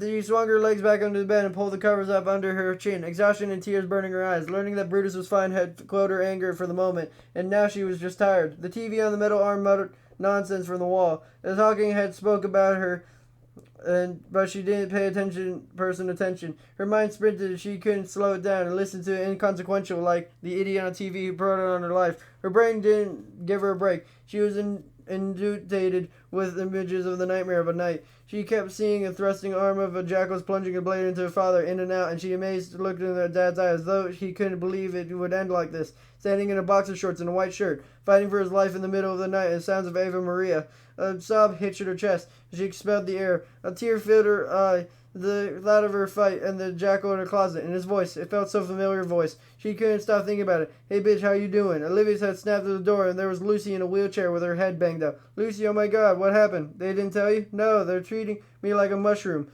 keeping me in the dark and feeding me shit. Lucy laughed and then grimaced. It fucking hurts to laugh. I'm not much of laughing right now. Lucy's smile faded and said, Yeah, me neither. The jackal scooped me right out of my driveway. They say she tasered me. Whatever he did, it fucking hurt. He grabbed me before he went after you, I heard. Ballsy bastard, that's for sure. We drove and he stopped. He left and then there was some flashing lights everywhere and sirens. I started rocking the van and he kept doing what until a cop flashed a light through the windshield and saw me. And now here I am. Shouldn't you be in bed? Probably. I can't sleep though. I got a headache from hell. There's a ringing in my ears that won't go away. But hey, at least I'm alive, right? Thanks to you again, I hear.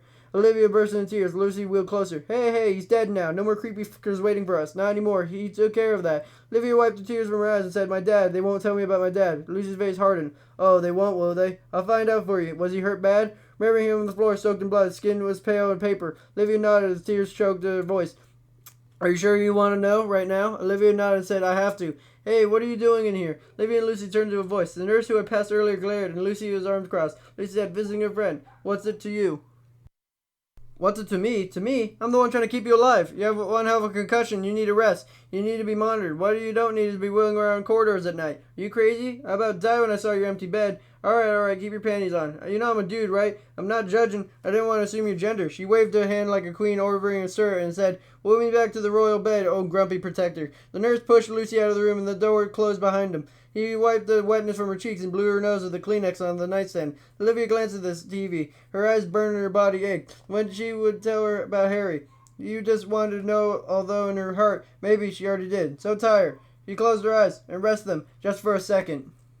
Hey, she twitched, and a glance saw David standing in the doorway. His sad eyes gave her all the answers she needed about her father. Now faced with it, she didn't want to hear it. She didn't want to see his sad mouth open and mutter words that would destroy her world. To know instead of wondering was something worse. To know erased hope. She would step in her room and before he would speak said, It was Carl, wasn't it? The jackal was Dale's dad. Carl, right?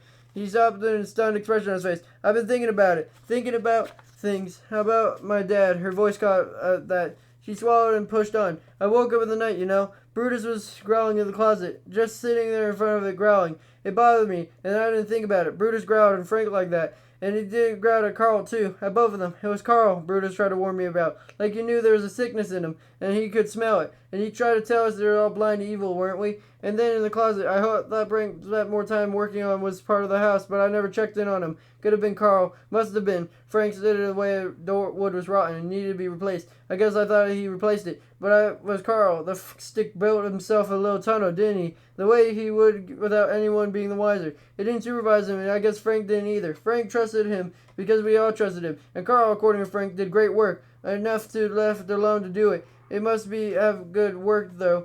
Well concealed because I had no idea about it. I put my clothes in that closet. I never noticed a thing. And then before the jackal died, he spoke to me and he sounded familiar. I knew the voice. It wasn't until I got there that I had the time. Until I got there, I had the time to think about it. He said he loved me, she growled. What does a monster know about love? She took a deep breath and then continued. It must have been made his day when he asked him to help out the house, huh? Invited him to our home. Can you believe it? Dale just used to say that his dad was busy, out on road trips, business trips, and whatever, but he sure had the time to drop everything and help out poor little Olivia, didn't he? Unless we were the business trips, just something he told his wife to leave for a night or a week if he wanted, and he used that time to visit us, his girls. Jesus, what a sick fucker. I never suspected him at all. I used to see him all the time when I dated Dale in high school. You think I've gotten a feeling from him? Something, you know, like the perv vibe you get from a guy's when you're checking you out and staring right at your tits instead of your eyes. It was a gift through, wasn't it? And if he hide in plain sight, hide it behind the family. I feel sorry for Dale and his mother. It seems insane that they want to know. Olivia dropped her gaze on her lap, her fingers clenched to the sheets. She said, I sometimes forgot she was there, in our house, until he started clanging and banging, probably creeping looks at me all the time, enjoying being in the same house with me. It most loved victim, and he was not knowing at all. He really didn't know anyone, do we? I mean, if we could help keep me something like that inside, hidden from the world, from his wife, his son, then there's no way we can ever know anyone is there. Davis moved from beside her bed and sat down on her feet. He had no answer for her. Besides, he knew. Davis moved beside her bed and sat down near her feet. He had no answer for her. Besides, he knew she spoke to herself more than she did to him. When the mask was removed, the shock of it was weakening his knees. They never investigated Carl. He and his father, his ex-boyfriend, a successful businessman, and a family man. He didn't bother looking to him. They should have, considering they investigated everyone else. Davis said, you know, we looked at Frank. We always look at the family. I even spent a minute or two on your dad. But we went down to town on Dale because we had to. You just broke up with him, and so, of course, he was a suspect. It never occurred to us to look at his father. Olivia used a sheet to wipe her eyes. Olivia said, was that box that he had, the black thing in red light, was that a signal jammer? Yeah. Where'd he get something like that? And was the taser? Aren't they illegal in Canada? The jammer? I looked it up. You can get it online. Pretty easy to do. And the taser you can order from the States. They sell them here, too. We'll track it down. We'll track it all down. But we still have a lot of work to do. And when you're ready, we'll just like to talk to you about tonight. But only when you're ready. And she was worried about Dale. But do you ever want to talk to her again? Every time he looked at her, heard a voice. She reminded of his dad, a crazy-ass serial killer that fooled his wife and son for years and years. Could she get over that? Could anyone? And her dad. But she wouldn't want anything to think about her. Not yet. He looked at her hands in her lap. Her missing fingers looked ugly to her. But then, they always did. Davis? Yeah. There wasn't surveillance or guards, were there? No. They pulled them from when they thought you got a guy, right? The guy from the pool? They must have, and they didn't tell me. I didn't know. I would have let them. They pulled them when they thought you got the guy, right? The guy from the pool? They must have, and they didn't tell me. I didn't know. I would have let them. That's why they didn't let me. Tell me. The drum of the TV and the biceps of the machine filled the silence. She wanted to close her eyes and rest. Her eyes burned in her sockets. Every time she closed her eyes, she could see the jackal stabbing her father again and again. Would she hear the whispered voice of the jackal proclaiming his love for her? She didn't think she would ever rest again. Davis looked in her lap and ran a hand through her hair. But you're supposed to keep us safe. I know. Listen, Olivia, about your dad, Harry. Her eyes sprung her ears, and she raised her hand, palm towards him, and said, I know, Davis. I know.